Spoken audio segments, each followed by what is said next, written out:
The morning mist clings to the mountains of ancient Japan like the breath of sleeping dragons. It is the year 1185, and you stand at the edge of a world where honor weighs heavier than life itself, where a curved blade carries the soul of its wielder, and where death in service to one's lord is not feared. It is coveted like the rarest treasure. Close your eyes and step through time's veil into the realm of the samurai. Feel the damp earth beneath your feet, still wet with dew.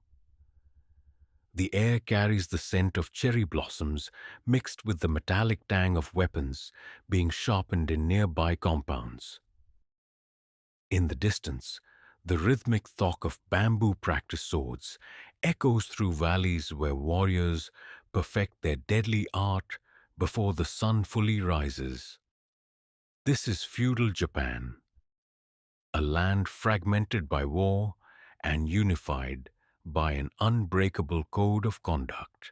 Here, in this island nation, isolated from the world by treacherous seas, a unique warrior culture has emerged, one that will captivate imaginations for centuries to come. The samurai, literally meaning those who serve, represent far more than mere soldiers. They are artists of war, philosophers of death, and guardians of a way of life that transforms killing into ritual, brutality into beauty. You are about to witness the birth of legends written in blood and steel. The Genpei War has just ended, the Minamoto clan triumphant over their Taira rivals.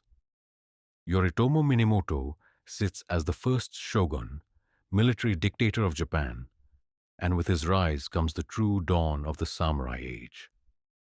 The imperial court in Kyoto, with its silk-clad nobles and poetry competitions, now bows to men who speak with swords. Picture yourself in the shoes of Takeshi, a young samurai in service to a provincial lord. Your family name stretches back through generations of warriors, each ancestor's deeds carved into your soul like characters in stone. The katana at your side is not merely a weapon. It is your honor made manifest, your ancestors' spirits dwelling in folded steel, your very identity given form. To lose it would be worse than death. To draw it unnecessarily would stain your family's name for generations. The Japan you inhabit is a patchwork of competing domains, each ruled by a daimyo, a great lord who commands absolute loyalty from his samurai retainers. Your world is one of rigid hierarchy, where your position is determined by birth, your duty prescribed by tradition, and your death ideally chosen by your own hand when honor demands it. The concept of individual freedom, as understood in distant lands, is as foreign as the curved horizon beyond the sea. Yet this is no simple tale of mindless violence or blind obedience. The samurai's world pulses with profound contradictions that make it endlessly fascinating. You are trained to kill efficiently and without mercy, yet you spend hours arranging flowers and composing poetry. You prepare constantly for death, yet you live with an intensity that makes each moment shimmer with significance. You serve others absolutely, yet in doing so, you become the freest person imaginable, free from doubt, from indecision, from the fear that paralyzes lesser men. As dawn breaks over the mountains, painting the sky in shades of blood and gold, you understand that you are witnessing the emergence of something unprecedented in human history. The samurai way, bushido, though that term won't be coined for centuries, represents humanity's most extreme attempt to transform the chaos of war into a spiritual discipline, to make of violence itself a path to enlightenment. The cherry blossoms that drift past your window carry a lesson the samurai know well. Beauty is most perfect when it is brief, most precious when it is fragile. Like these petals, the samurai's life is beautiful precisely because it can end at any moment, in battle, in ritual suicide, or simply in the service of duty. This proximity to death doesn't diminish life, it illuminates every breath with sacred purpose. The weight of your armor, when you don it each morning, reminds you that you are no ordinary man.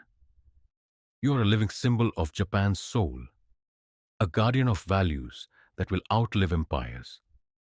Your ancestors watch from the realm of spirits. Your descendants depend on your honor, and your Lord's will becomes your own.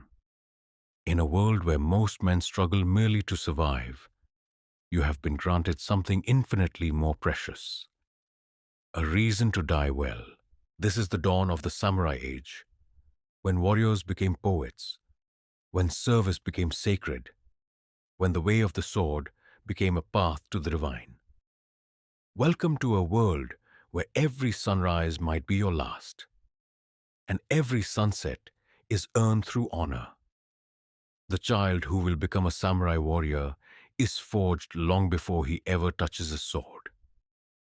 In the compound of a minor lord in the mountains of Kai province, 5-year-old Takeshi kneels before his father in the family's ancestral shrine. The weight of generations presses down upon his small shoulders as incense smoke carries the spirit's blessings toward heaven. You are not born merely as my son, his father intones, his voice carrying the gravity of absolute truth. You are born as heir to every warrior who came before you. Their blood flows in your veins. Their honor lives in your breath. Their shame would become your burden. From this moment forward, Takeshi's childhood will bear no resemblance to the carefree days of merchant children playing in village streets. Before he can properly hold chopsticks, he must learn to grip a wooden practice sword. Before he masters his letters, he must memorize the genealogies of great warriors and the tales of their glorious deaths. His education is not preparation for life. It is preparation for dying well. The samurai family's home reflects the warrior's dual nature. The rooms are sparse yet elegant, functional yet beautiful. Tatami mats cover floors polished to mirror brightness. Sliding paper screens filter light into patterns that shift like sword shadows. In the tokonoma, the sacred alcove, hangs a scroll painting of Mount Fuji, eternal and perfect, reminding all who see it that some things transcend the temporary struggles of mortal men. Below it rests a single flower arrangement, changed daily, teaching the lesson that beauty requires constant attention and that perfection is always fleeting. Young Takeshi's day begins before dawn, with cold water poured over his naked body. Winter or summer, sickness or health. This is not cruelty, but necessity. A samurai must be comfortable with discomfort, familiar with pain, untouched by the weaknesses that make lesser men falter. As he gasps from the shock of icy water, he learns his first lesson in the warrior's way. Your body is merely a tool, and tools must be hardened to be useful. His meals are simple, but prepared with the precision of a ritual. Rice, pickled vegetables, perhaps a small piece of fish. Never enough to fully satisfy, always just sufficient to maintain strength. Gluttony is a weakness that dulls the mind and slows the sword arm. Even as a child, Takeshi learns that desire must be mastered before one can master others. The boy's education encompasses far more than martial skills. He spends mornings practicing calligraphy, learning to make each character a work of art. The brush in his hand moves with the same precision he will later apply to sword cuts, teaching him that all aspects of life require perfect technique. Afternoon hours are devoted to poetry and classical literature, not as frivolous entertainment, but as essential training for the warrior's mind. A samurai who cannot appreciate beauty has no understanding of what he fights to protect. But it is in the practice yard that young Takeshi truly begins his transformation from child to warrior. His first sword is a wooden stick barely longer than his forearm. Under his father's watchful eye, he practices the basic cuts thousands of times, vertical, diagonal, horizontal, until the movements become more natural than walking. His muscles ache, his hands blister and bleed, but he does not complain. Complaint is the voice of weakness, and weakness is the enemy of honor. The sword is not held in the hands, his father instructs, adjusting Takeshi's grip for the 100th time. It is held in the spirit. Your hands merely guide what your soul commands. This cryptic wisdom will take years to understand, but the boy accepts it with the absolute faith that characterizes his upbringing. Physical training is relentless and unforgiving. Takeshi runs up mountain paths carrying stones, his lungs burning in the thin air. He practices archery until his fingers are raw and his shoulders scream with fatigue. He learns to ride the wild horses of the highland pastures, creatures as fierce and unpredictable as the warriors who tame them. Each skill he masters is another tool in the arsenal of his developing warrior identity.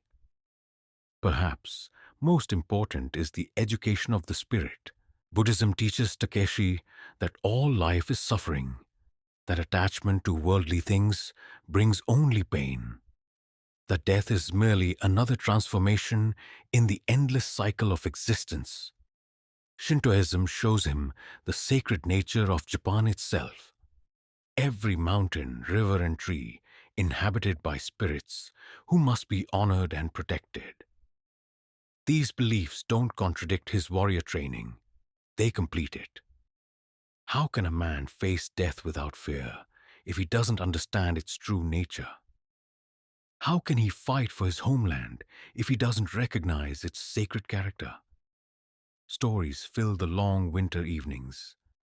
Tales of legendary warriors who chose honor over life, of battles won through perfect technique and unwavering determination, of the terrible beauty of ritual suicide performed with flawless precision.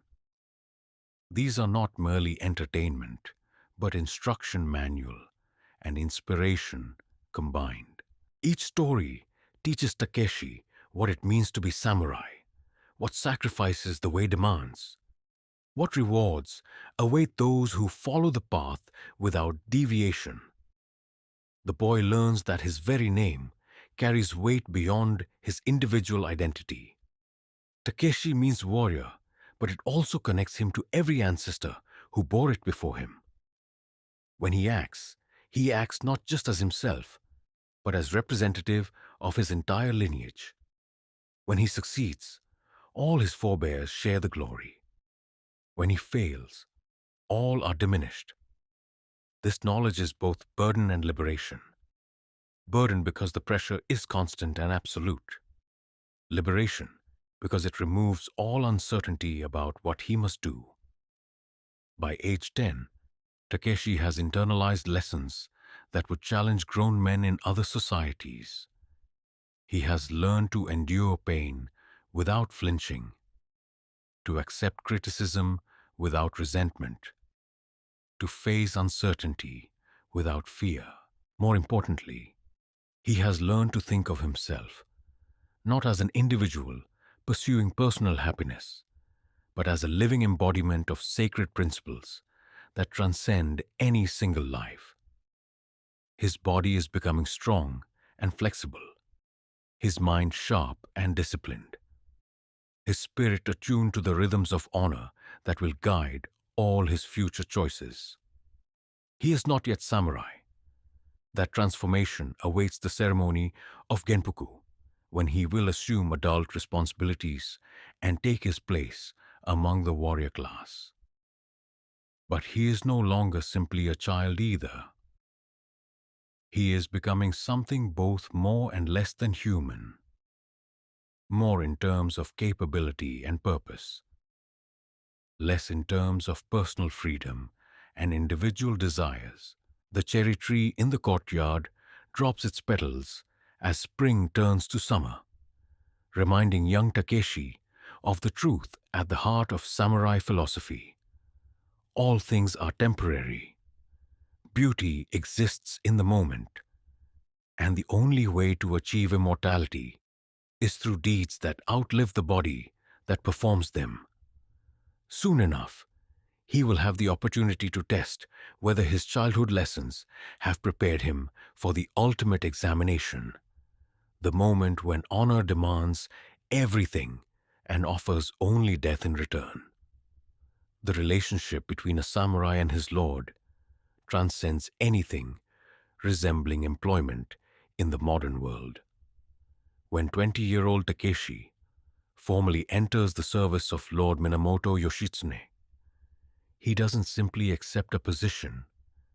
He surrenders his individual existence and binds his soul to another's will through bonds stronger than blood, more permanent than marriage, more sacred than religious vows. The ceremony takes place in the Lord's great hall as autumn paints the surrounding mountains in shades of fire. Takeshi kneels on the tatami mats, wearing his finest clothes, a dark hakama and hori, bearing his family crest, the three mountain peaks that have marked his lineage for 2 centuries. Before him sits Yoshitsune, younger brother of the shogun, a man whose military genius has already become legend despite his youth. "Do you understand what you offer?" Yoshitsune asks, his voice carrying the weight of absolute authority. The question is ritual, but the answer must come from the heart. "My lord, I offer my life, my death, my honor, and my shame. I offer my sword arm and my counsel, my obedience and my loyalty. I offer these not for a day or a year, but for as long as breath remains in my body and beyond, into whatever realm awaits the spirits of the dead." With these words, Takeshi ceases to exist as an independent being. His wants become irrelevant. Only his lord's desires matter. His safety becomes secondary. Only his lord's protection counts. His family, his personal ambitions, even his physical life, all are subordinated to the single, overwhelming imperative of service. This is not slavery, though outsiders might mistake it for such. Slavery implies unwilling servitude, and Takeshi enters this bond with joy, radiating from his very soul. This is the moment he has trained for since childhood, the culmination of everything his family has prepared him to become. To serve a worthy lord is not diminishment but fulfillment, not loss of freedom but discovery of purpose. The daily reality of this service shapes every hour of Takeshi's existence. He wakes each morning not to pursue his own goals, but to anticipate his lord's needs. Before dawn, he checks the compound's defenses, inspects the guards, and reviews intelligence reports from the network of spies and informants who keep Yoshitsune informed of potential threats. A samurai must protect his lord, not only from enemies who attack openly, but from assassins who creep through shadows and plotters who smile while sharpening their knives. Yoshitsune's household operates with the precision of a military unit because, in essence, that's exactly what it is. Every servant, every retainer, every family member understands that they exist within a structure designed for warfare. Even in times of apparent peace, the specter of conflict haunts every decision. Alliances shift like mountain mist.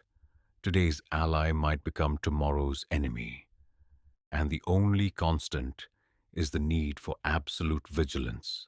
Takeshi's position as a close retainer grants him access to councils where great decisions are made, where the fate of provinces hangs on discussions conducted in voices barely above whispers. He learns that true power operates through indirection, that the most important conversations happen in gardens rather than throne rooms, and that a casual word from his lord can doom entire families or elevate peasants to positions of influence. The art of governing, Yoshitsune explains during one of their private discussions, lies not in commanding obedience, but in making obedience unnecessary. When men understand that their interests align with yours, they follow willingly.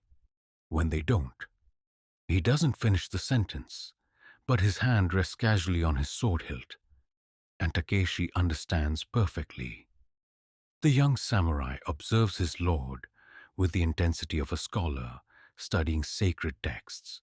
Every gesture, every expression, every pause in conversation carries meaning that must be interpreted and remembered. Yoshitsune rarely gives direct orders. Instead, he expresses preferences, suggests possibilities, or simply indicates his displeasure through subtle changes in tone or posture. A truly devoted retainer learns to anticipate his lord's wishes before they are spoken, to solve problems before they are identified, to become an extension of his master's will made manifest in the physical world. This level of service requires a form of psychological merger that would be considered pathological in other contexts. Takeshi must know his lord's mind so intimately that he can predict reactions to situations that haven't yet occurred. He must understand not only Yoshitsune's conscious goals, but his unconscious fears, not only his stated policies, but his unspoken prejudices. The samurai's identity dissolves into his lord's, like water poured into wine. Yet paradoxically, this absolute submission creates a relationship of extraordinary intimacy and trust. Yoshitsune confides in Takeshi secrets that could topple governments, trusts him with intelligence that enemies would kill to obtain, relies on his judgment in matters of life and death. The lord depends on his retainer's absolute loyalty, while the samurai finds in that dependence a form of power that transcends anything mere money or position could provide. The economic aspects of the relationship are almost incidental. Takeshi receives rice stipends, a place in the compound, appropriate clothing, and the means to maintain his equipment. But these are not payments for services rendered. They are the Lord's acknowledgement of his responsibility to care for those who have surrendered themselves to his service. A Lord who fails to provide adequately for his retainers is not merely stingy. He is violating the fundamental compact that holds the entire social structure together. The dangers of such complete devotion become apparent when competing loyalties arise. What happens when service to the Lord conflicts with duty to family? When obedience to immediate superiors contradicts loyalty to higher authorities? When personal honor clashes with political necessity? These dilemmas, which will torment samurai throughout the centuries, are not philosophical abstractions, but daily realities that can lead to civil war, ritual suicide, or the collapse of entire domains. Takeshi experiences this tension when his lord's growing power attracts his brother's suspicion. The shogun Yoritomo begins to see Yoshitsune not as a valuable ally but as a potential rival whose military genius makes him dangerous. Whispers reach the compound that Yoritomo is considering drastic measures to eliminate the threat his brother represents. The young samurai finds himself caught between conflicting loyalties that threaten to tear his soul apart. His duty to Yoshitsune demands unwavering support against all enemies, even if that enemy is the shogun himself. But his broader obligation to the Minamoto clan, to Japan's stability, and to the emperor who stands behind all legitimate authority suggests that perhaps his lord's ambitions have grown beyond acceptable bounds. These are the moments when the way of the samurai reveals its true cost. The path of absolute loyalty, so clear and pure in theory, becomes a maze of impossible choices in practice. Whatever decision Takeshi makes will require him to betray someone he has sworn to serve. Whatever action he takes will stain his honor and burden his conscience. In the end, the choice is made for him when Yoshitsune calls his retainers together in the depths of winter night. "My brothers," he says, using the term that acknowledges their spiritual kinship. "We stand at the edge of an abyss. I can no longer serve the shogun without betraying my own conscience, nor can I oppose him without destroying the realm we all have sworn to protect. There is only one path that preserves both honor and loyalty." Takeshi understands immediately. His lord has chosen ritual suicide rather than force his followers to choose between competing loyalties. It is the perfect solution, the one choice that maintains the integrity of the samurai code while resolving an impossible situation. In death, Yoshitsune will become a hero rather than a traitor, a martyr rather than a rebel. The final act of service requires Takeshi to assist in his lord's seppuku, to stand witness as the man who gave meaning to his life opens his own belly in the prescribed ritual. Through tears that he is not ashamed to shed, the young samurai understands that he has been privileged to witness the ultimate expression of the warrior's way. The moment when loyalty transcends even the desire for life itself. As his lord's head falls beneath the merciful stroke of the Kaishakunin's blade, Takeshi realizes that his own transformation is complete. He is no longer the eager young man who knelt in this same hall years before. He has become something both more and less than human, a perfect instrument of loyalty, shaped by service into a form that will endure long after the flesh that houses it has returned to dust. The hour before dawn is the samurai's cathedral, a sacred time when the boundary between the world of spirits and the realm of mortals grows thin as morning mist. Takeshi rises from his sleeping mat, not to the crowing of roosters, but to an internal rhythm cultivated through years of discipline. His body, awakening precisely at the moment when night begins its retreat and day gathers courage for advance. The compound sleeps in silence, broken only by the whisper of wind through bamboo and the distant murmur of the mountain stream that feeds the Lord's gardens. In this hushed sanctuary, Takeshi begins the elaborate choreography that transforms an ordinary man into an instrument of war. A ritual so precise that each movement carries the weight of centuries of warrior tradition. Cold water from the stone basin jolts him into full consciousness. The shock to his system is deliberate, necessary. A samurai must be prepared for discomfort at any moment, must never allow his body to grow soft with expectation of ease. As the icy liquid runs down his skin, he recites silently the names of his ancestors, calling upon their spirits to guide him through another day of service. Each name carries a story of honor fulfilled or shame endured, reminding him that his actions this day will either add glory to their legacy or cast shadows upon their memory. Purification extends beyond the physical. Takeshi cleanses his mouth, not merely to remove the taste of sleep, but to prepare it for words that might be his last. He cleanses his hands, not simply for hygiene, but to ready them for whatever tasks honor might demand.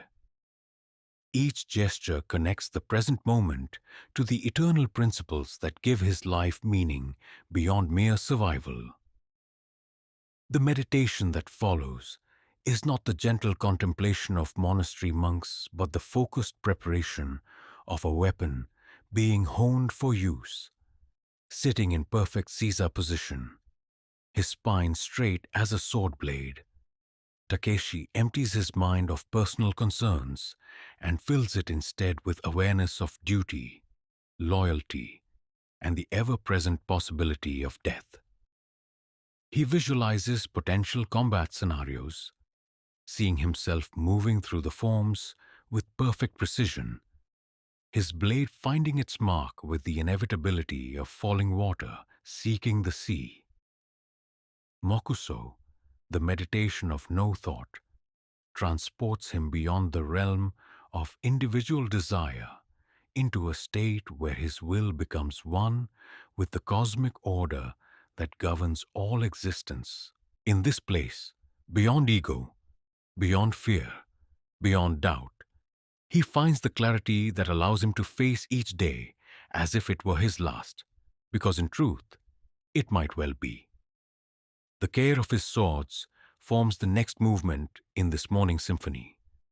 The katana and wakizashi that rest in their place of honor are not mere tools, but extensions of his very soul, the physical manifestation of his spiritual essence, made visible in folded steel. Drawing the katana from its scabbard requires the same reverence a priest shows when handling sacred relics. The blade that emerges gleams like captured moonlight. Its hemon, the temper line, flowing along the edge like frozen waves. Each sword receives its own ritual of attention.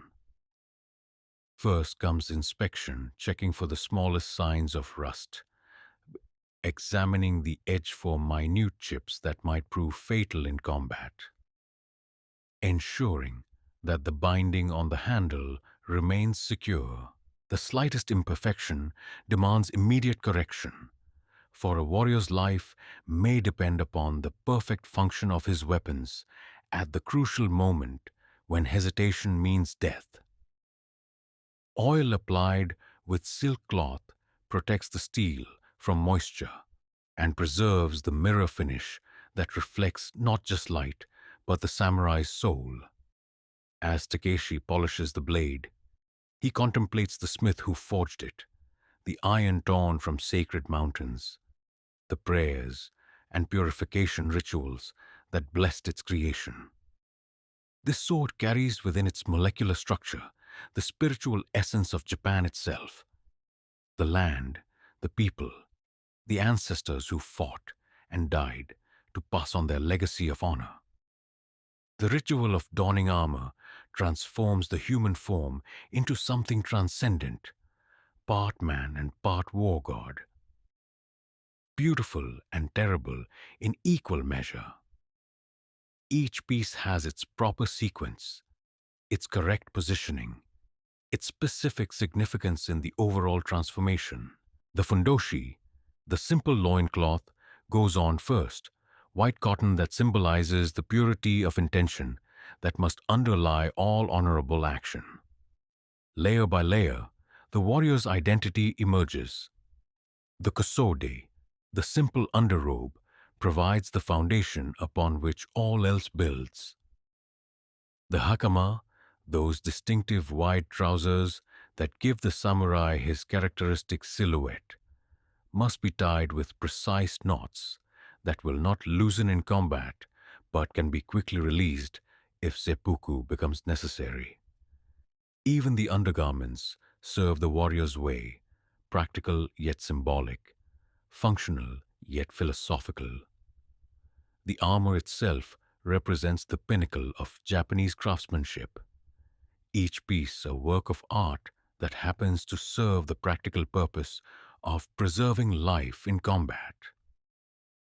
The do, the chest armor, fits like a second skin, its lacquered plates overlapping in patterns that deflect blows while allowing complete freedom of movement. The weight, which might seem crushing to untrained shoulders, becomes comfortable through years of conditioning, as natural as breathing. Arm guards, thigh protectors, shoulder plates. Each component clicks into place with satisfying precision, transforming Takeshi from vulnerable flesh into an armored embodiment of warrior ideals. The helmet, with its fierce mask and crested ornaments, completes the metamorphosis. Looking in the polished bronze mirror, he no longer sees his individual face, but the eternal face of the samurai. Proud, fearless, ready for whatever fate the day might bring. Yet the most important armor remains invisible. The true protection comes not from lacquered steel but from the discipline cultivated through years of training. The loyalty that makes personal safety irrelevant. The acceptance of death that removes fear's power to paralyze. Physical armor guards the body. Spiritual armor protects the soul. The inspection of equipment extends beyond personal gear to encompass every tool that might prove necessary. His bow receives attention equal to his swords. The bamboo and wood composite construction checked for stress. The bowstring examined for fraying.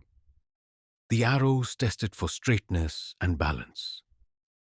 A samurai fights with whatever weapons serve his purpose, and mastery demands perfection in all implements of war.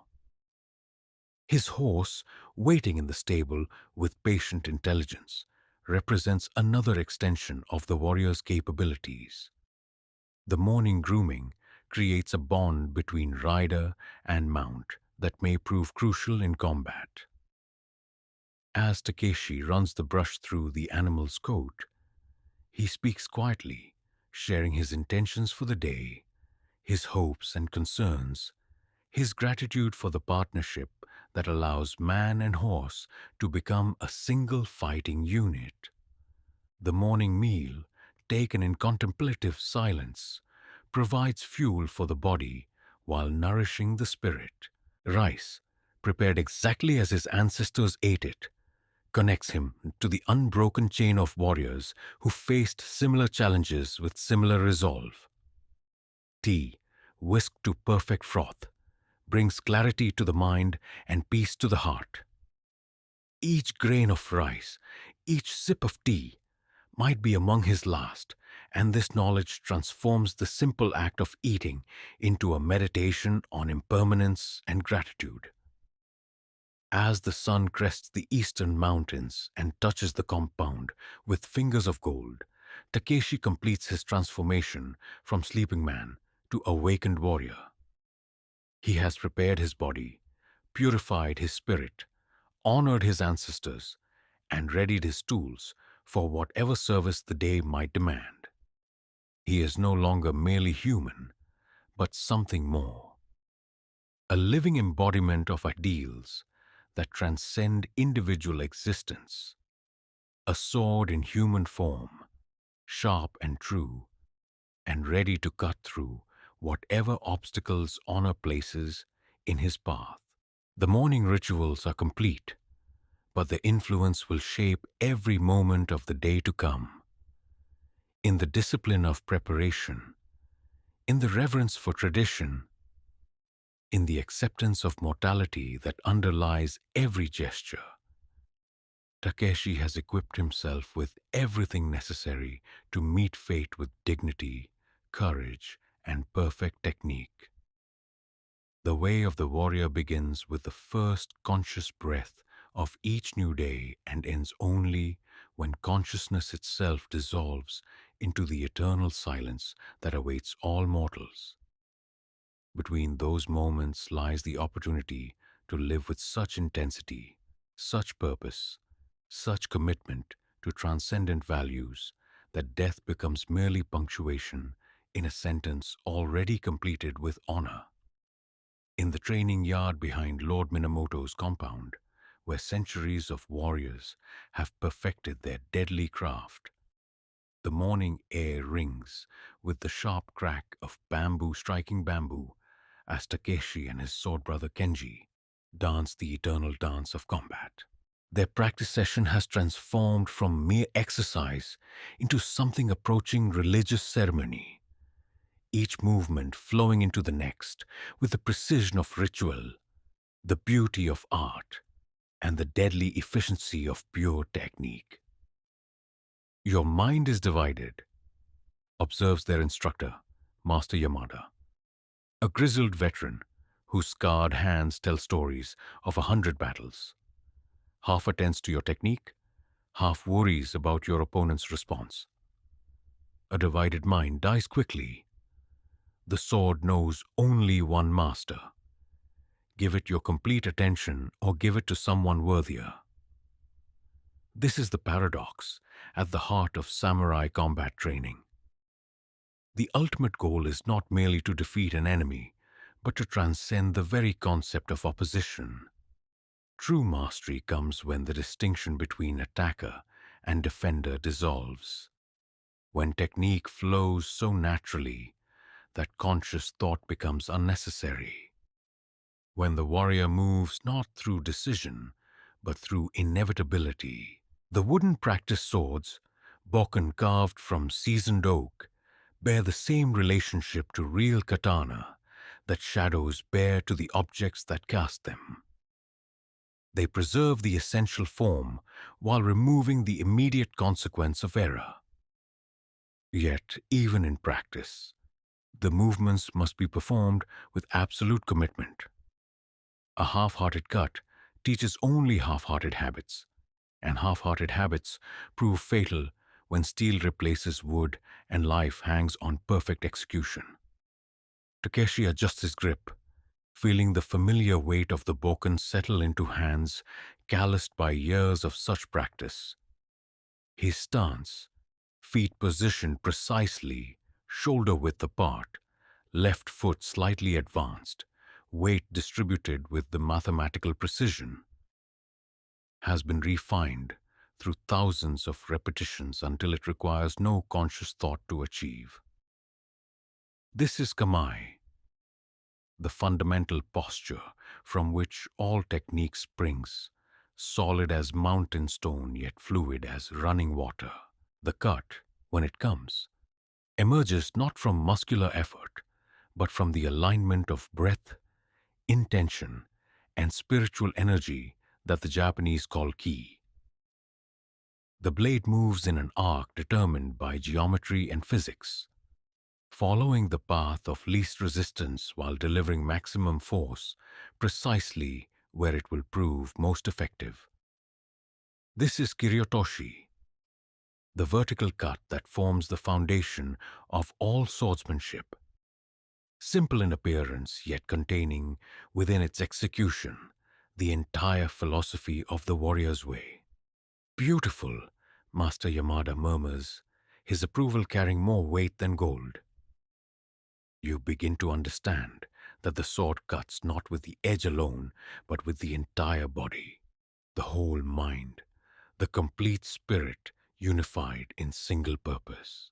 This is why we call it kenjutsu, not the technique of the sword, but the art of the sword, the way that transforms metal into extension of will. The practice forms, kata, that structure each training session represent the accumulated wisdom of generations of masters. Each movement tested in actual combat, refined through blood and death, preserved for posterity in the bodies of students who must internalize lessons too precious to be lost. Seigan no Kamai, the middle guard position. Jodan no Kamai, the high guard that promises devastating overhead strikes. Gadan no Kamai, the low guard that protects while concealing intention.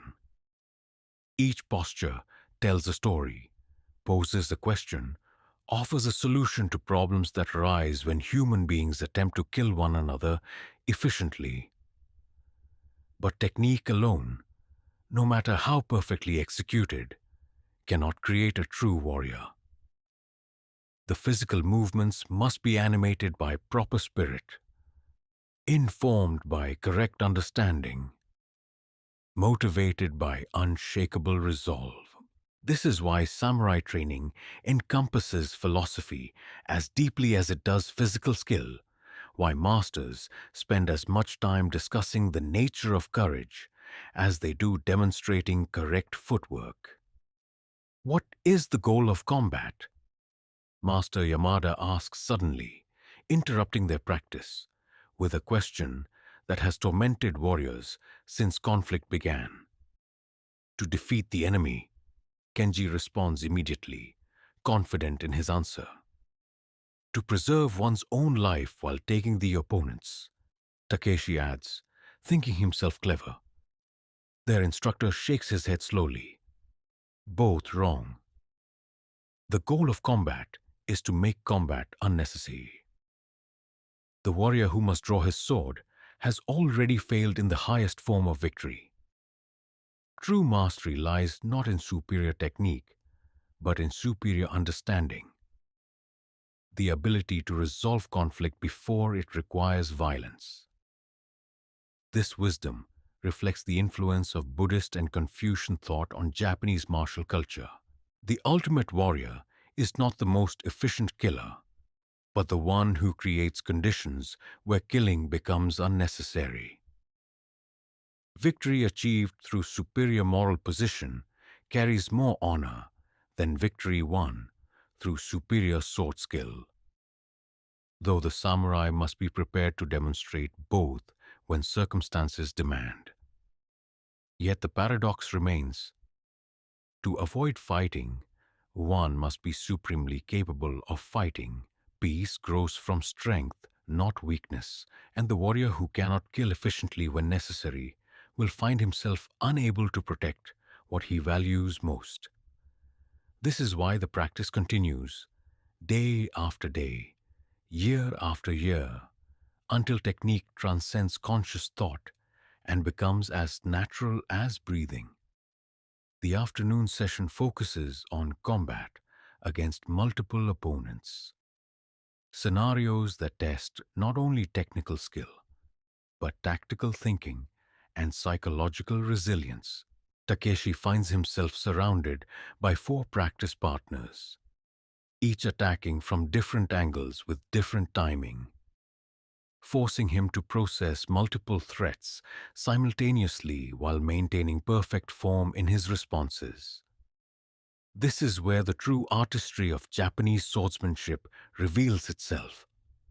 Against a single opponent, technique can follow established patterns, but against multiple attackers, the warrior must improvise, must adapt, must flow like water around obstacles, while striking like lightning where openings appear.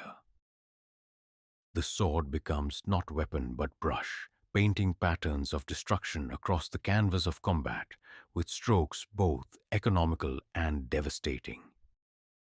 Ma'ai, the critical distance at which combat takes place, shifts constantly as the scenario evolves.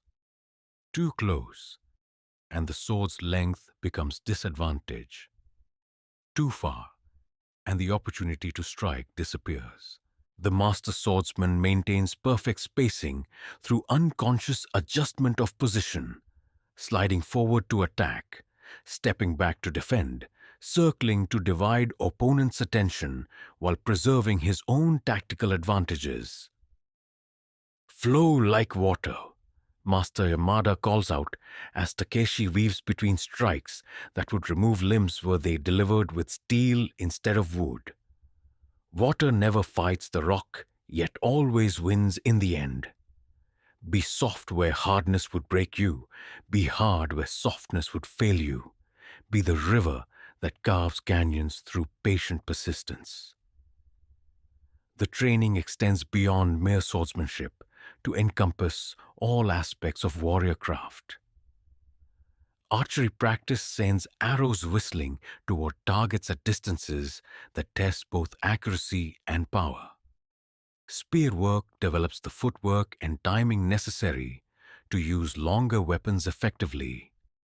Unarmed combat, jujutsu, teaches methods of defeating armed opponents when circumstances deny access to weapons. Each discipline informs the others, creating a comprehensive understanding of combat that transcends any single tool or technique. The archer's sense of distance improves sword timing. The spearman's footwork enhances unarmed grappling. The swordsman's cutting angles perfect archery form. The warrior becomes not specialist, but generalist, capable of adapting to whatever weapons and circumstances fate provides. Yet perhaps the most crucial training occurs not in the practice yard, but in the meditation hall, where warriors learn to master the enemy that resides within their own minds. Fear, anger, doubt, hesitation. These internal foes kill more warriors than any external opponent's blade. The samurai who cannot govern his own emotions will find his technique crumbling at the moment of greatest need. Zanshin, the state of relaxed alertness that follows the completion of a technique, represents the pinnacle of martial awareness. In this condition, the warrior remains completely prepared for continued action while maintaining perfect calm. Victory is not achieved with the successful strike, but with the ability to transition seamlessly to whatever follows, whether that be additional combat, strategic withdrawal, or the ceremonial cleaning of one's blade. The philosophical dimensions of sword training reach their apex in the concept of mushin, the no-mind state where technique flows without conscious direction, where response precedes thought, where the warrior becomes a perfectly tuned instrument of cosmic will. This is not mindlessness, but rather mindfulness so complete that individual consciousness dissolves into universal awareness. Master Yamada demonstrates this principle through an exercise that appears deceptively simple. Standing motionless in the center of the practice yard, he invites his students to attack him simultaneously from all directions. What follows seems impossible to observers. Without apparent effort, without visible tension, the master moves through a flowing sequence that redirects every attack, leaving his opponents tangled in their own aggression while he remains untouched and centered. This is the sword that does not cut, he explains afterward, not even breathing heavily despite the complex engagement. When you understand that victory and defeat are illusions, when you realize that life and death are merely different phases of the same existence, when you accept completely the outcome of your actions while remaining unattached to any particular result, then you become invisible to your enemies because they can find nothing to strike. The training day concludes not with exhaustion, but with purification, both physical and spiritual. The wooden weapons are cleaned and stored with the same reverence accorded steel blades. The practice yard is swept clean, restoring order from the chaos of simulated combat. Each student bows to his training partners, acknowledging the mutual respect that makes such dangerous practice possible. In the fading light of evening, as shadows stretch long across the compound, and the first evening stars appear in the darkening sky, Takeshi reflects on the day's lessons. His body aches in the satisfying way that comes from wholesome exertion, but his spirit feels lighter, cleaner, more aligned with the principles that give his life meaning. Tomorrow will bring another day of training, another opportunity to refine technique and deepen understanding.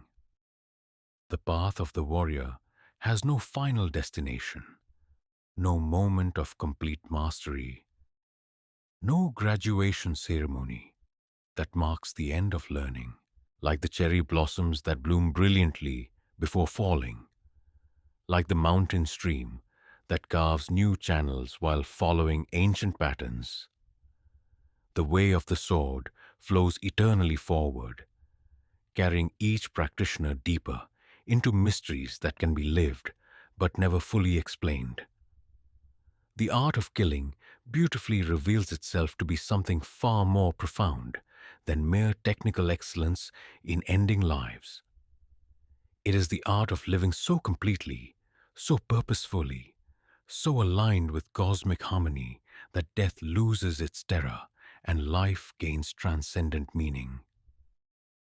In mastering the way of the sword, the warrior masters himself, and in mastering himself, he discovers truths that illuminate not just the path of combat, but the entire journey of human existence.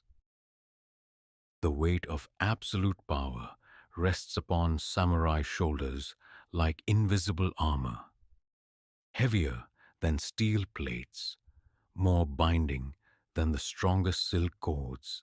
In the rigid hierarchy of feudal Japan, Takeshi occupies a position that grants him authority over life and death itself, not merely in the heat of battle, but in the countless daily interactions that define existence for the countless souls who dwell beneath his station in the great vertical web of Japanese society.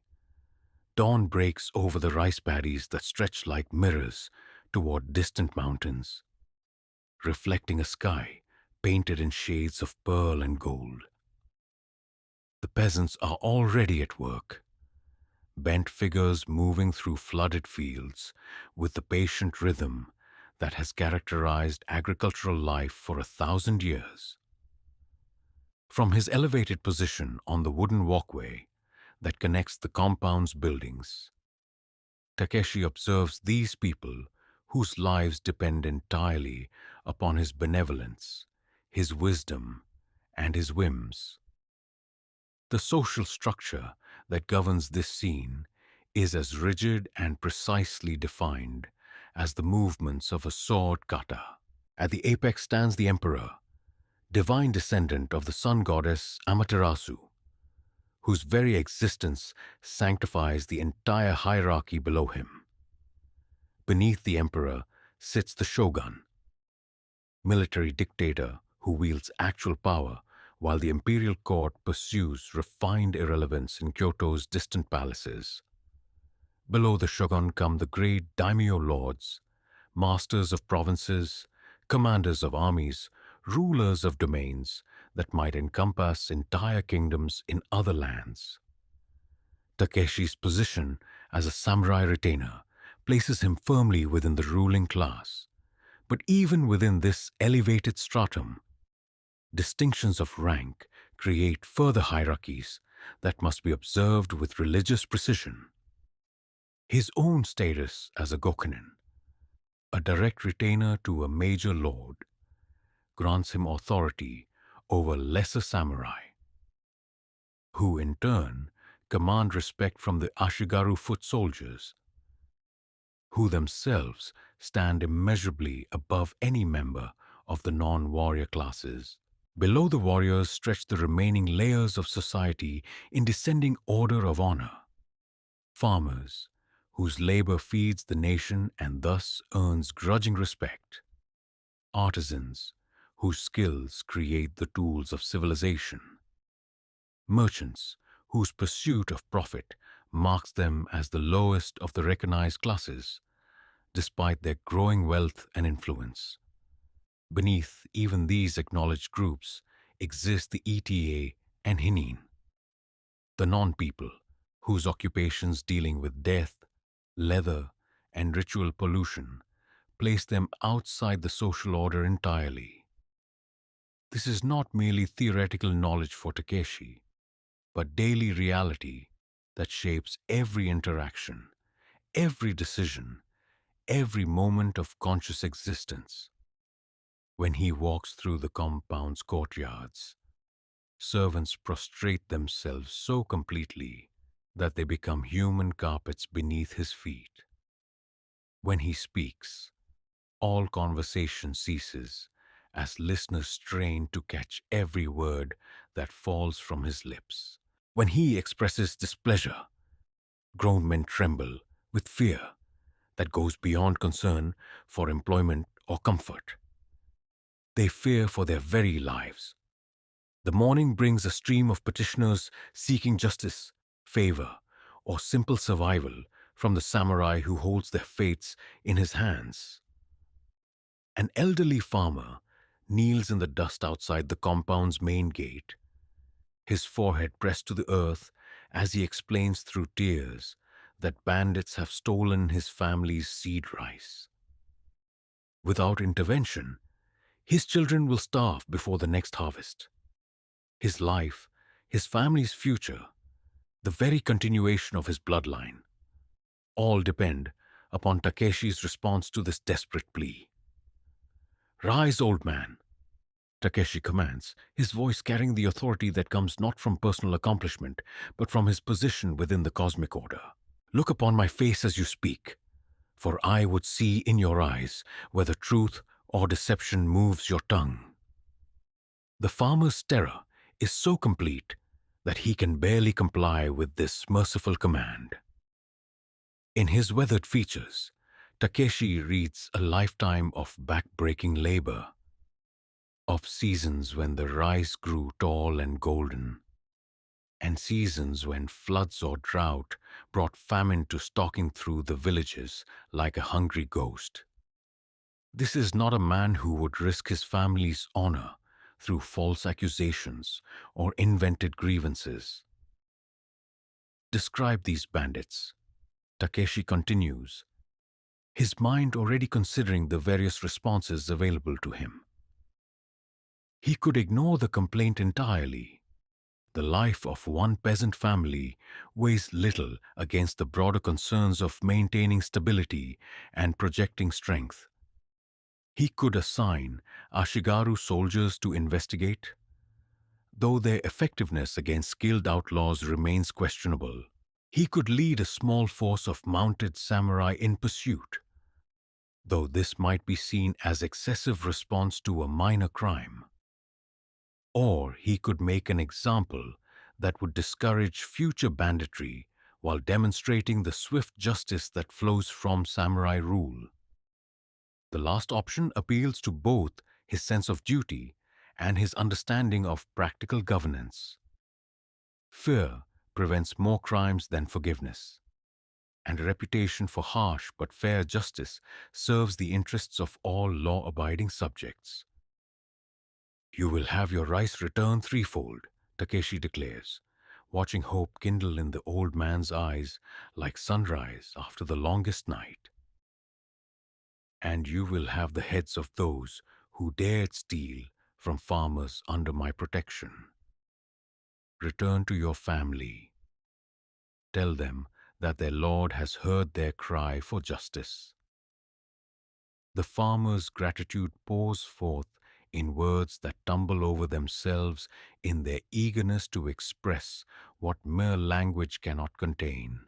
He prostrates himself again and again, backing away from Takeshi's presence while maintaining the deepest possible bow, his voice cracking as he calls down blessings from every kami and Buddha upon the merciful samurai who has saved his family from starvation.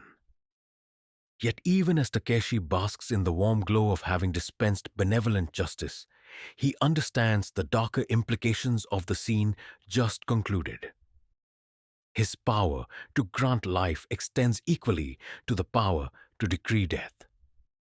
Had he chosen differently, had the farmer's manner suggested deception, had Takeshi been in a fouler mood, had the broader political situation required a demonstration of harsh authority, the same prostrate figure could have been ordered to commit seppuku for the crime of bothering his betters with trivial concerns. This is the terrible burden of the ruling class. Every decision carries consequences that ripple through countless lives. Yet the samurai must make such decisions constantly, based on incomplete information, guided by principles that sometimes conflict with practical necessities. The weight of responsibility would crush men of lesser training, but the samurai's education from childhood has prepared him to bear this load without flinching. The afternoon brings a different sort of challenge when two farmers appear before Takeshi's judgment seat, each claiming ownership of a particular rice paddy whose boundaries have become disputed after spring floods shifted the landmarks that traditionally defined property lines. Both men present what appear to be valid claims. Both have worked the land in question. Both desperately need the additional rice the field would provide for their family's survival. In a modern court system, such disputes might be resolved through careful examination of deeds, surveys by trained professionals, testimony from neutral witnesses. But in feudal Japan, justice flows from the samurai's will, informed by his wisdom, but ultimately dependent upon his personal judgment. Whatever Takeshi decides will become reality, regardless of any objective truth that might exist beyond his knowledge. "You have both worked this land," he observes, studying the two men who kneel before him with their futures hanging upon his next words. "You have both invested sweat and hope in its fertility. Yet only one can claim its harvest. How would you have me resolve this matter?" The first farmer suggests dividing the field equally, a solution that demonstrates admirable fairness but would leave both families with insufficient rice for survival. The second proposes a contest of some kind, though he cannot specify what form such a competition might take. Neither answer satisfies Takeshi, who sees in their suggestions the desperate expedience of men who cannot imagine any outcome that preserves both their dignity and their family's welfare. "I will offer you both a choice," Takeshi announces finally, the solution crystallizing in his mind with the clarity that comes from years of training in decisive action. One of you will take ownership of the disputed field. The other will take ownership of the field's entire harvest for the next 3 years, plus employment in my own household at wages sufficient to support his family in comfort. Choose between you who will be landowner and who will be my retainer." The wisdom of this judgment reveals itself immediately. Both men receive what they truly need, security for their families, while the form of their rewards acknowledges their different temperaments and desires. The man who values independence above comfort can keep his land and the status that comes with ownership. The man who values security above autonomy can enter service that guarantees his family's welfare, regardless of weather, disease, or other disasters that threaten agricultural life. More importantly, the solution transforms potential enemies into allies while demonstrating the benevolent wisdom of samurai rule. Both farmers leave the compound praising Takeshi's justice, spreading stories that will reach every village in the district and reinforce the people's faith in their ruler's ability to provide fair governance. Yet Takeshi knows that such pleasant outcomes represent the exception rather than the rule.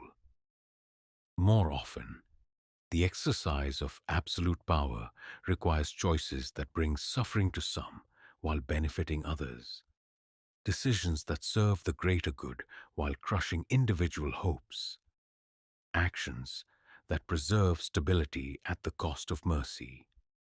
The evening brings news that tests these harder aspects of leadership. A messenger arrives with reports that peasants in a distant village have been holding secret meetings, possibly plotting resistance to new tax assessments required to fund the Lord's military preparations. The evidence remains circumstantial, but the potential threat to established order cannot be ignored.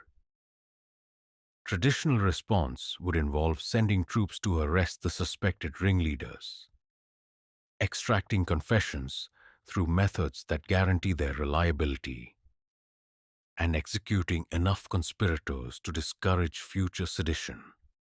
Such action would certainly eliminate any immediate threat while sending a clear message about the consequences of challenging samurai authority.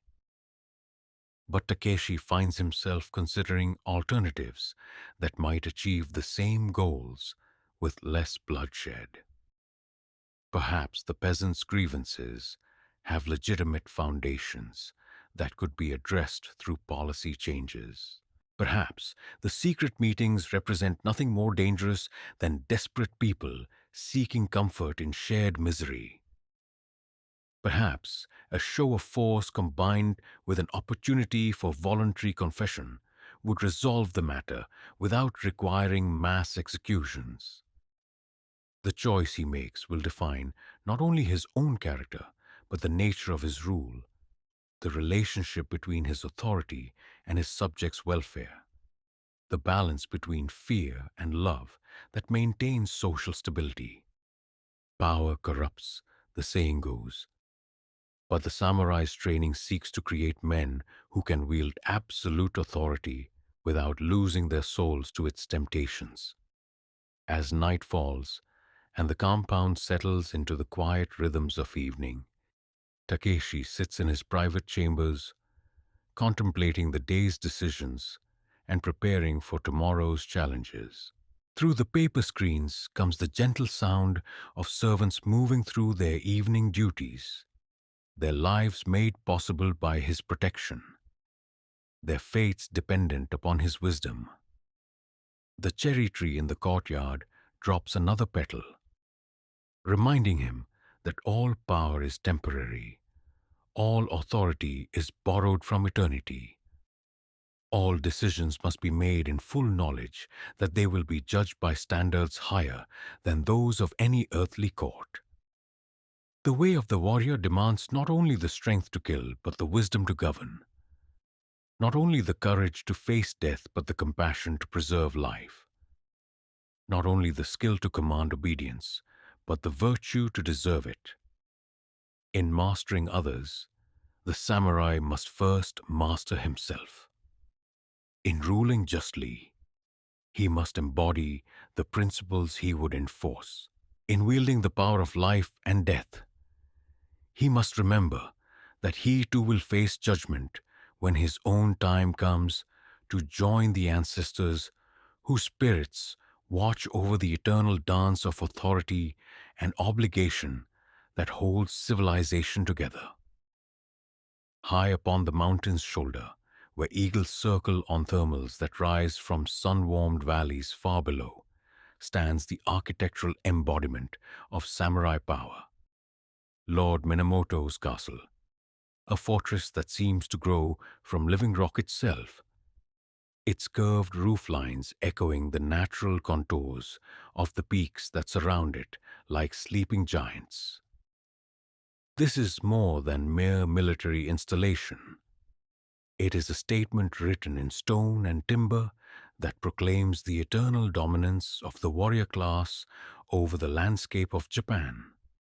Takeshi approaches the castle's base as morning mist clings to its foundations, rising from the series of concentric walls that spiral up the mountainside like the coils of some massive stone dragon.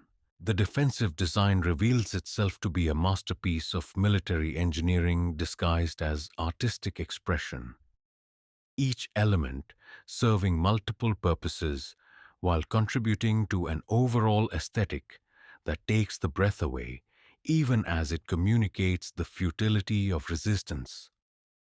The Sanmaru, the outermost defensive ring, begins its work of intimidation and protection while still allowing visitors to appreciate the structure's beauty. Here, the walls rise and fall with the natural topography, their surfaces appearing almost organic in their integration with the landscape. Gun emplacements hidden behind decorative screens can deliver crossfire that would turn any attacking force into scattered corpses within minutes. Yet from Takeshi's perspective as an approaching ally, these defensive positions remain invisible, their deadly purpose concealed by aesthetic considerations. The path winds upward through a series of gates, each more formidable than the last, each designed to channel attackers into killing zones where defenders can slaughter them at leisure. The Koguchi, the narrow passages between defensive walls, would force any assault force to approach in single file, while defensive positions above rain down arrows, stones, and boiling oil upon their exposed formations. Yet for peaceful visitors like Takeshi, these same passages frame views of carefully maintained gardens, creating moments of unexpected beauty amidst the machinery of war. Masugata, the square courtyards within each gate complex, serve the dual purpose of providing defenders with space to organize counterattacks while offering visitors opportunities to appreciate the castle's architectural splendor. Standing in these spaces, Takeshi feels simultaneously humbled by the power they represent and elevated by his inclusion within the inner circle of those granted access to such sanctuaries of authority. The stones themselves tell stories of incredible human achievement and suffering. Each massive block was quarried from distant mountains, transported along roads built specifically for the purpose, then shaped by master craftsmen whose skills bordered on the supernatural. The joints between stones are so precise that not even a razor blade could slide between them. Yet no mortar binds the blocks together. Only perfect engineering and the inexorable pressure of carefully calculated weight holds these walls in place. The labor required for such construction staggers the imagination. Thousands of peasants spent years moving these stones, their lives measured not in personal accomplishment, but in contribution to this monument to samurai dominance. Many died in the effort, crushed by shifting loads, exhausted by inhuman demands, worked to death in pursuit of architectural perfection. Their bones lie beneath the foundations, literally supporting the structure of power that their sacrifice made possible. Yet the castle represents more than military might or architectural achievement. It embodies a philosophical statement about the relationship between humanity and nature, between power and beauty, between the temporary and the eternal. Unlike European fortresses that stand in opposition to their natural surroundings, Japanese castles seek harmony with the landscape, enhancing rather than dominating the mountain sides they crown. The Honmaru, the central keep that houses the Lord's private quarters, rises like a pagoda from the summit's highest point. Its multiple stories stepping back in perfect proportion to create a silhouette that seems both organic and otherworldly. The distinctive curved roof lines, with their upturned corners reaching toward heaven like hands raised in prayer, transform a military necessity into an expression of aesthetic aspiration that elevates the spirit even as it projects temporal authority. Inside, the castle reveals spaces designed for both war and peace, functionality and ceremony, the brutal necessities of feudal rule and the refined pleasures of aristocratic life. The Timon Yagura, defensive corridors that run along the inner walls, can accommodate hundreds of archers during siege conditions. Yet their paper screens and polished wooden floors create an atmosphere of serene elegance during peaceful times. The Lord's private chambers occupy the keep's highest floors, their windows commanding views that stretch to the horizon in every direction. From these elevated positions, Takeshi can see the entire domain spread out below like a living map.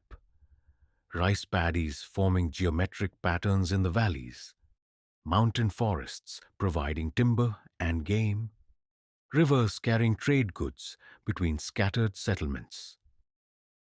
This visual dominance reinforces psychological authority, reminding both lord and visitors that power flows from elevated position, that those who rule must maintain perspective that encompasses entire landscapes rather than focusing on immediate concerns. The interior decorations reflect the dual nature of samurai culture.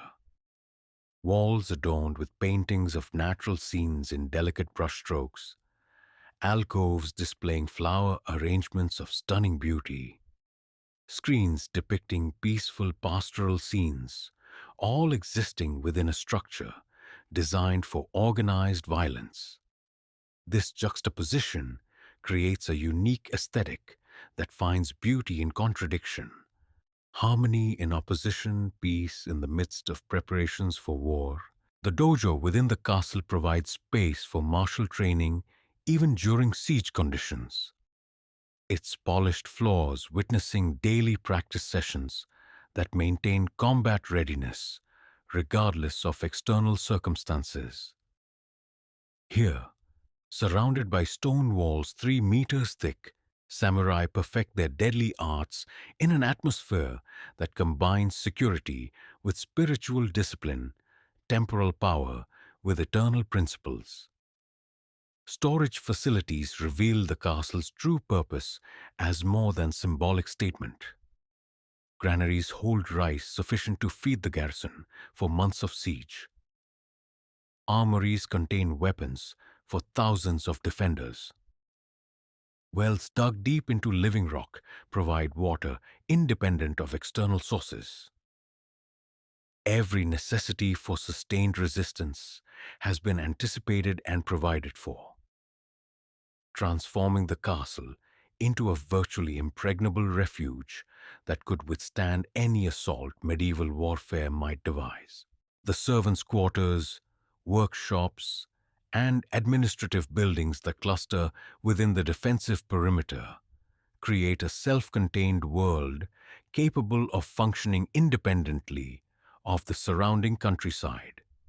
During peaceful times, this community bustles with the activities of hundreds of craftsmen, administrators, guards, and domestic workers whose combined efforts maintain the complex infrastructure that supports samurai rule.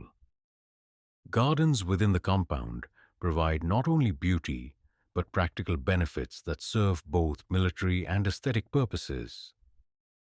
Carefully maintained landscapes offer spaces for contemplation and ceremony, while their hidden defensive features, concealed weapons, caches, secret passages, elevated positions for archers, ensure that even these peaceful spaces can be transformed into deadly traps for unwelcome intruders.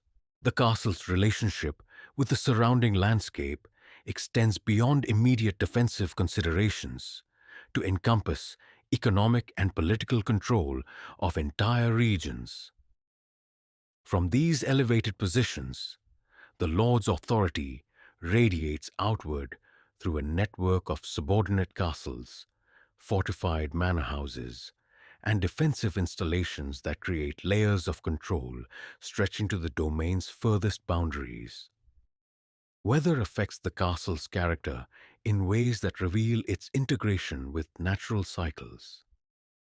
Winter snows transform it into a fairy tale structure of white curves and crystalline beauty, while spring rains bring out the deep greens of roof tiles and the rich browns of wooden structures. Summer heat creates thermal currents that lift eagles to eye level with the highest towers, while autumn colors the surrounding forests in shades that complement the structure's earth-toned exteriors.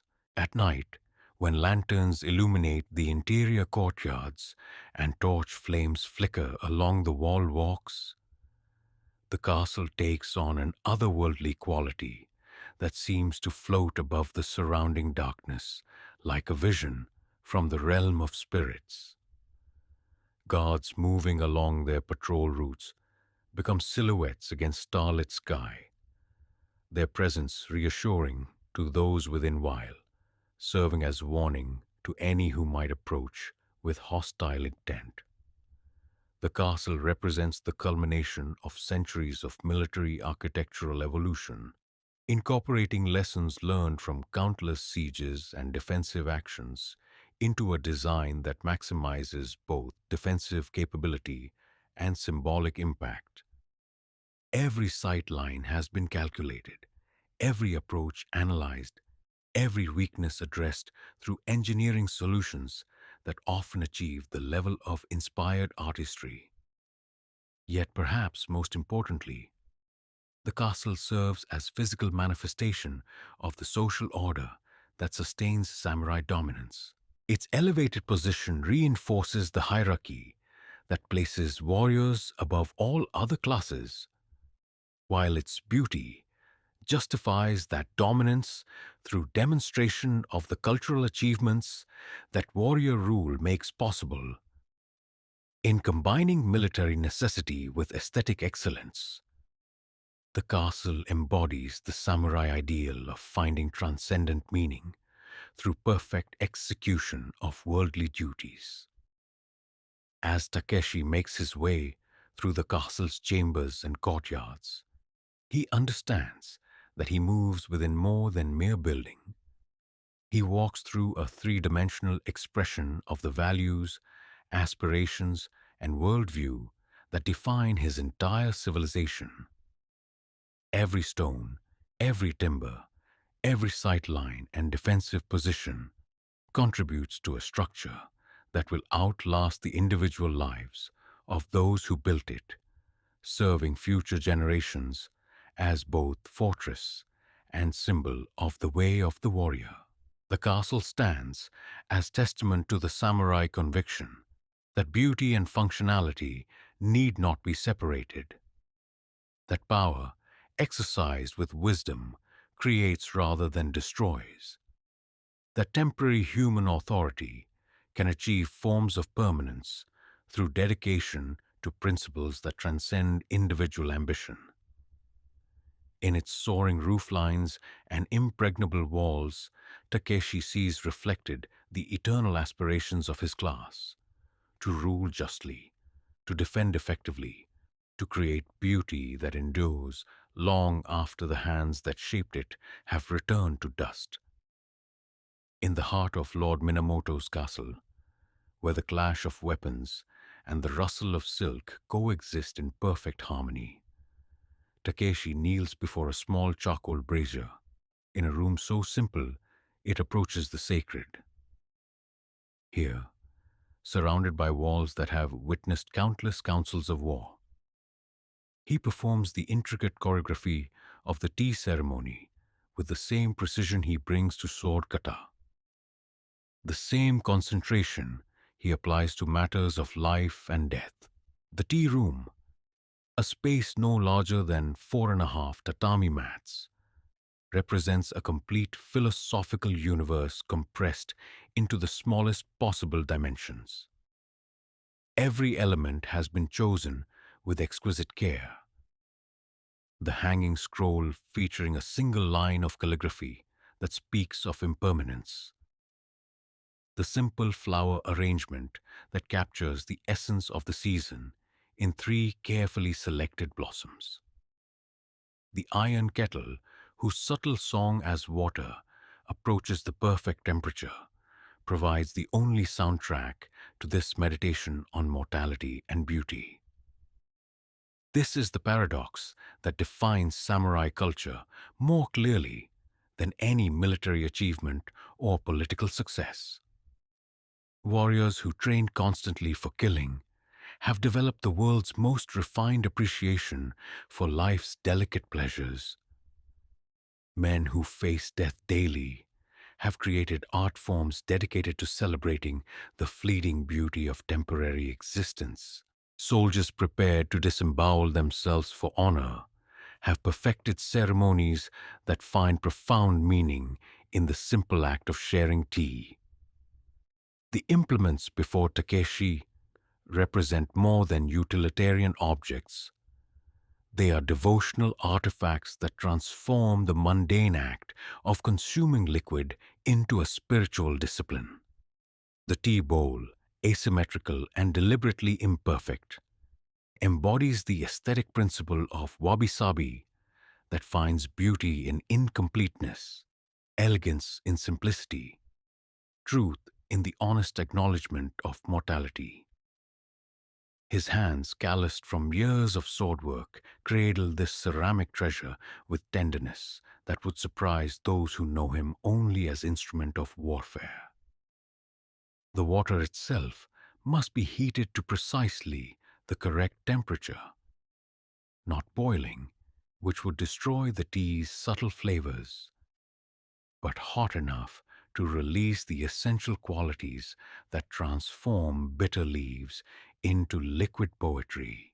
This attention to minute detail, this insistence on perfection in the smallest matters, reflects training that carries over seamlessly from martial practice to aesthetic appreciation. The warrior, who cannot sense the exact moment when water reaches optimal temperature, cannot be trusted to sense the precise instant when attack becomes possible. Each movement in the tea ceremony has been refined through centuries of practice until it achieves the efficiency that marks all superior Japanese art forms. Nothing is wasted, nothing is arbitrary, nothing is performed merely for show. The tea master's gestures flow with the same inevitability as perfect sword technique, each action leading naturally to the next. The entire sequence building toward a climax of shared appreciation that transcends individual consciousness. In tea, Master Sen no Rikyu once observed, we find the same principles that govern swordsmanship: perfect awareness, complete presence, acceptance of impermanence, harmony between human will and natural law. Takeshi has studied these words until they have become part of his spiritual DNA, understanding that the way of tea and the way of the sword are not separate paths, but different aspects of the same quest for enlightenment through disciplined practice. The philosophical foundations of the tea ceremony emerge from the same Buddhist and Confucian sources that inform samurai ethics. The principle of Ichigo Ichi, one time, one meeting, reminds participants that this gathering will never occur again, that these specific people will never share this exact moment again. That appreciation must be complete because opportunity is unrepeatable. Warriors who live constantly with the possibility of sudden death understand this truth more deeply than those who assume infinite tomorrows. Yet the ceremony also embodies social principles that seem to contradict samurai hierarchy while actually reinforcing it through voluntary submission to aesthetic authority. In the tea room, all participants kneel on the same level, drink from the same vessels, submit to the same democratic principles of shared appreciation. The most powerful daimyo and the humblest retainer experience identical treatment. Their worldly ranks temporarily dissolved in pursuit of aesthetic transcendence. This apparent egalitarianism actually strengthens rather than weakens social bonds by demonstrating that true authority comes not from birth or position, but from mastery of principles that anyone can study, but few can truly embody. The Lord who hosts such gatherings shows his superiority not through displays of wealth or power, but through demonstration of refined sensitivity, cultural achievement, spiritual development that elevates him above those who possess only material advantages. The tea ceremony's emphasis on rustic simplicity, wabi, provides philosophical counterweight to the elaborate luxury that surrounds samurai daily life. Surrounded by lacquered armor, silk clothing, golden ornaments, and architectural magnificence, the warrior discovers that true luxury lies in the to appreciate simplicity, to find satisfaction in the humblest pleasures, to recognize beauty that requires no external validation. The aesthetic of deliberate imperfection that governs tea ceremony extends this philosophy into concrete form. The tea bowl's irregular shape, the flower arrangement's asymmetrical balance, the hanging scroll's casual brushwork, all demonstrate that human creativity achieves its highest expression, not through mechanical perfection, but through the honest acknowledgement of limitation, combined with the determined pursuit of excellence within those constraints. Takeshi's participation in such ceremonies provides essential balance to the psychological demands of warrior life, where combat training emphasizes decisive action. The tea ceremony teaches patient contemplation, where martial discipline requires constant vigilance against external threats. Aesthetic practice cultivates internal peace, where military duty focuses on defeating enemies. Artistic appreciation celebrates shared humanity with friends and even former adversaries. The seasonal aspects of tea ceremony connect participants to natural cycles that transcend human conflict. Summer gatherings emphasize cooling elements. Thin tea served in wide bowls, flower arrangements featuring water plants, scrolls depicting mountain streams or ocean scenes. Winter ceremonies embrace warming elements, thick tea whisked to creamy consistency, flowers that suggest endurance through hardship, calligraphy that speaks of inner fire that burns regardless of external conditions. These seasonal variations remind warriors that their struggles occur within larger patterns of change and continuity that dwarf individual ambitions or grievances. The cherry blossoms that mark spring's arrival will bloom whether particular battles are won or lost. The autumn maples that provide this season's aesthetic focus will turn brilliant red, regardless of political developments that seem so crucial to human participants. The tea ceremony's insistence on present moment awareness provides psychological training that proves invaluable in combat situations. Warriors who have learned to focus completely on the subtle flavors of properly prepared tea, who have developed sensitivity to the minute changes in water temperature or the precise angle of light falling through paper screens, possess concentration skills that serve them well when split-second decisions determine survival. The social aspects of tea gathering create bonds between participants that transcend formal military relationships while reinforcing them through shared appreciation of beauty. Samurai who have knelt together in contemplation of flower arrangements, who have shared the same tea bowl, who have experienced together the profound silence that follows perfect ceremony. Such men understand each other in ways that mere military companionship cannot achieve. The ceremony's emphasis on hospitality and service provides essential training for warriors whose duties extend far beyond personal combat to encompass governance and administration. The host who can anticipate guests' unspoken needs, who creates atmosphere conducive to spiritual renewal, who demonstrates care for others through attention to countless details. Such a person possesses skills directly applicable to leadership in any context.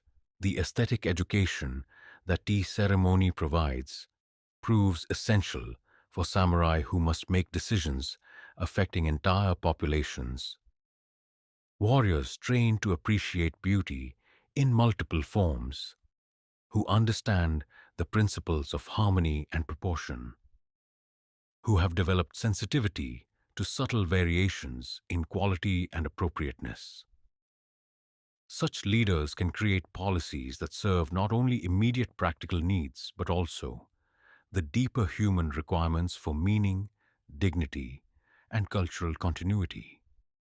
The ceremony's ritualized movements provide physical training that complements martial practice while developing different aspects of bodily control. Where swordsmanship emphasizes explosive power and instantaneous response, tea preparation requires sustained grace and flowing coordination. Where combat training builds strength and speed, aesthetic practice develops sensitivity and precision.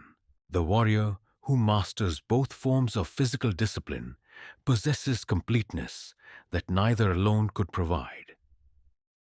As the ceremony reaches its conclusion and participants prepare to return to the world beyond the tea room, Takeshi reflects on the profound integration of beauty and violence that characterizes his culture.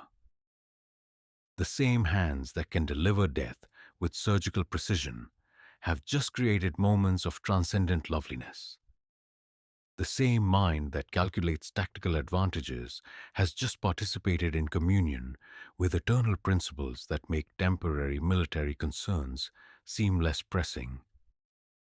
This is not contradiction, but synthesis. The uniquely Japanese achievement of finding in the warrior's way a path that leads not away from beauty, but toward its deepest appreciation. The samurai who truly understands the way of the sword discovers that it includes all other ways. That mastery of killing creates capacity for celebrating life. That preparation for death opens awareness to everything that makes existence precious. The tea room's sliding door opens to reveal the world of politics and warfare from which the participants have temporarily withdrawn. But they return to that world transformed by their experience, carrying within them the memory of perfect harmony achieved through shared aesthetic discipline. They are better warriors for having been, however briefly, something more than warriors. They are human beings who have touched the eternal through appreciation of the temporary, who have found in beauty a strength that no military training could provide. The shrine stands at the heart of the Minamoto compound like a doorway between worlds. Its vermilion pillars and curved roof lines, marking the threshold where human concerns meet divine influence, where the spirits of the dead maintain their eternal watch over the struggles of the living.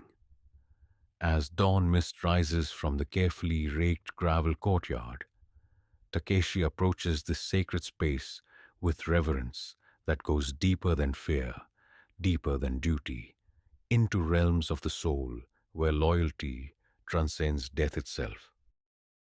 The morning ritual begins before consciousness fully awakens, his movements guided by patterns learned in childhood and refined through decades of practice. Water from the sacred basin cleanses hands and mouth, not merely from physical impurity, but from the spiritual contamination that accumulates through ordinary living. The dipper's weight in his palm connects him to countless generations of ancestors who performed this same purification, their presence almost tangible in the pre-dawn silence. Shinto, the way of the gods, pervades every aspect of samurai existence so completely that it becomes invisible, like the air that sustains life without requiring conscious attention. The kami that inhabit every mountain, every river, every ancient tree, every significant rock formation are not distant deities requiring elaborate supplication, but intimate presences woven into the fabric of daily experience. Japan itself is sacred, every particle of soil blessed by divine essence, every breath of wind carrying messages from the realm of spirits. The family shrine within the compound houses the ancestral tablets that represent something far more substantial than mere memorial objects. These wooden markers, inscribed with the posthumous names of the honored dead, serve as actual dwelling places for spirits who have not departed but transformed, trading physical existence for a different form of presence that allows them to guide and protect their descendants. When Takeshi lights incense before his grandfather's tablet, he communes not with memory, but with living essence that retains personality, wisdom, and deep concern for family welfare. The prayers that rise with the fragrant smoke address practical concerns that span the boundary between material and spiritual realms. Success in battle depends not only on superior technique and tactical wisdom, but on supernatural assistance from ancestors who faced similar challenges during their earthly lives. The spirits of dead warriors continue their service in the afterlife, their loyalty extending beyond the grave to encompass protection of family honor, guidance in crucial decisions, and intervention in moments of desperate need. Buddhism, introduced from China centuries earlier, has not replaced Shinto beliefs, but merged with them to create a syncretic system that addresses different aspects of existence while maintaining internal coherence. Where Shinto celebrates the sacred nature of life and the continuing presence of ancestral spirits, Buddhism provides framework for understanding suffering, impermanence, and the ultimate liberation that comes through enlightenment. The Zen tradition that most appeals to samurai sensibilities strips Buddhism down to its essential core, eliminating elaborate theology in favor of direct experience, discarding complex rituals in favor of simple meditation, rejecting intellectual analysis in favor of intuitive understanding. This austere approach resonates with warrior temperament because it emphasizes practical application over theoretical knowledge, immediate awareness over distant promises, personal responsibility over external salvation. In the meditation hall adjacent to the shrine, Takeshi assumes the zazen position that has been refined through centuries of practice into the most efficient posture for achieving mental clarity. Sitting in perfect balance, spine erect but not rigid, hands formed into the cosmic mudra that symbolizes unity between individual consciousness and universal awareness. He begins the daily practice that provides foundation for all other activities. The breathing that sustains meditation follows patterns designed to calm the mind while maintaining alertness. Each inhalation draws in not merely oxygen, but ki, the universal life force that animates all existence. Each exhalation releases not merely carbon dioxide, but the mental turbulence that clouds perception and impedes decisive action. Through conscious control of breath, the warrior learns to govern the internal states that determine effectiveness in all endeavors. Makuso, the meditation of no thought, represents the highest achievement of mental discipline, the state where individual consciousness dissolves into universal awareness while maintaining complete functionality. In this condition, the warrior moves beyond personal concerns about success or failure, life or death, honor or shame, into direct participation in the cosmic order that governs all phenomena. Actions flow not from ego, but from alignment with natural law. Responses emerge not from calculation, but from perfect intuition. The philosophical foundation of this practice rests on Buddhist understanding of the illusory nature of separate selfhood. What appears to be individual identity is actually a temporary configuration of physical and mental processes that arise and pass away in constant flux. The warrior, who grasps this truth, loses attachment to personal survival while gaining access to resources that transcend individual limitation. Death becomes merely another transformation in an endless process of change, removing fear's power to paralyze decisive action. Yet this metaphysical understanding must be balanced with practical recognition of duty and obligation. The samurai who achieves enlightenment does not withdraw from worldly responsibilities, but fulfills them with greater efficiency, precisely because personal concerns no longer interfere with clear perception of what each situation requires. Spiritual development serves not as escape from the warrior's path, but as its culmination, the point where technique transcends conscious effort to become natural expression of cosmic harmony. The seasonal festivals that mark the religious calendar provide community expression for beliefs that individual practice cultivates in solitude. Obon, the festival honoring ancestral spirits, brings the entire domain together in celebration of continuity between past and present, dead and living, human and divine.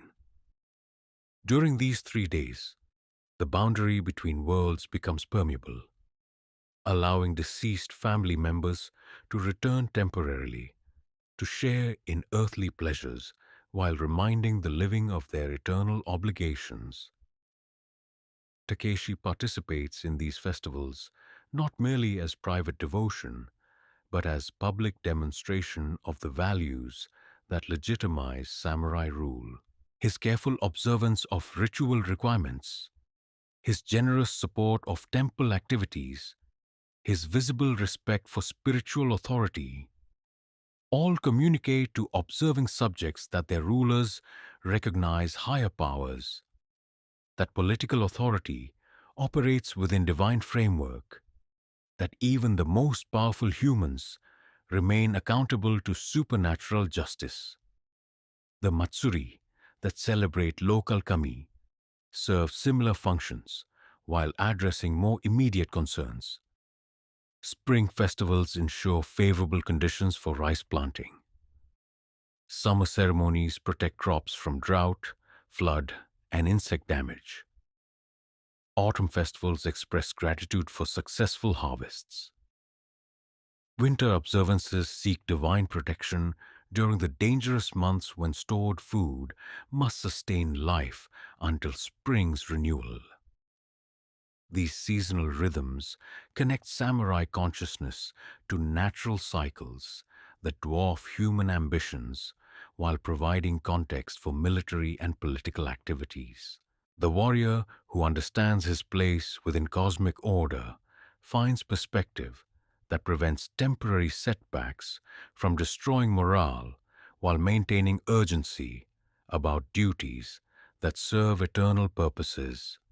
The presence of Christian missionaries arriving in recent decades from distant European nations has introduced theological challenges that test the flexibility of traditional Japanese spirituality. These foreign priests proclaim exclusive truth claims that demand rejection of ancestral beliefs, loyalty to distant authorities that supersedes obligations to local lords, individual salvation that transcends family and community bonds. Some samurai find attraction in Christian emphasis on personal conscience and direct relationship with divine authority. Others reject Christianity as foreign contamination that threatens the spiritual foundations of Japanese civilization. Most occupy middle ground, curious about exotic ideas while remaining fundamentally committed to traditional practices that have sustained their culture for centuries. The theological debates that result from this cultural encounter force Japanese intellectuals to articulate beliefs that previously required no explicit defense.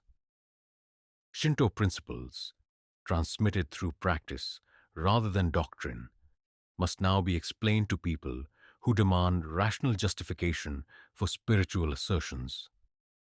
Buddhist philosophy, expressed through meditation rather than argument, must engage with Christian logic that separates faith from works, soul from body, individual from community. These intellectual challenges ultimately strengthen rather than weaken traditional beliefs by forcing their conscious examination and systematic organization. The samurai who can explain why ancestor veneration serves essential social functions, why natural divinity deserves reverence, why spiritual discipline enhances rather than diminishes warrior effectiveness. Such a person possesses religious convictions that cannot be shaken by foreign arguments or domestic criticism. The ghost stories that permeate samurai culture serve practical purposes beyond mere entertainment, teaching moral lessons while acknowledging spiritual realities that rationalistic thinking tends to dismiss. Tales of vengeful spirits who return to punish injustice remind rulers that their actions have consequences extending beyond earthly accountability. Stories of protective ancestors who intervene during crises encourage descendants to maintain family honor while providing psychological comfort during difficult periods. The most powerful ghost stories involve warriors who died with unfulfilled obligations, whose spirits cannot rest until duty is completed or honor restored. These tales reinforce the central samurai conviction that loyalty transcends death, that true service continues regardless of personal survival, that the warrior's path leads to forms of immortality more substantial than mere physical existence. Seppuku, ritual suicide, represents the culmination of samurai spirituality, the moment when religious conviction translates into ultimate action. The warrior who opens his belly with perfect technique demonstrates mastery over the fundamental human fear of death while fulfilling the highest obligations of honor. This is not mere violence, but sacred ceremony, not desperate escape, but triumphant completion of the spiritual path that gives life meaning. The ritual requirements for proper seppuku reflect the ceremony's religious significance. Purification through bathing and fasting, composition of death poem that expresses final understanding, selection of appropriate clothing that honors ancestral traditions, choice of location that provides proper setting for transformation from earthly to spiritual existence. Each element contributes to a process that sanctifies death while preserving the honor that makes death worthwhile. The presence of the Keshakunin, the second who delivers the merciful death blow, transforms individual suicide into community affirmation of shared values. This role, often filled by the closest friend or most trusted retainer, represents the ultimate expression of loyalty and compassion. The man who agrees to serve as Keshakunin accepts responsibility for ensuring that his companion's death achieves its intended spiritual significance while minimizing physical suffering. The death poem that traditionally accompanies seppuku provides final demonstration of cultural achievement that justifies the warrior's entire existence. These verses, composed in extremis, often achieve heights of poetic beauty that surpass works created under more comfortable circumstances. The approaching death strips away all pretense and artificiality, allowing authentic voice to emerge in language that captures essential truths about existence, duty, and the relationship between temporary life and eternal values.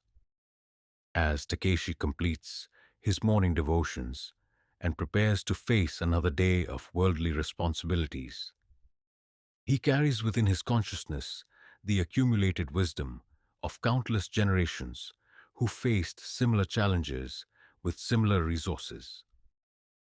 The spirits of his ancestors accompany him into whatever trials await, their presence providing strength that no merely human support could offer. The gods whose essence permeates the landscape watch over his actions, ensuring that justice ultimately prevails regardless of temporary setbacks. The way of the warrior reveals itself to be fundamentally a spiritual path, a method of using worldly duties as means for achieving transcendence. The samurai who truly understands his calling discovers that military service, political responsibility, and aesthetic cultivation are all aspects of the same quest for enlightenment. In learning to die well, he learns to live completely. In mastering the sword, he masters himself. In serving earthly lords, he serves eternal principles that give meaning to all existence. The cherry blossoms that fall like snow outside the shrine windows remind him once again that beauty lies in impermanence, that life gains value through its fragility, that the warrior's path leads through death to forms of existence that transcend the limitations of flesh and time.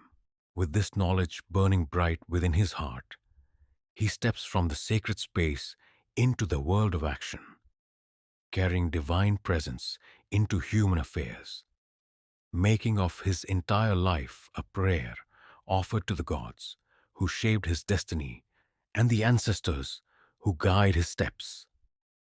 The year is 1180, and across the breadth of Japan, the earth itself seems to tremble with anticipation of the coming storm. In the compound of Lord Minamoto Yoritomo, the air thrums with tension as thick as summer heat before a typhoon strikes. Takeshi kneels in the armory, checking his equipment with the methodical precision that separates living warriors from dead heroes.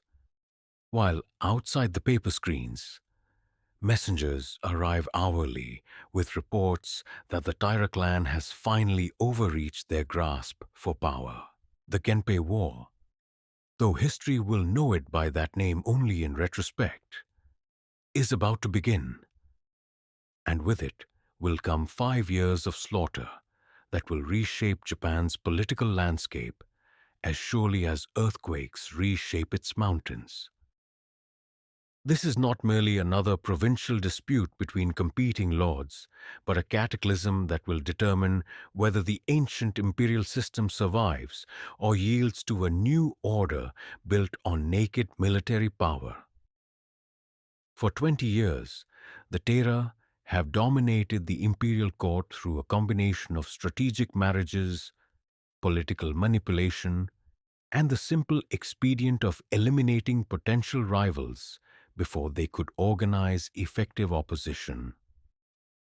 Their leader, Taira no Kiyomori, has placed his own grandson on the imperial throne, reduced the emperor to a powerless figurehead, and governed Japan as if it were his personal domain. The accumulated resentment of displaced nobles, frustrated warriors, and ambitious monks has reached the point where explosion becomes inevitable.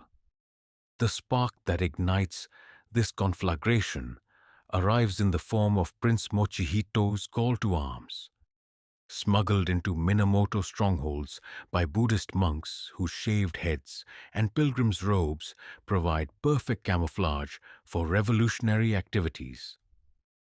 The prince, legitimate heir to imperial authority, formally requests military assistance in overthrowing the Tara usurpers and restoring proper order to the realm.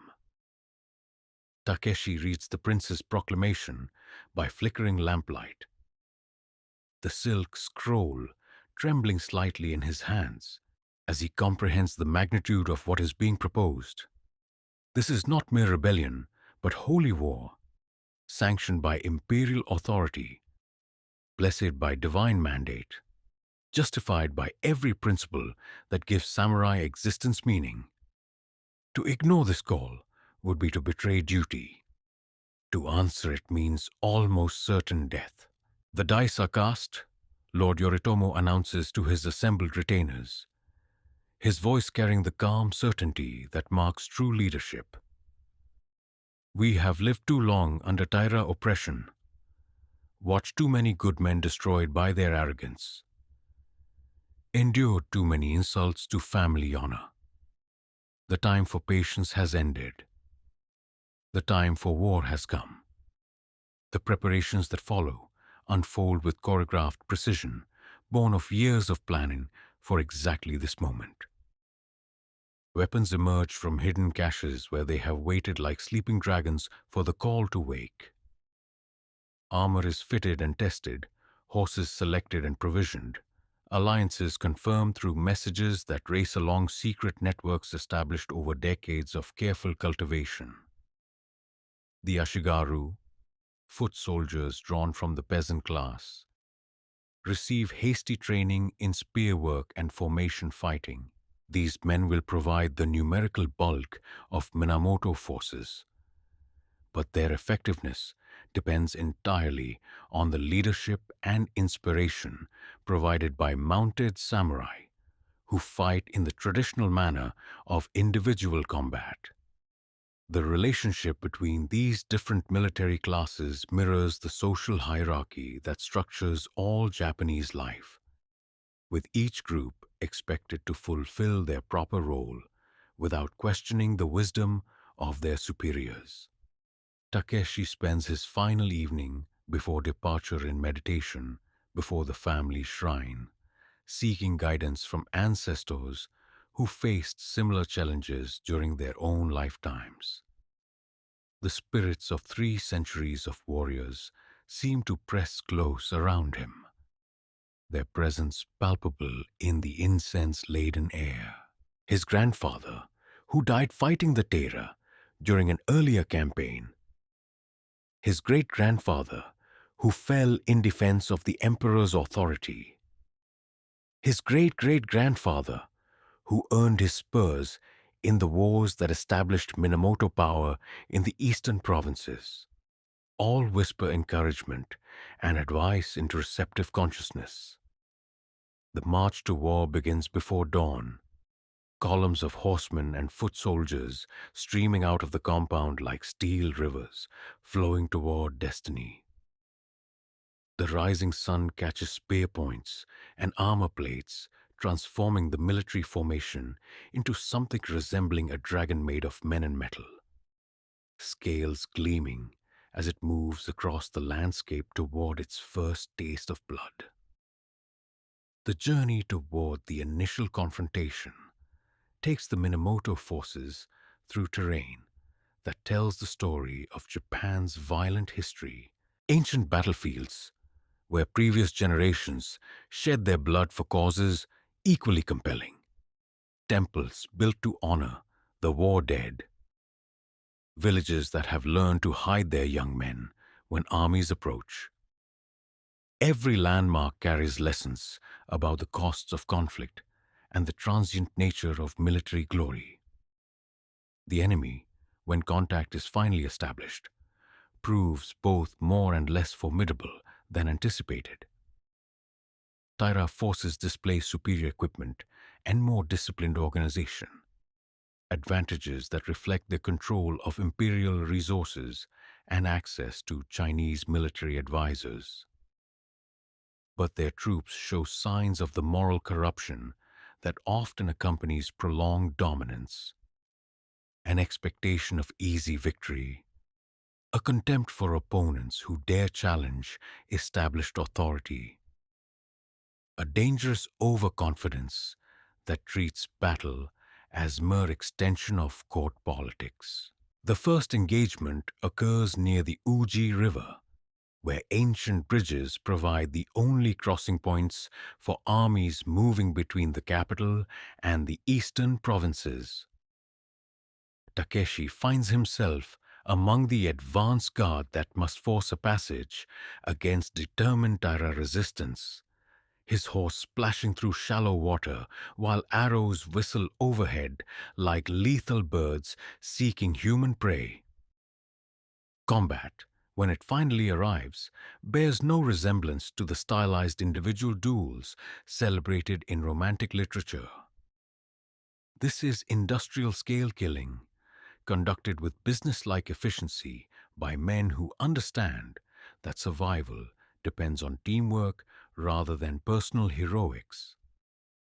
Mounted samurai charge in coordinated waves, their long spears, yari, designed not for single combat, but for breaking enemy formations through concentrated impact. The sound of battle overwhelms the senses, the thunder of hooves on hard ground, the crash of spear points against armor, the screams of wounded horses and dying men, the harsh breathing of warriors pushed beyond normal human endurance. Takeshi's world narrows to the few meters immediately around his position, his attention focused entirely on the next thrust, the next parry, the next decision that will determine whether he lives to see another sunrise. His first kill comes almost accidentally. A Taira samurai who stumbles while attempting to avoid Takeshi's spear thrust and impales himself on the point with such force that the weapon penetrates completely through his torso. The man's eyes meet Takeshi's for a brief instant before life departs. And in that moment, both warriors understand that death in battle is neither noble nor ignoble, but simply inevitable for those who choose the path of war. The melee continues for hours that feel like days, with neither side able to achieve decisive advantage.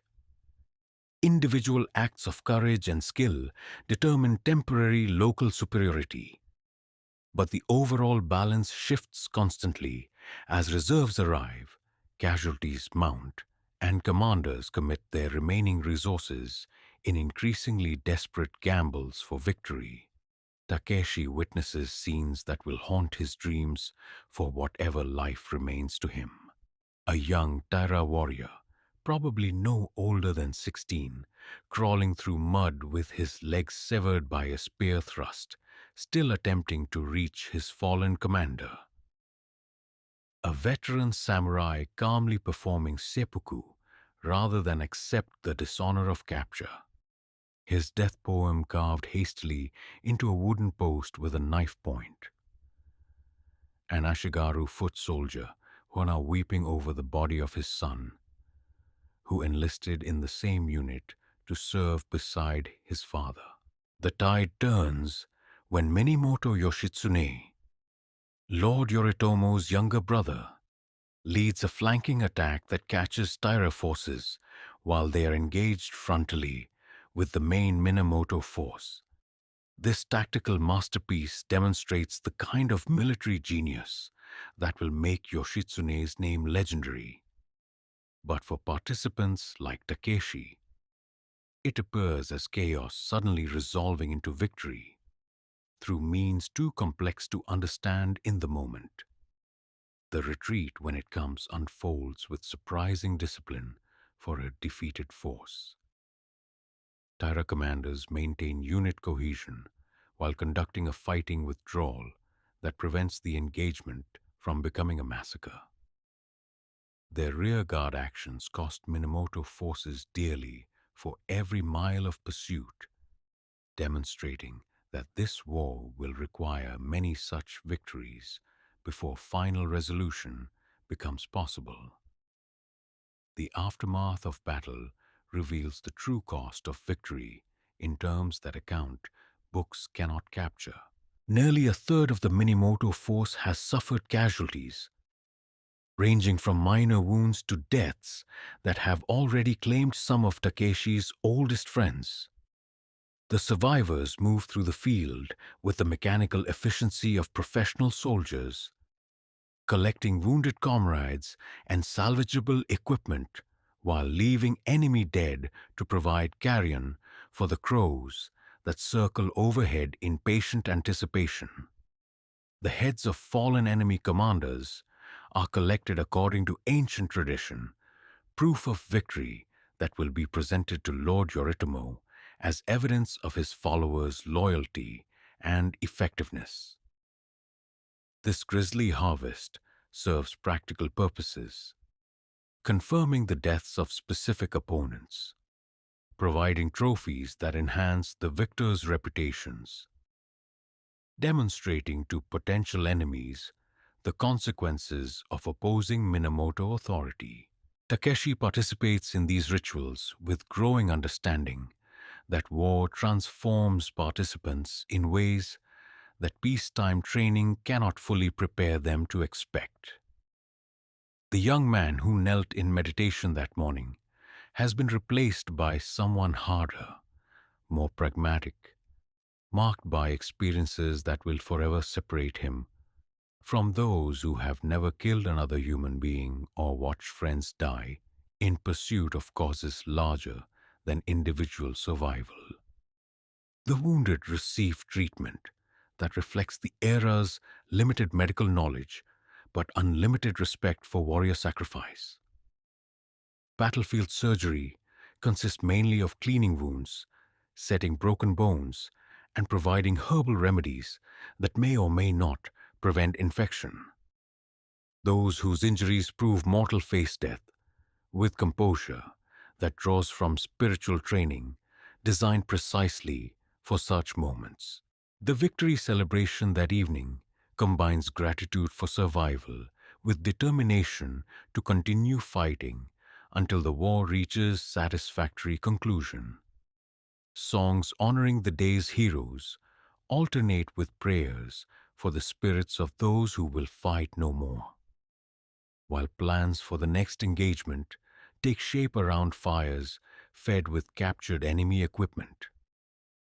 Takeshi sits apart from the main festivities, cleaning blood from his armor while contemplating the transformations that a single day of combat has wrought within his consciousness. He entered battle as student of warrior ideals. He emerges as practitioner of warrior realities. The gap between those two conditions proves wider than all his training had prepared him to bridge. Yet gradually, as the immediate shock of a combat experience begins to integrate with his deeper understanding of the samurai path, He recognizes that today's events represent not deviation from his spiritual development, but acceleration of it. In facing death, both his own and others, he has gained direct knowledge of truths that meditation can approach only indirectly. In serving his Lord under conditions of ultimate testing, he has discovered reserves of loyalty and courage, whose existence he had only suspected. The Genpei War has begun, and with it, the transformation of Japan from an ancient civilization governed by court ceremony into a medieval state ruled by military pragmatism. Takeshi and his generation of warriors will serve as instruments of this transformation, their individual fates subsumed into historical forces too vast for any single consciousness to comprehend completely. But in the flickering light of the victory fires, as he prepares for sleep that may be interrupted by enemy counterattack, Takeshi understands that he has found his true calling in the chaos of battle. Tomorrow will bring fresh challenges, new opportunities to demonstrate valor, additional tests of the principles that give his life meaning. He faces that prospect not with fear, but with anticipation, knowing that he has discovered his proper role in the cosmic drama that encompasses all existence. The dragons have awakened, and their fire will burn until the very foundations of Japanese society are melted down and reforged into new patterns. In that great work of destruction and creation, the way of the warrior will prove its ultimate worth as both weapon and guide, both means and end, both temporal necessity and eternal truth. The year is 1274, and an unnatural wind blows across the waters of Hakata Bay, carrying with it the scent of foreign lands and the promise of apocalypse. Nearly a century has passed since the Genpei War reshaped Japan's political order.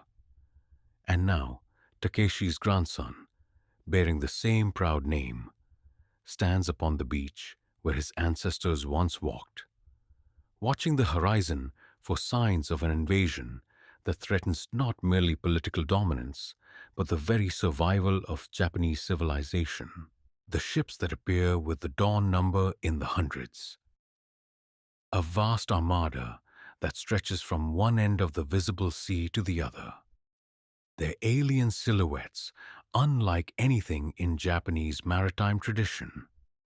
These are not the elegant coastal vessels that carry merchants between the home islands, but massive war junks designed for open ocean campaigns, each capable of transporting hundreds of warriors across the treacherous waters that have protected Japan from foreign conquest since the beginning of recorded history.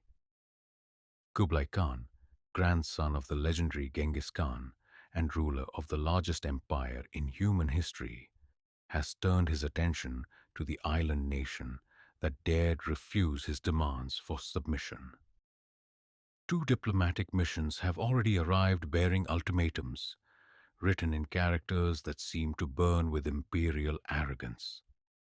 Japan must acknowledge Mongol supremacy and pay tribute, or face the same destruction that has consumed kingdoms from Hungary to Burma. The Japanese response, crafted by the regent Hojo Tokimune, carried the pride of a people who have never known foreign rule. Japan is the land of the gods, protected by divine wind, defended by warriors whose loyalty transcends death itself. Come if you dare, but know that you sail toward your own destruction. Such words would prove prophetic in ways that neither sender nor recipient could anticipate. Takeshi adjusts his armor one final time as the enemy fleet assumes invasion formation. Their disciplined movements revealing military organization that operates on scales unknown in Japanese warfare. These are not the feudal levies that fought the Genpei War, bound together by personal loyalty and provincial rivalry, but professional soldiers from a dozen conquered nations, unified under Mongol command and equipped with weapons and tactics that have proven irresistible from Europe to Southeast Asia. The invasion force that begins its approach to the Japanese shore includes Chinese engineers with their terrible fire weapons, Korean naval specialists who understand these waters better than their Japanese defenders, Mongol cavalry trained in the steppe warfare that built the world's greatest empire. Against this host of perhaps 30,000 seasoned warriors, Japan can muster only the courage of men fighting for their homeland and the protection of gods who have never yet failed to defend their chosen people. The first Mongol landing craft beach themselves with mechanical precision, disgorging troops who form ranks with an efficiency that demonstrates their extensive combat experience. Their armor differs markedly from Japanese designs. Layered leather and metal plates designed for the mass warfare tactics that have conquered half the world. Their weapons include Chinese fire lances that belch flame and projectiles, composite bows with range and power superior to Japanese equivalents, steel blades forged according to techniques learned from conquered civilizations. Yet when the invaders advance inland, they encounter resistance that confounds their expectations and challenges their understanding of how warfare should unfold. Japanese defenders refuse to meet them in pitched battle where superior numbers and equipment would prove decisive. Instead, they conduct a fighting withdrawal that costs the Mongols dearly for every foot of ground gained while denying them the quick victory that their campaign schedule demands. Takeshi leads a small force of mounted samurai in hit-and-run attacks designed to disrupt enemy supply lines and prevent the establishment of secure beachheads. These tactics require intimate knowledge of local terrain, combined with willingness to accept casualties that would be considered prohibitive in conventional warfare. Yet the warriors who follow him understand that they fight not merely for military objectives but for the survival of everything that gives their lives meaning. The cultural clash that occurs when these different warrior traditions meet in combat reveals fundamental differences in military philosophy and social organization. Mongol forces fight as integrated units where individual achievement serves collective objectives, their tactics emphasizing coordination and mass effect over personal heroics.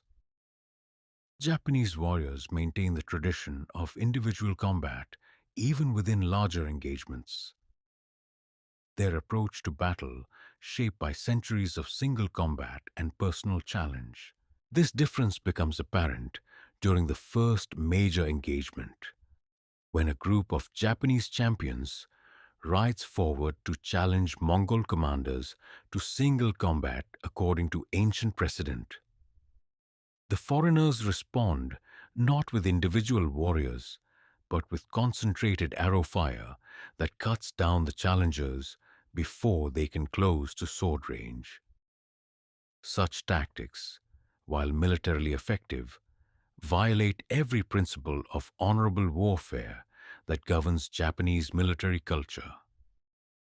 The fighting that follows proves bitter beyond anything in Japanese experience, marked by innovations in destructive technology that transform the very nature of battlefield death.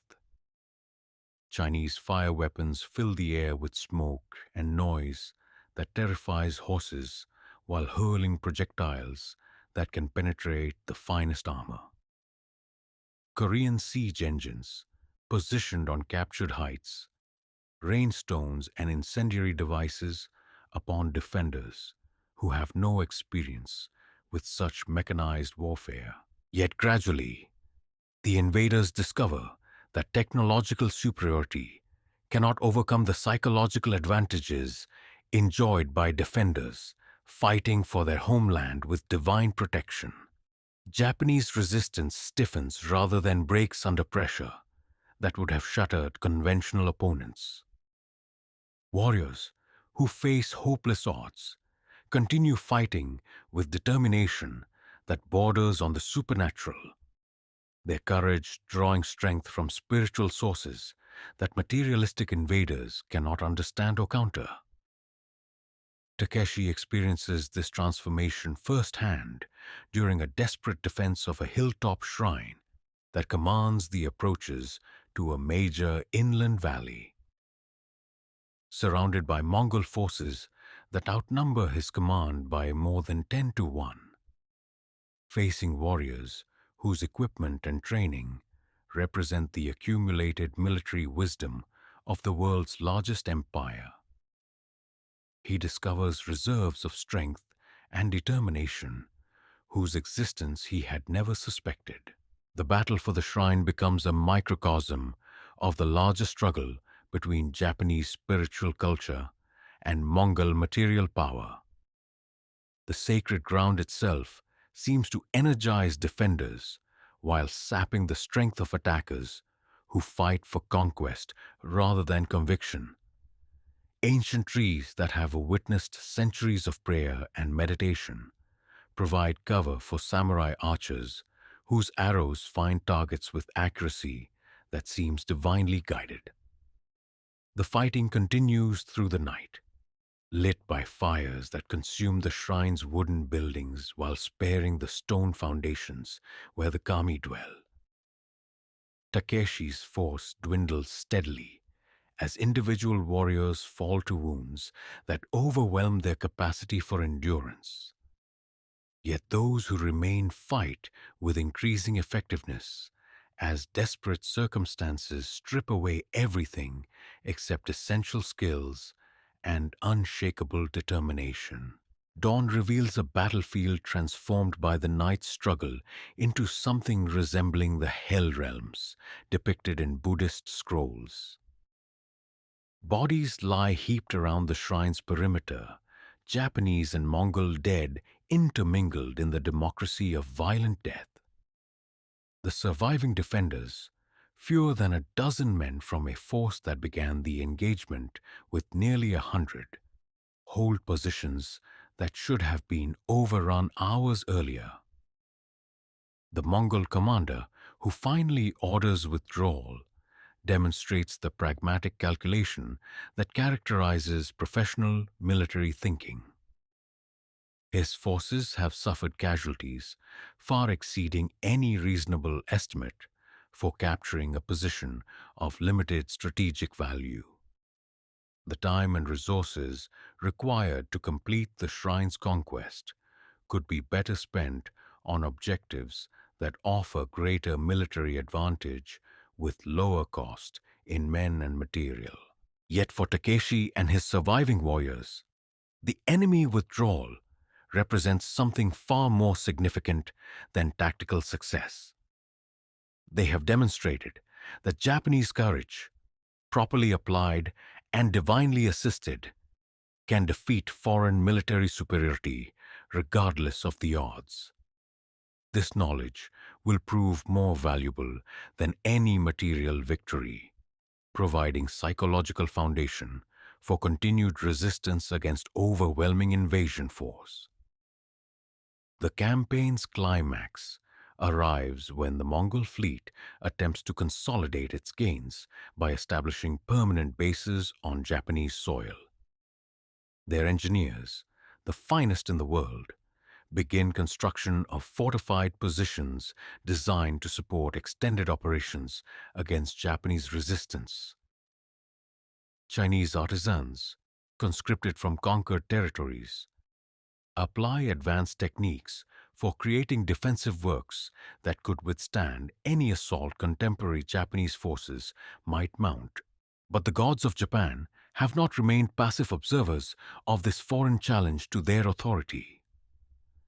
For 7 days, the weather has grown increasingly unstable, with winds that shift direction without warning and clouds that gather with unnatural speed. The Mongol fleet, anchored in exposed waters to support the land campaign, faces conditions that even experienced mariners find disturbing. On the night of the seventh day, the kamikaze, the divine wind, rises from the depths of the sea with fury that transforms nature itself into Japan's ultimate weapon. Typhoon winds that surpass anything in recorded memory drive walls of water against the Mongol fleet with force that no human engineering can resist. Ships designed to survive ocean crossings are lifted from the water and hurled against rocky shores like toys discarded by angry children. The destruction unfolds with biblical completeness. Hundreds of vessels are driven aground or simply disappear beneath waves that tower higher than temple pagodas. Thousands of warriors who conquered kingdoms drown in waters that will not accept their presence on Japanese soil. The invasion fleet that represented the concentrated military might of the world's greatest empire dissolves into scattered wreckage and floating corpses. Takeshi witnesses this divine intervention from the safety of high ground, his surviving warriors kneeling in prayer as they watch the gods of Japan demonstrate their power over foreign ambition. The sight burns itself into his consciousness with intensity that will shape his understanding of warfare, spirituality, and national destiny for whatever remains of his life. The typhoon's aftermath reveals a coastline transformed by supernatural violence into a graveyard of imperial ambition. Mongol armor and weapons wash ashore alongside the bloated corpses of horses and men, providing grim testimony to the fate that awaits those who challenge the land of the gods. Japanese forces move through the wreckage like scavengers after Armageddon, collecting intelligence and salvageable equipment while offering prayers for the souls of enemies who died far from their ancestral graves.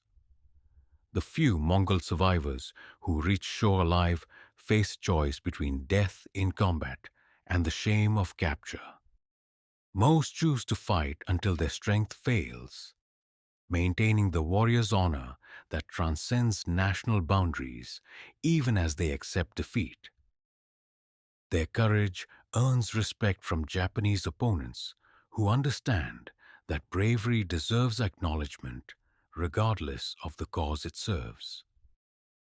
The invasion's failure sends shockwaves throughout the Mongol Empire that extend far beyond immediate military concerns.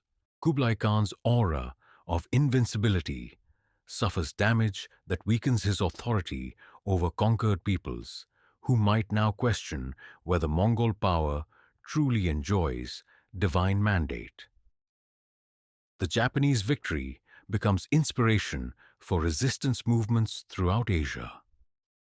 Proof that even the mightiest empire can be defeated by sufficiently determined opposition.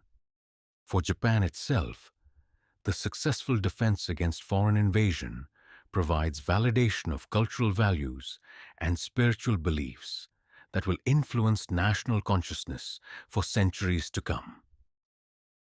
The conviction that Japan enjoys special divine protection, that Japanese warriors possess superior courage and loyalty, that foreign military techniques cannot overcome traditional Japanese virtues.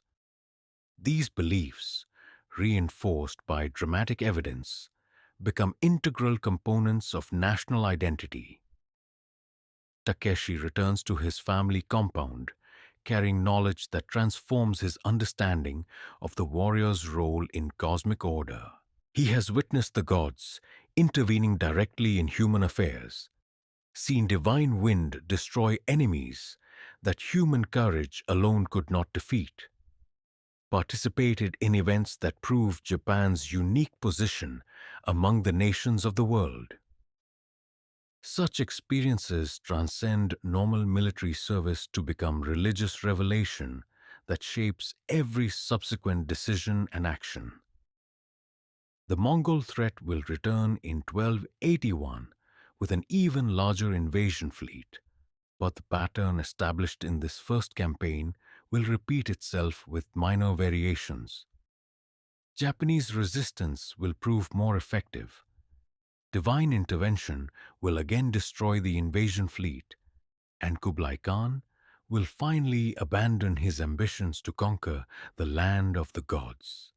The way of the warrior will have proven its worth not merely in human combat, but in service to powers that govern wind and wave, earth and sky, the visible and invisible realms that together constitute reality. In defending Japan against foreign conquest, Takeshi and his generation of warriors have discovered that their calling encompasses far more than feudal loyalty or personal honor.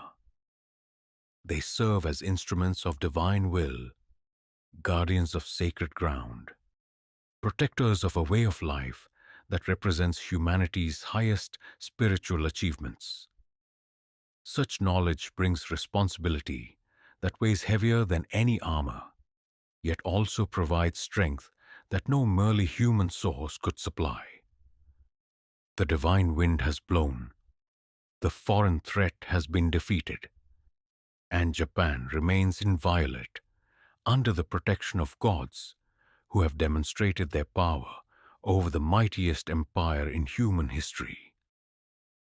The way of the warrior has been tested in the ultimate crucible and emerged not only victorious but transformed, elevated from human institution to divine instrument, from temporal necessity to eternal truth. In the darkest hour before dawn, when the boundary between dream and waking grows thin as morning mist, Takeshi and his sword brother Kenji kneel facing each other in the compound's most sacred space, the armory where their ancestors' weapons rest like sleeping spirits waiting for the call to wake. Between them lies a single white cloth, unmarked by any stain save the droplets of blood that will soon seal a bond stronger than steel, deeper than flesh, more enduring than the very lives that create it. This is the ritual of Kyodai Sakazuki, the sharing of sake cups that transforms two separate warriors into a single fighting spirit dwelling within two bodies. The ceremony that unfolds in whispered words and ancient gestures will create obligations that transcend family loyalty, exceed feudal duty, and endure beyond the grave itself. When it concludes, Takeshi and Kenji will no longer exist as individuals, but as two aspects of the same warrior essence, bound by ties that death can sever but never truly break. The origins of their friendship stretch back through years of shared training, mutual respect gradually deepening into the profound understanding that marks true spiritual kinship. They have bled together in practice yards, meditated together in temple halls, faced death together on battlefields where lesser bonds would have dissolved under pressure that reveals the true nature of human character. Through all these trials, their trust has grown until it achieves the purity that makes such brotherhood possible. We who share this cup, Kenji intones, his voice carrying the formal cadences reserved for the most solemn occasions, pledge our lives to each other's service, our deaths to each other's honor, our spirits to each other's memory. What threatens one threatens both. What serves one serves both. What honors one honors both. Let the gods witness our oath and judge us if we prove false. The sake they share has been prepared according to traditions that stretch back through centuries of warrior culture, each step in its creation blessed by priests who understand the sacred nature of the bond it will create. The rice from which it was brewed grew in fields consecrated to the kami, watered by streams that flow from sacred mountains, tended by farmers who offered prayers at every stage of cultivation. The brewing itself followed rituals designed to infuse the liquid with spiritual essence that can sustain supernatural obligations. As the rice wine passes between them, Takeshi feels the transformation beginning in the deepest centers of his being. This is not mere ceremony, but mystical process that reshapes identity itself, dissolving the boundaries of individual consciousness to create something larger and more powerful than either warrior could achieve alone. The sack carries within its essence the spiritual energy necessary to forge souls together, creating bonds that will persist through whatever trials fate might devise.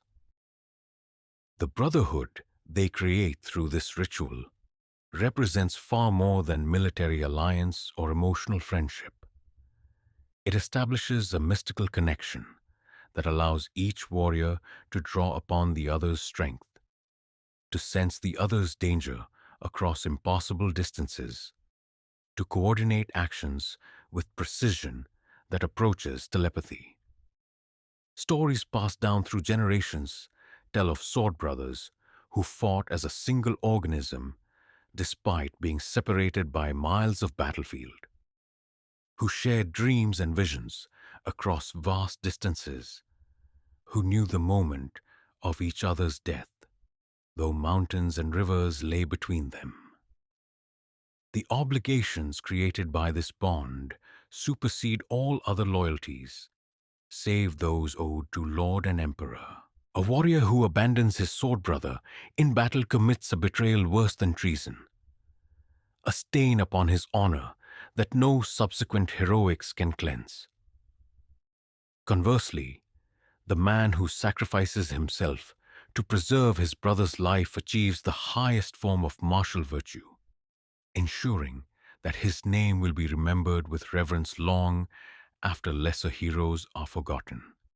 Genji produces a tanto, a short blade, consecrated for ritual purposes, and draws its edge across his palm with the steady precision of long practice.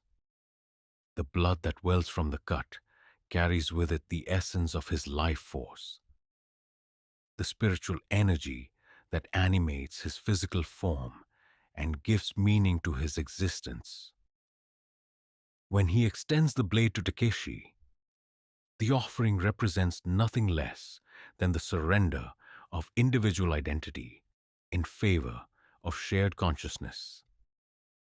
Takeshi accepts the blade and repeats the ritual cut, feeling the steel part his flesh with surprising gentleness. The pain that follows serves not as suffering, but as awakening, marking the moment when personal boundaries begin to dissolve and brotherhood begins its mystical work.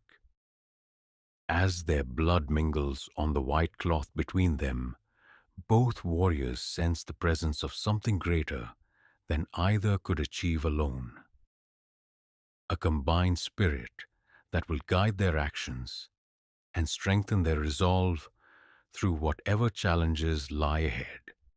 The ceremony concludes with the exchange of personal items that will serve as physical anchors for their spiritual connection. Takeshi offers a small jade carving that belonged to his grandfather, a talisman blessed by generations of family prayers and warrior service. Genji reciprocates with a silk cord woven by his sister, its threads containing strands of hair from every woman in his family line, binding him to ancestral protection and feminine wisdom. These talismans will travel with each warrior throughout their remaining lives, providing tangible reminders of obligations that transcend ordinary human understanding. Should either brother fall in battle, the survivor will carry both items until his own death ensures their eventual reunion in the realm of spirits where all true bonds achieve their ultimate fulfillment.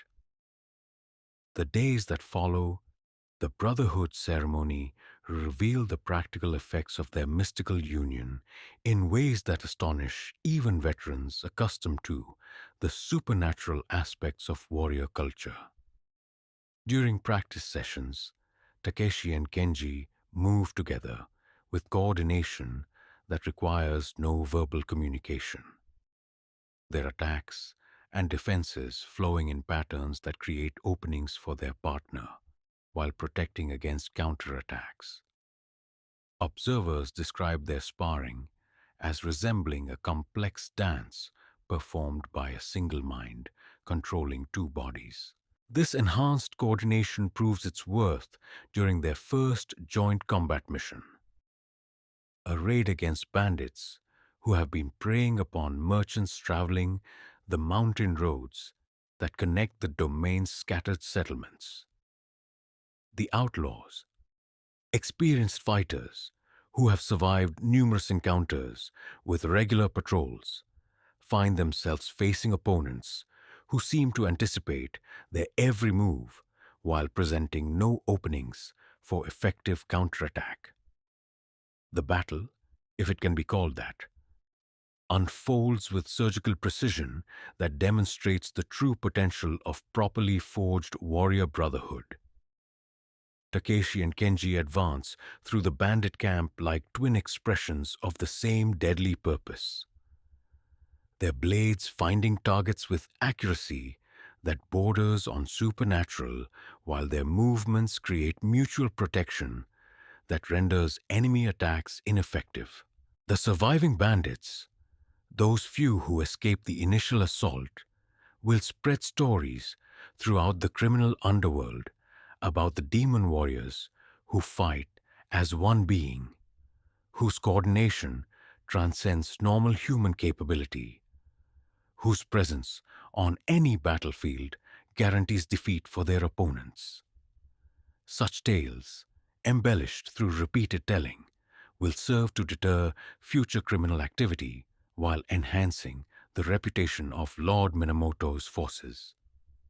Yet the true test of their brotherhood comes not in combat against external enemies, but in moments when personal desires conflict with shared obligations. During a diplomatic mission to a neighboring domain, Takeshi encounters a woman whose beauty and intelligence awaken feelings he thought had been permanently subordinated to warrior duty. The temptation to pursue personal happiness challenges his commitment to the brotherhood that has become central to his identity. Kenji, sensing his brother's internal struggle through the mystical connection that binds them, offers counsel that transcends ordinary friendship to become spiritual guidance. The heart that opens to one person, he observes, learns to open to all existence. Love that teaches compassion makes a warrior more effective, not less. But love that creates attachment to outcomes makes him vulnerable to the very emotions he must master. This wisdom, emerging from the deep understanding that brotherhood creates, helps Takeshi navigate the dangerous waters of romantic attraction without compromising his fundamental commitments. He learns to appreciate beauty without possessing it, to feel love without being controlled by it, to remain open to human connection while maintaining the detachment that allows effective service to higher purposes. The woman in question, herself raised in samurai culture, recognizes the spiritual quality of Takeshi's restraint and finds in it attraction more powerful than conventional courtship could provide. Their relationship, conducted within the boundaries imposed by warrior obligation, achieves intensity precisely because it accepts limitation, finding in constraint the freedom that unlimited indulgence could never provide. The Brotherhood's influence extends beyond martial affairs to encompass aesthetic and spiritual pursuits that enrich both warriors' understanding of their calling. Kenji's natural talent for poetry complements Takeshi's developing skill in flower arrangement. Their different artistic strengths combining to create expressions of beauty that neither could achieve independently. Their collaborative works, presented at court ceremonies and cultural gatherings, demonstrate that warrior brotherhood enhances rather than diminishes individual capability. During the annual cherry blossom viewing that celebrates spring's arrival, Takeshi and Kenji present a joint composition that captures the essential truth of their relationship while illuminating broader themes about loyalty, sacrifice, and the transcendent beauty that emerges from perfect unity. Their poem, preserved in court records, will be studied by future generations seeking to understand the spiritual dimensions of samurai culture. Two swords, one spirit, forged in the fire of shared purpose, cut through illusion to reveal the single truth that gives life meaning. In losing self, we find ourselves. The philosophical implications of sword brotherhood extend beyond personal relationship to encompass broader questions about the nature of identity, loyalty, and spiritual development. The warrior who experiences true brotherhood discovers that individual consciousness represents only one aspect of a larger awareness that includes all existence. This understanding provides foundation for the compassion that must temper justice, the wisdom that must guide strength, the humility that must accompany authority. The Brotherhood's most severe test arrives when political circumstances force Takeshi and Kenji to serve different masters during a succession dispute that divides Lord Minamoto's domain. Their personal loyalty to each other conflicts with their feudal obligations to separate commanders who have chosen opposing sides in a conflict that will determine the domain's future leadership. The agonizing choice between brotherhood and feudal duty creates internal torment that threatens to destroy both warriors' spiritual equilibrium. Each understands that betraying his assigned lord would violate the fundamental principles that give samurai existence meaning, yet abandoning his sword brother would prove equally devastating to his honor and psychological integrity. The resolution they eventually discover demonstrates the transcendent wisdom that brotherhood can achieve when it operates at its highest level. Rather than choosing between conflicting loyalties, they find a third path that honors both obligations while serving larger purposes that encompass all their commitments. By jointly serving as intermediaries between the opposing factions, they help negotiate a settlement that prevents civil war while preserving the honor of all parties involved. Their success in this diplomatic mission establishes a precedent for the use of sword brotherhood as a tool for conflict resolution, demonstrating that warriors bound by mystical ties can serve as bridges between opposing forces precisely because their loyalty transcends factional interest. This innovation will prove valuable in future crises where personal trust must substitute for institutional mechanisms in creating peace. The years that follow bring numerous opportunities for Takeshi and Kenji to refine their understanding of brotherhood's obligations and possibilities. They serve together in campaigns against foreign invaders, collaborate on administrative projects that improve their domain's prosperity, participate in cultural activities that preserve and develop Japanese artistic traditions.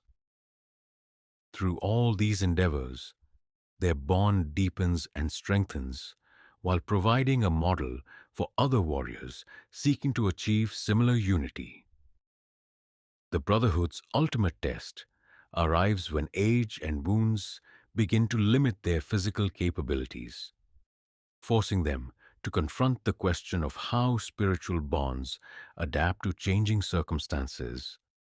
As their bodies weaken, their mystical connection intensifies, suggesting that true brotherhood transcends physical limitation to achieve forms of unity that death itself cannot diminish. Kenji's death, when it finally comes, occurs during a relatively minor skirmish with bandits who ambush a merchant caravan under their protection. A lucky arrow finds the gap between his helmet and shoulder armor, inflicting a wound that proves fatal despite the best medical treatment available. His final words, addressed to Takeshi through lips already touched by the chill of approaching death, provide guidance for the survival of their brotherhood beyond physical separation. The bond we forged with blood and sake does not end with breathing, he whispers, his voice carrying the authority of approaching transcendence. I go before you to prepare the way, but our brotherhood continues in the realm of spirits. Listen for my voice in battle. Feel my presence in meditation. Carry our shared purpose until we meet again in the land beyond death. Takeshi's grief at his brother's passing transforms into something deeper and more enduring than mere sorrow. He discovers that the mystical connection they created continues to function despite physical separation, providing guidance and strength that help him face the remainder of his life with renewed purpose. Kenji's presence, though invisible to ordinary perception, remains palpable to consciousness, trained through years of brotherhood to recognize spiritual reality. The legacy of their bond influences subsequent generations through the example it provides and the traditions it establishes. Young warriors study the story of Takeshi and Kenji's brotherhood as instruction in the highest possibilities of samurai relationship, while the ceremonies they developed become standard practice for those seeking to create similar unions. In the end, sword brotherhood reveals itself as one of the most profound expressions of the warrior's path, demonstrating that true strength emerges not from individual capability, but from perfect unity, achieved through mutual sacrifice and shared purpose.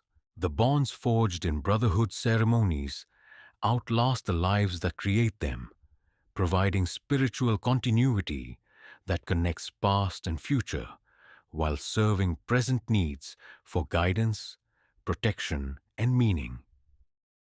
The way of the warrior, exemplified through perfect brotherhood, shows that the highest human achievements emerge when individual identity dissolves into larger purposes that encompass all existence.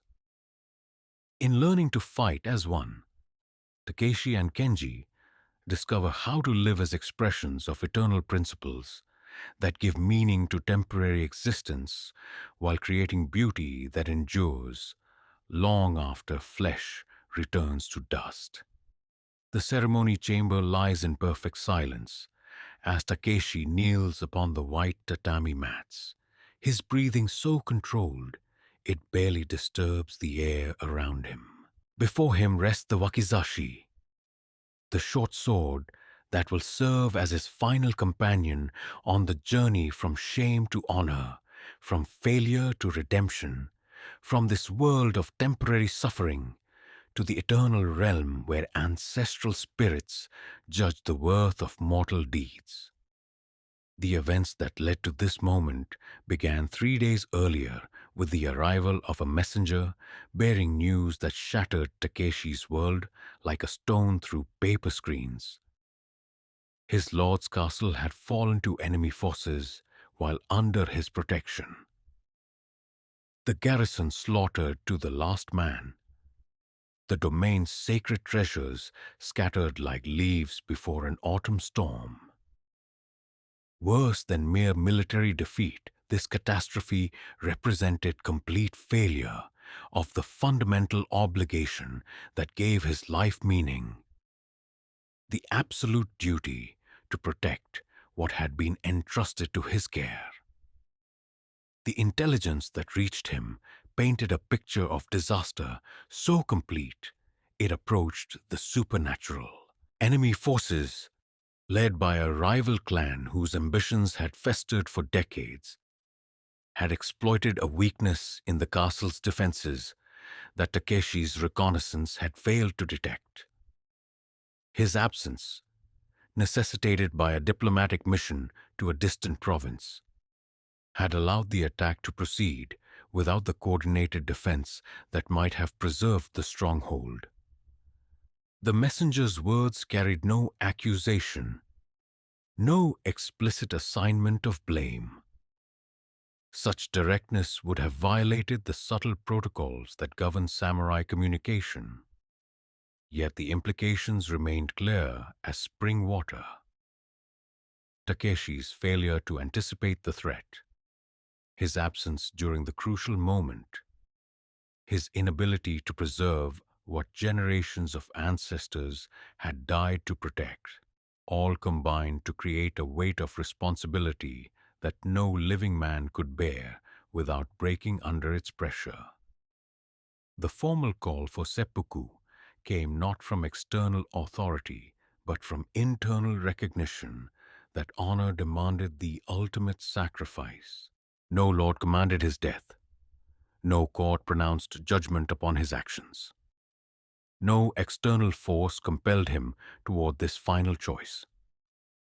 The decision emerged from his own understanding of samurai principles, his own assessment of failure's consequences, his own determination to transform disgrace into dignity through the perfect execution of ritual suicide.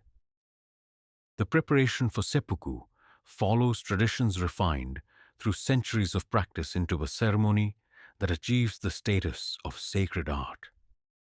Every detail has been prescribed by custom, every movement choreographed by masters who understood that final moments require perfect technique to achieve their intended spiritual significance. Like the tea ceremony or flower arrangement, ritual suicide demands complete attention to form if it is to serve its transformative purpose. The white tatami mats upon which Takeshi kneels have been purified through Shinto rituals that remove any spiritual contamination that might interfere with the ceremony's sacred function. The chamber itself has been cleansed with salt and blessed by priests who understand their role in facilitating the transition from earthly failure to spiritual achievement. Even the air has been purified through burning of sacred herbs whose smoke carries prayers to the realm where ancestors wait to judge their descendants' final performance.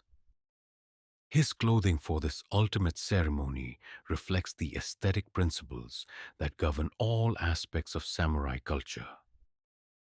The white kimono symbolizes purity of intention, while its silk fabric represents the refinement that distinguishes nobility from crude materialism.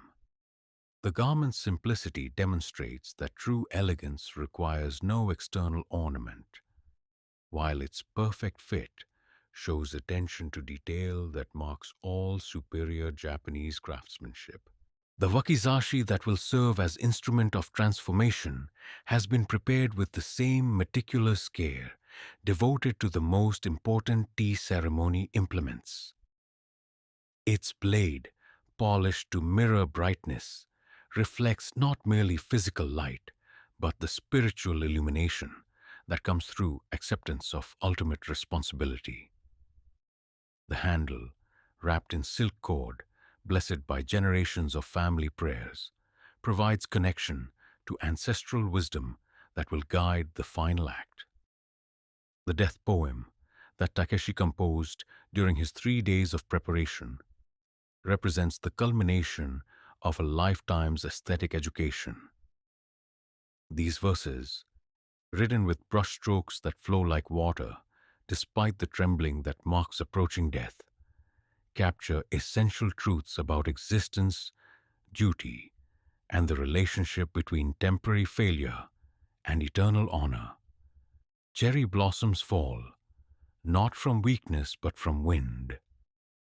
Even perfect beauty must yield to forces greater than individual will.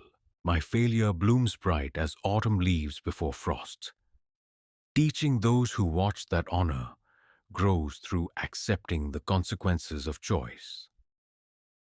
The composition of this poem required not merely technical skill, but spiritual understanding that transforms personal catastrophe into universal wisdom.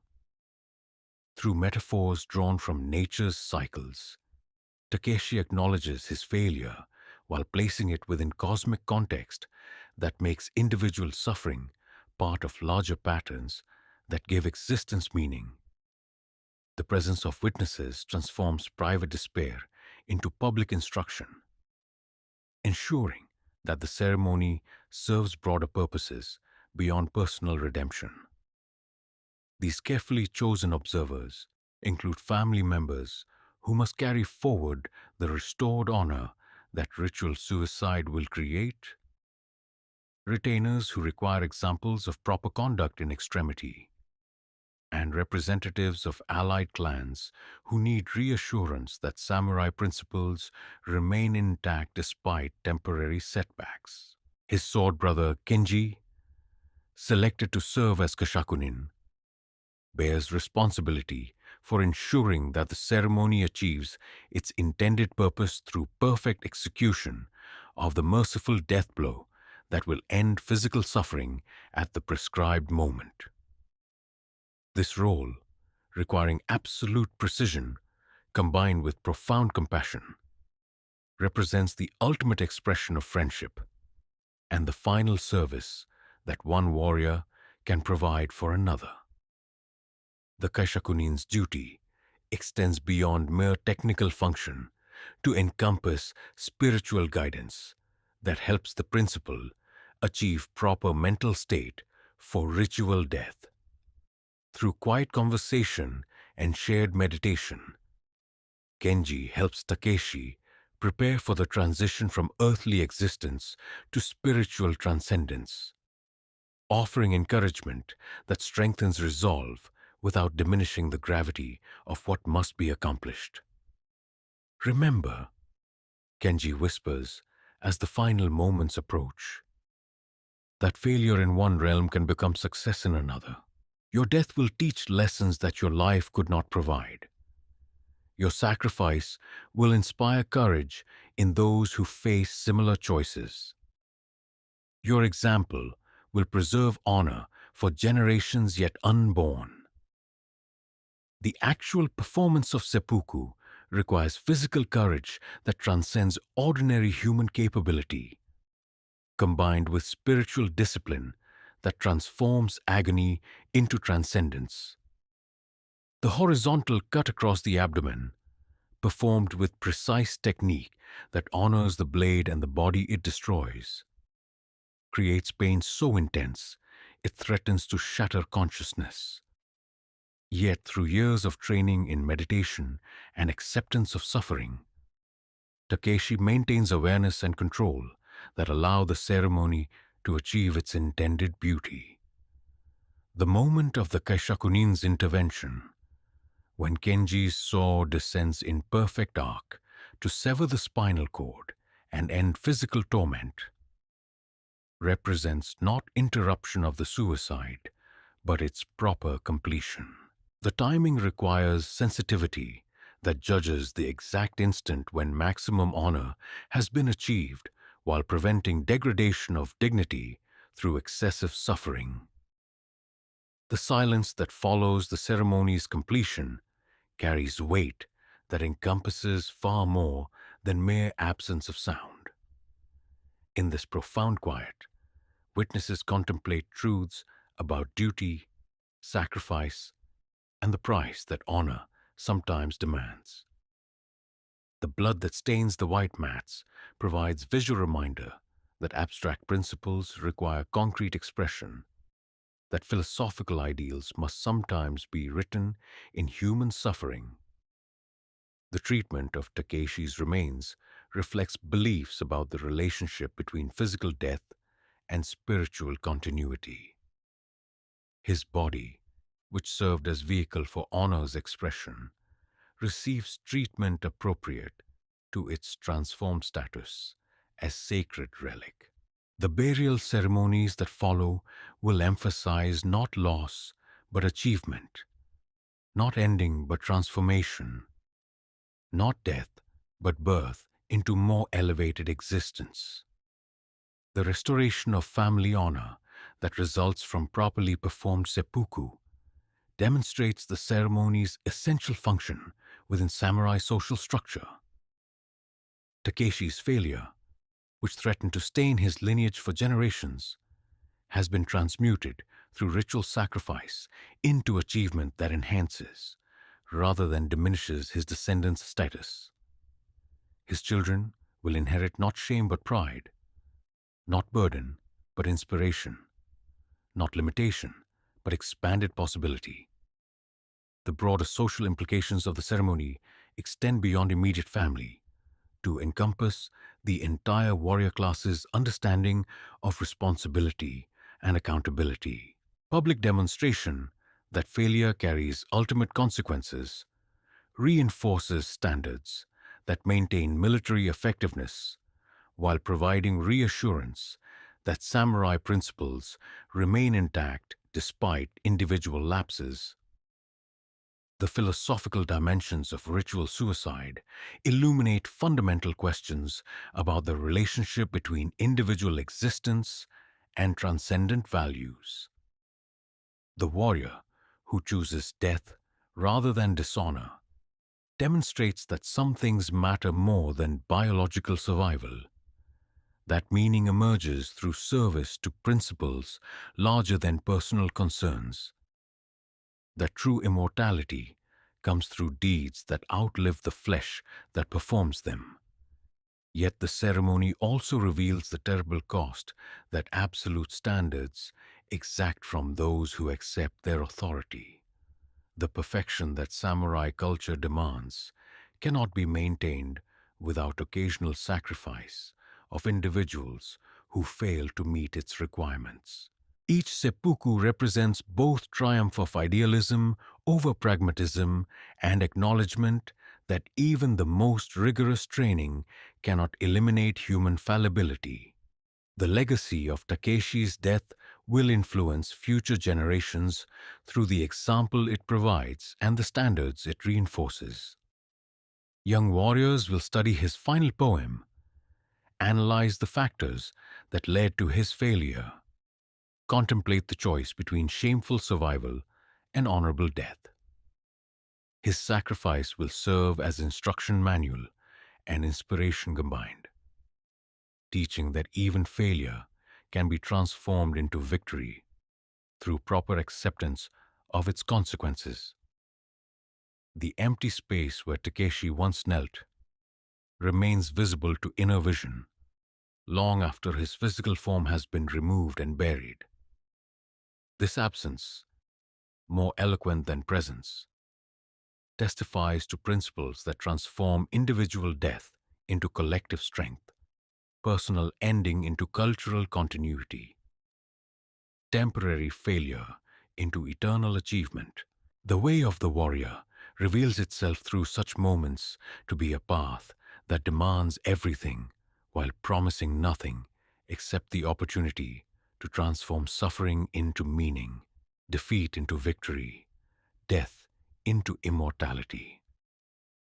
Those who follow this path accept its demands not because they guarantee success, but because they offer the only form of existence worthy of conscious beings who recognize obligations that transcend personal survival.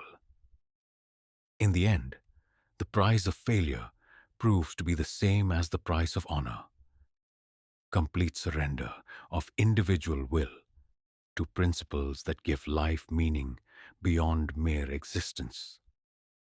Whether that surrender comes through successful service or ritual death matters less than the completeness of dedication it represents, and the beauty it creates in transforming human limitation into expression of eternal truth.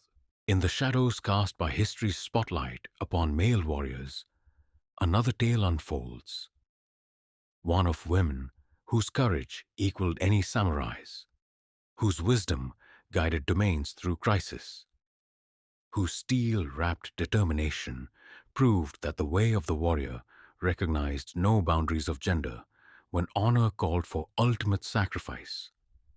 Lady Tomo goes in, kneels in meditation as dawn breaks over the Minimoto compound, her naginata resting beside her like a sleeping serpent whose bite has claimed more enemy lives than many veteran samurai could count.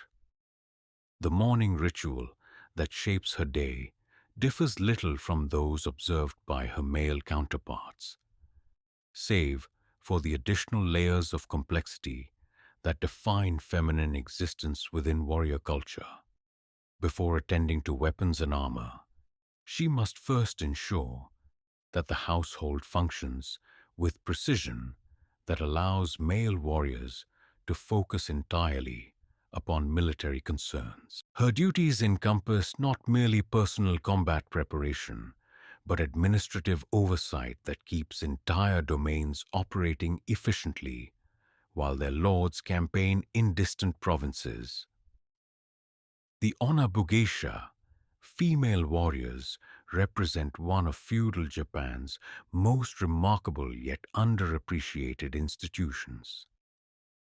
These women, trained from childhood in martial arts and strategic thinking, serve as both final line of defense for family compounds and active participants in military campaigns where their skills prove invaluable. Their existence challenges assumptions about gender roles while demonstrating that courage and loyalty transcend physical characteristics that might seem to determine capability. Lady Tomo's training began in the same manner as any samurai youth's education, with cold water purification and hours of meditation, designed to develop mental discipline that underlies all effective action. Her first weapons were the same wooden practice swords that initialed her brothers into warrior culture, though her instruction expanded to include the naginata, the curved blade mounted on long pole that became the signature weapon of female fighters. The naginata's design reflects both practical considerations and aesthetic principles that govern all superior Japanese weapons. Its length provides reach advantage that compensates for any physical disadvantage, while its curved blade delivers cutting power that can sever limbs or penetrate armor with proper technique. More importantly, the weapon's balance and handling characteristics suit feminine physiology while allowing expression of fighting styles that emphasize fluid movement over brute strength. Her aesthetic education paralleled and complemented martial training in ways that created comprehensive understanding of warrior culture's philosophical foundations. Poetry, flower arrangement, tea ceremony, calligraphy, all received attention that developed sensitivity to beauty while providing mental discipline that proved invaluable in combat situations, requiring split-second decisions based on perfect reading of complex circumstances. The integration of aesthetic and martial training reveals the sophisticated understanding of human development that characterizes Japanese warrior culture at its finest. The woman who can arrange flowers with perfect seasonal sensitivity possesses observational skills that serve her well when reading enemy intentions on chaotic battlefields. The calligrapher, whose brush strokes flow with natural grace, will find similar grace in sword movements that must adapt to constantly changing tactical situations. Lady Tomoe's first combat experience came during the defense of a cousin's estate against bandits who assumed that attacking during the men's absence would guarantee easy victory. The raiders encountered instead a coordination between female defenders and household staff that transformed apparent vulnerability into devastating ambush. Her Naginata claimed 3 lives that day, while her tactical leadership organized resistance that left half the attacking force dead before survivors fled in panic. The psychological impact of facing female warriors in combat extends beyond mere surprise to challenge fundamental assumptions about the nature of conflict itself. Male opponents, conditioned to protect women rather than fight them, often hesitate at crucial moments that trained female fighters exploit without mercy. This advantage, combined with superior technique and absolute commitment to victory, makes the Onna Bugeisha among the most feared opponents any warrior might encounter. Yet the social complications that arise from female participation in warfare create tensions that require careful navigation to preserve harmony within traditional structures. Lady Tomoe must balance her identity as warrior with obligations as daughter, wife, and potential mother that create competing demands on her time, attention, and emotional energy. The culture that celebrates her martial achievements also expects her to fulfill roles that seem incompatible with constant preparation for violent death. The marriage that eventually joins her to Lord Yoshinaka represents not merely personal union, but strategic alliance that must accommodate both partners' warrior identities while creating foundation for stable domestic life. Their relationship, conducted within parameters defined by mutual respect for martial capability, demonstrates that love between warriors can transcend conventional gender expectations while creating bonds stronger than traditional marriages based solely on complementary weaknesses. Their wedding ceremony incorporates elements that acknowledge both participants' warrior status while honoring customs that celebrate feminine beauty and domestic virtue. Lady Tomoe's bridal costume includes decorative armor pieces that symbolize her readiness to defend her new household, while traditional silk garments represent her commitment to creating beauty and harmony within the domestic sphere that provides sanctuary from warfare's brutality. The children born to this union inherit advantages and burdens that reflect their parents' dual nature as warriors and family members. Sons receive training that prepares them for military service, while daughters learn skills that will allow them to serve as onabugeisha if circumstances require. All absorb values that emphasize honor above safety, duty above comfort, service above personal satisfaction. Lady Tomo's role in raising the next generation extends beyond her own offspring to encompass instruction of other warrior families, daughters who require education that conventional teachers cannot provide. Her dojo becomes center for training that produces female fighters whose skills rival those of the finest male warriors while maintaining feminine qualities that enrich rather than diminish their martial effectiveness. The battlefield tactics that female warriors develop reflect both their unique capabilities and the strategic requirements of defending fixed positions against superior numbers. The Onabugisha excel at defensive warfare that utilizes terrain advantages, interior knowledge of fortified positions, and coordination with non-combatant household members who can provide intelligence and logistical support. During the siege of Yoshinaka's mountain stronghold, Lady Tomo commands the inner defenses, while her husband leads mounted sorties against investing forces.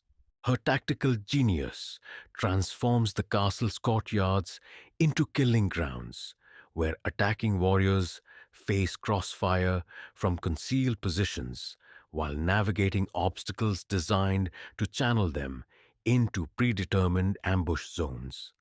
The coordination between male and female defenders demonstrates possibilities that emerge when traditional gender roles expand to accommodate warrior requirements without abandoning their essential characteristics. Men provide mobile striking power that disrupts enemy formations, while women maintain defensive integrity that prevents infiltration or surprise attack. Together, they create defensive systems that prove nearly impregnable when properly coordinated. The political dimensions of female warrior activity extend beyond immediate military concerns to encompass broader questions about authority, legitimacy, and the distribution of power within warrior society.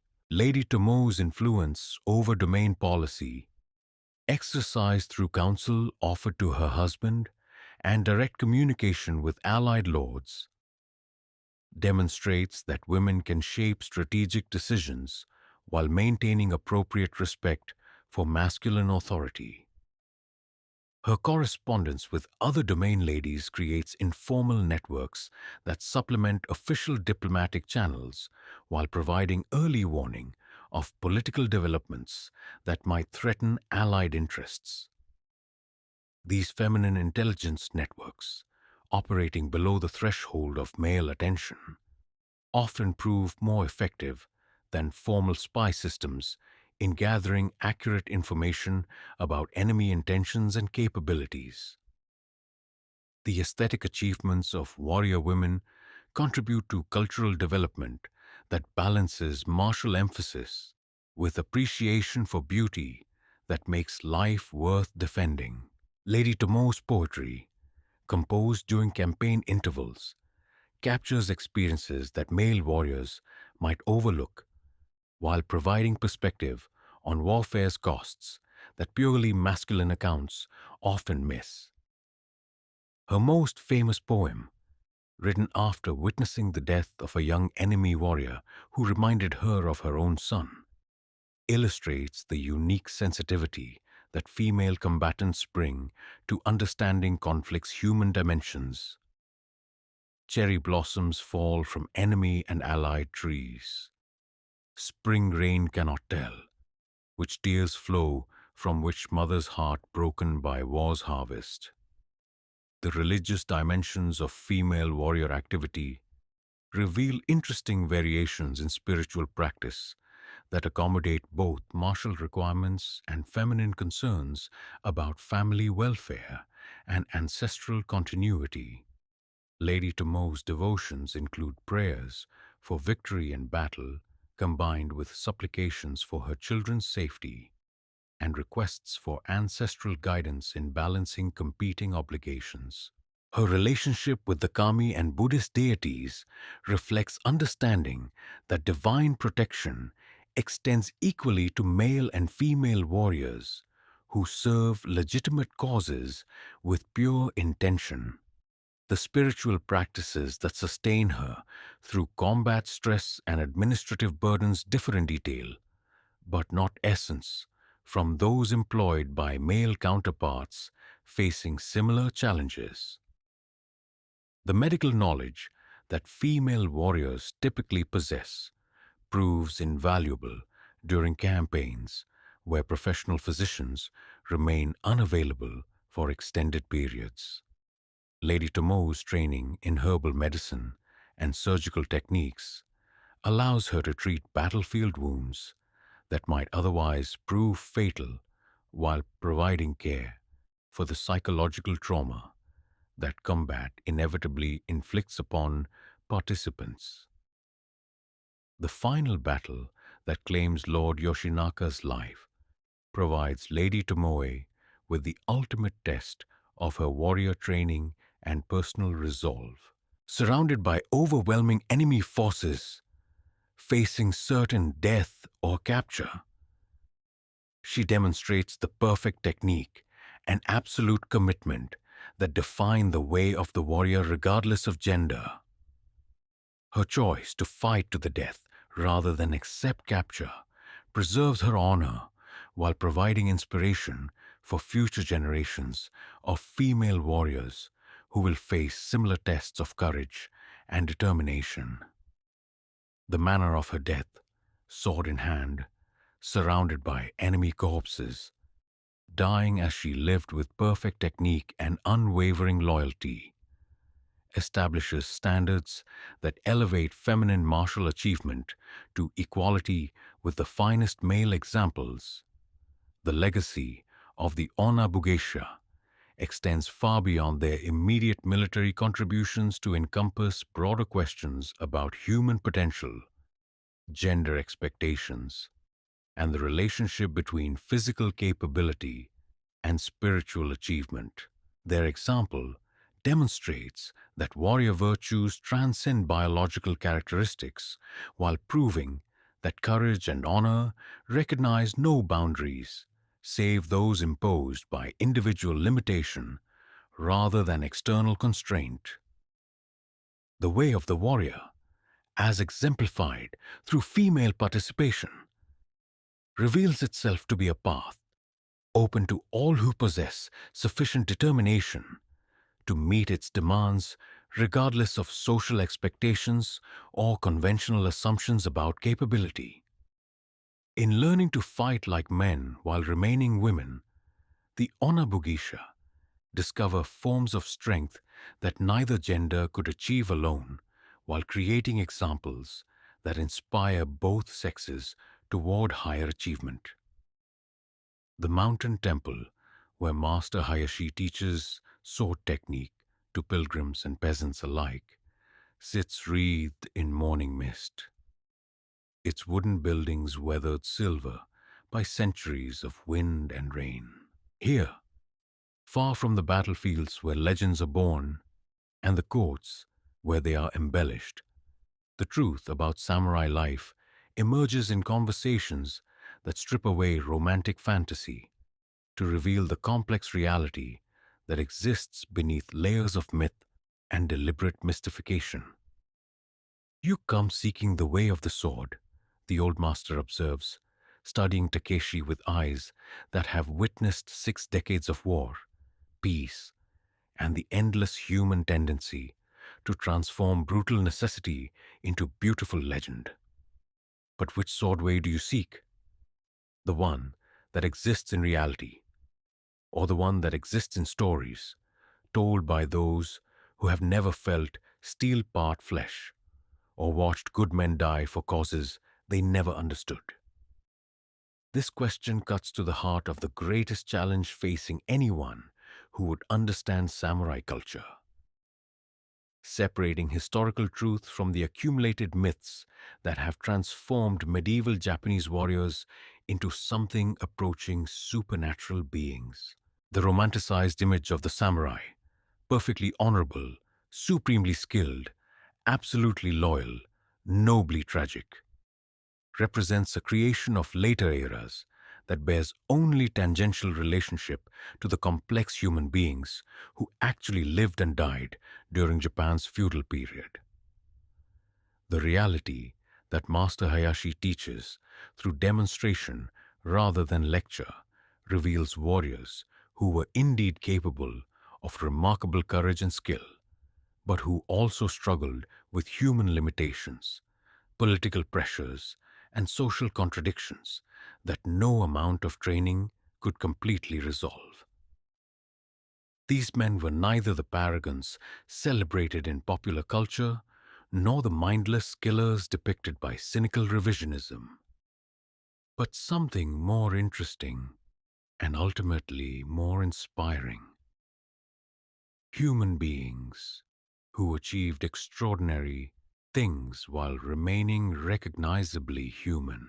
The economic foundations of samurai existence, carefully omitted from romantic accounts, reveal warriors who were as concerned with rice yields and tax collection as with matters of honor and combat technique. The stipends that supported their lifestyle came from peasant labor, and the administrative duties that occupied much of their time involved the mundane business of governance rather than the dramatic challenges celebrated in epic literature. A samurai who cannot calculate the rice requirements for a military campaign, Master Hayashi explains while demonstrating proper cutting technique on bundled straw, will find his army starving, regardless of how perfectly he can execute sword kata. Honor that ignores practical necessities becomes merely expensive suicide that serves no useful purpose. The training regimens that produced samurai fighting capability required not merely the elegant discipline depicted in romantic accounts, but brutal conditioning that would be considered abusive by modern standards.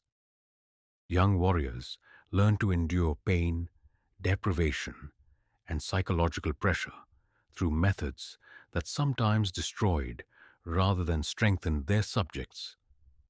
For every legendary swordsman whose name survives in historical records, dozens of potential warriors were broken by training that demanded more than human capability could provide. The weapons that samurai actually employed in combat differed significantly from the perfect blades celebrated in legend and popular imagination. Most warriors carried swords of varying quality that reflected their economic status and access to skilled smiths. The mystical qualities attributed to famous blades, while not entirely fictional, were often exaggerated beyond any relationship to metallurgical reality.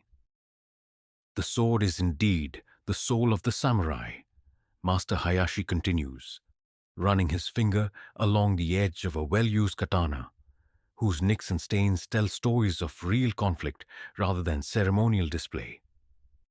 But souls, like swords, come in many qualities. Some are forged from the finest steel by master craftsmen and blessed by generations of proper use. Others are crude implements that serve their purpose without achieving greatness. Most fall somewhere between these extremes.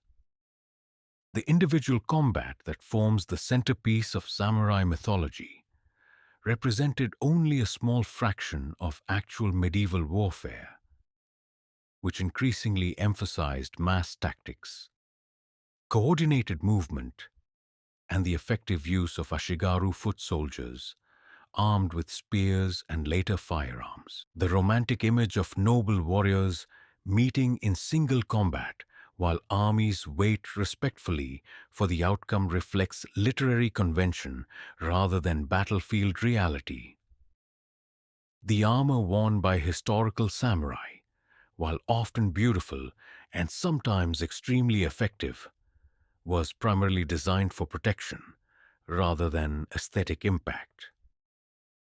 The elaborate decorations that characterize museum pieces and theatrical costumes were reserved for ceremonial occasions or worn by commanders whose survival was considered essential for maintaining unit cohesion.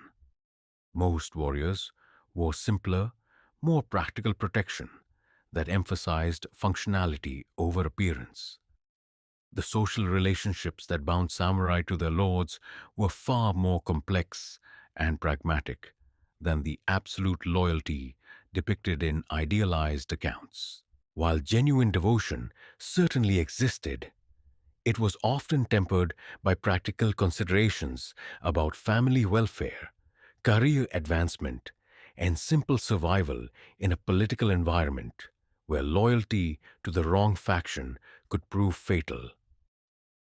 The bushido that is taught today, Master Hayashi observes, settling into the teaching posture that indicates he's about to address fundamental misconceptions, was largely codified during the peaceful Tokugawa period by scholars who had never faced combat. The warriors who actually fought and died during the Age of Wars operated according to principles that were more flexible, more pragmatic, and ultimately more human than the rigid code that developed later. The concept of isses, the specific forms that such commitment might take in contemporary circumstances, will necessarily differ from those that characterized medieval Japanese society. The modern warrior serves truth rather than feudal lords, protects the vulnerable rather than defending domain boundaries, fights ignorance and injustice rather than enemy armies. Yet the essential spirit remains unchanged. The willingness to sacrifice personal comfort in service of principles that give life meaning beyond mere existence. The doctor who dedicates herself to treating patients regardless of their ability to pay. The teacher who refuses to lower standards despite administrative pressure. The journalist who investigates corruption despite threats to his career. All embody warrior spirit adapted to contemporary requirements. Their weapons are different. Their enemies take new forms. But their commitment to excellence and service places them in direct lineage with samurai who face death rather than compromise their honor. The mother who teaches her children to value integrity over achievement. The businessman who maintains ethical standards despite competitive pressure. The citizen who speaks truth to power regardless of personal consequences. Each demonstrates that the way of the warrior remains available to anyone willing to subordinate immediate self-interest to transcendent principles that serve the common good. The technological capabilities that characterize modern life create opportunities for service that medieval warriors could never have imagined, while preserving the essential challenges that make such service meaningful. The programmer who refuses to create software that exploits users' psychological vulnerabilities. The engineer who insists on safety standards that exceed legal requirements. The scientist who maintains research integrity despite pressure to produce profitable results. All face tests of character that would be recognizable to any historical samurai. The global communications networks that connect contemporary humanity create possibilities for loyalty and service that transcend national boundaries while preserving the local commitments that give abstract principles concrete meaning. The environmental activist who works to protect forests she will never see. The human rights advocate who defends people she will never meet. The educator who prepares students for challenges that have not yet been imagined, all embody the warrior's commitment to future generations that may never know their names. The scientific understanding of human psychology and social dynamics that modern education provides offers tools for self-development that complement but cannot replace the disciplined practice that traditional warrior training emphasized. The person who uses meditation apps to develop mindfulness, who studies conflict resolution to improve relationships, who practices martial arts to build confidence, all benefit from ancient wisdom expressed through contemporary methods. Yet the fundamental challenges that face anyone seeking to live according to warrior principles remain essentially unchanged despite technological and social evolution. How does one maintain integrity when surrounded by corruption? How does one serve others effectively without becoming self-righteous or burned out? How does one balance necessary pragmatism with uncompromising idealism? These questions troubled medieval samurai and continue to challenge their modern successors. The answers that emerge from sustained practice rather than intellectual analysis reveal themselves gradually through accumulated experience rather than sudden insight. The warrior learns to distinguish between compromise that serves larger purposes and betrayal that destroys essential principles through countless small decisions that taste character in ways that dramatic moments rarely do.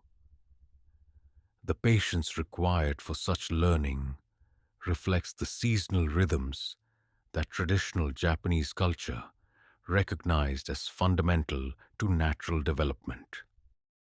Like cherry trees that must endure winter's cold to produce spring's blossoms, human character develops through cycles of challenge and rest, effort and reflection that cannot be artificially accelerated without compromising eventual results. The monk sets down his brush and walks to the window where Mount Fuji stands, silhouetted against the sky, painted in shades of gold and crimson by the setting sun. The mountain's presence, unchanged by human effort, yet constantly changing through the play of light and shadow across its slopes, provides perfect metaphor for the eternal way that warriors follow through temporary forms toward timeless truth. The aesthetic education that traditional warrior culture emphasized as essential complement to martial training reveals its wisdom in moments like this, when natural beauty provides perspective that intellectual analysis alone cannot achieve. The person who has learned to appreciate the subtle variations in light that mark the transition from day to night develops sensitivity to nuance that serves him well in navigating complex human relationships and ethical dilemmas. The seasonal festivals that punctuate the traditional Japanese calendar connect human consciousness to natural cycles that transcend individual concerns while providing opportunities for community celebration that reinforces shared values. The modern practitioner who observes cherry blossom viewing, autumn leaf appreciation, and other traditional observances maintains connection to rhythms that consumer culture systematically disrupts. The tea ceremony that the monk performs each evening as daylight fades demonstrates how any routine activity can become spiritual practice when approached with proper attention and intention. The precise movements that transform simple ingredients into perfect beverage serve as meditation that calms the mind while connecting present awareness to centuries of accumulated wisdom about finding meaning through attention to detail. The conversation that concludes each day, conducted with visitors who come seeking guidance or simply shared silence, reveals the essential loneliness that drives all human seeking while providing community that makes individual practice sustainable. The warrior who attempts to walk the path alone often loses direction, while the one who finds appropriate companions discovers that shared commitment multiplies rather than divides available spiritual resources. The letters that arrive from students who have returned to their own lives carrying seeds of understanding that may or may not take root, depending on soil conditions they encounter, demonstrate the unpredictable nature of spiritual transmission. The teacher plants what he can while accepting that germination depends on factors beyond his control, finding satisfaction in the planting itself rather than attachment to particular outcomes. The books that line the tea house walls contain accumulated wisdom from generations of seekers who faced similar challenges while developing responses that proved effective under their particular circumstances. Yet reading about enlightenment differs profoundly from experiencing it. Just as studying sword techniques differs from facing an opponent who genuinely intends to kill you. The integration of study and practice that traditional warrior education emphasized prevents either intellectual understanding without practical application or physical discipline without philosophical foundation. The modern student, who combines meditation with service, martial arts with compassionate action, aesthetic appreciation with ethical behavior, follows patterns that have proven their worth through centuries of testing. The recognition that arrives gradually through sustained practice, that the seeker and the sought are not separate, that the path and the goal are identical, that present moment awareness contains everything necessary for complete fulfillment, transforms the warrior's quest from desperate searching to joyful expressing of what was never actually lost. The cherry tree outside the tea house drops its final petals as autumn gives way to winter, reminding all who observe this transition that beauty achieves its greatest intensity precisely because it cannot be preserved. The warrior who truly understands impermanence discovers that acceptance of loss enables appreciation of presence that would be impossible if permanence could be guaranteed. The way stretches ahead without visible ending, its direction clear even when specific steps remain uncertain. Each generation must discover anew how to walk this ancient path while facing challenges that previous generations could not have imagined.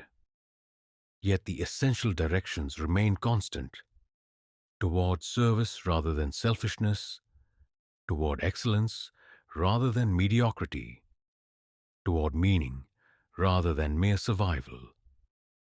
The monk extinguishes the lamp as darkness completes its claim on the day. Yet the way continues in darkness as clearly as in light. The warrior's path leads not toward any destination that could be reached and then abandoned, but toward ongoing transformation that makes each step both completion and beginning, each breath both ending and commencement. The eternal way reveals itself finally to be not journey towards some distant goal, but recognition that every moment contains infinite possibility for those prepared to see clearly and respond appropriately. The samurai spirit, refined through centuries of practice and adaptation, offers contemporary seekers not escape from modern challenges, but resources for meeting those challenges with dignity, effectiveness, and grace that honor both individual potential and collective heritage. In the end, the way of the warrior transcends historical circumstance to address eternal human questions about meaning, purpose, and the proper relationship between individual desires and universal principles. The answers that emerge through dedicated practice rather than intellectual speculation provide foundation for living that survives changes in technology, society, and culture while serving needs that no amount of external success can satisfy. The mountain stands, the path continues, the journey begins anew with each step taken by each generation that chooses service over safety, excellence over ease, meaning over mere survival. The way is eternal because human potential is unlimited, because transcendent principles remain constant, because beauty emerges whenever conscious beings choose to express their highest possibilities through dedication to purposes larger than themselves. The cherry blossoms fall, the seasons turn, the mountain endures. The warrior's way continues, not as historical artifact, but as living tradition that adapts its forms while preserving its essence, offering each new generation opportunities to discover through their own experience what it means to live with honor, serve with excellence, and die with dignity when that final test arrives for every mortal being who walks this temporary earth. The way never ends. The way never ends. The way never ends. And in that endless continuation lies both the challenge and the promise that calls to every heart capable of recognizing that existence without purpose is mere survival, while life lived in service of transcendent ideals becomes participation in the eternal dance that gives meaning to all temporary forms. The sword is sheathed, the path remains open, the invitation stands eternal.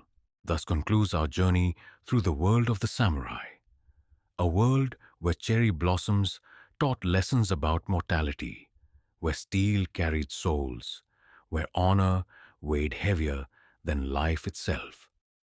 We have walked with warriors who found in service the highest form of freedom, in discipline the deepest liberation, in acceptance of death the most complete embrace of life.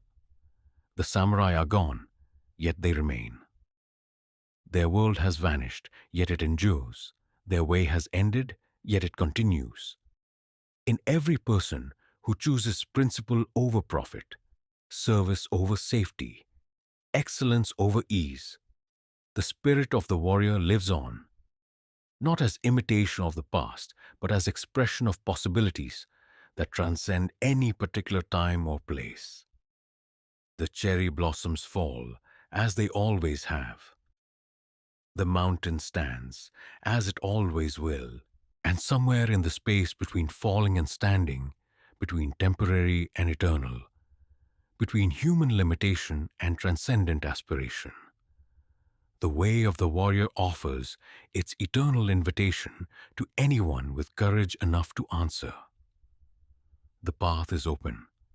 The path is open. The path is always open. The concept of seppuku as the inevitable response to failure or dishonor, while certainly practiced, was not as common as popular accounts suggest.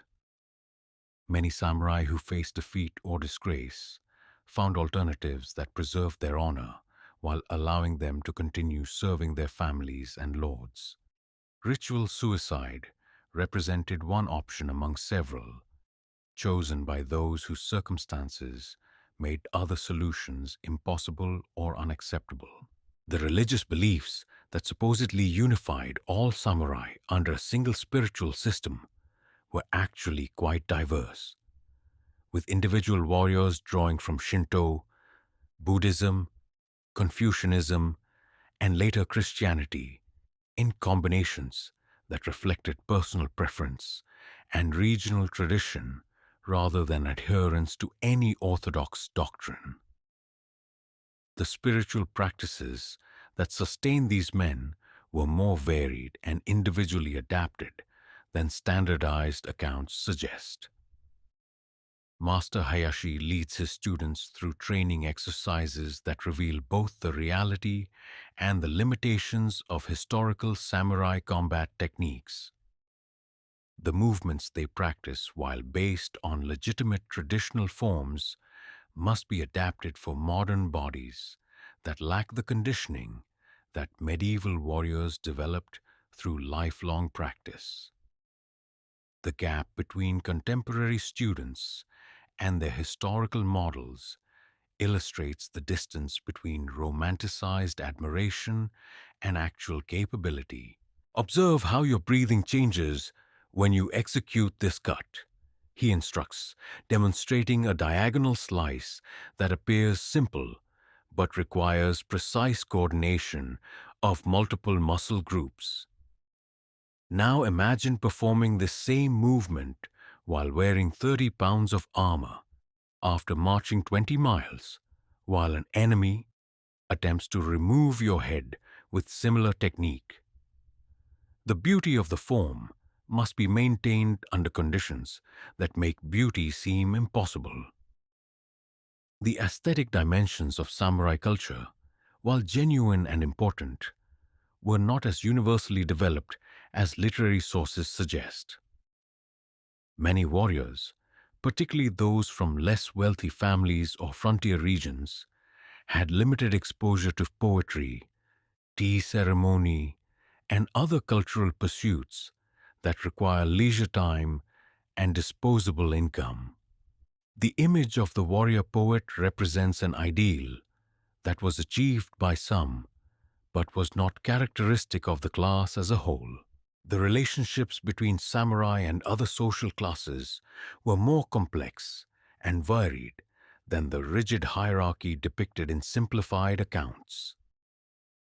While the theoretical social structure placed warriors above farmers, artisans, and merchants, practical relationships often reflected economic reality rather than official status.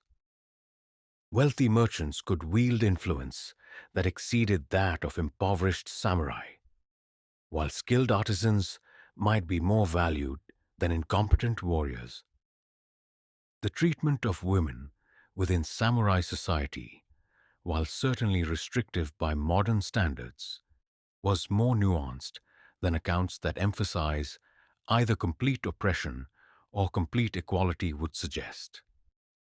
Female members of warrior families often exercised significant influence within domestic spheres, while occasionally participating directly in military activities when circumstances required their involvement. The onabugeisha were real, Master Hayashi confirms, when students question the historical accuracy of female warrior traditions. But their numbers and influence have been both exaggerated and minimized by different sources with different political agendas. The truth, as usual, lies somewhere between the extremes that capture attention more effectively than moderate reality. The technological conservatism that supposedly characterized samurai attitudes toward firearms and other innovations was actually more complex than simple resistance to change. While some warriors did prefer traditional weapons for cultural reasons, many readily adopted new technologies when they proved tactically superior. The eventual dominance of firearms in Japanese warfare reflected practical military considerations rather than cultural preferences. The isolation of Japan during much of the samurai period was not as complete as often portrayed. With continued contact through trade, diplomacy, and cultural exchange that influenced Japanese development in ways that purely internal evolution could not have achieved.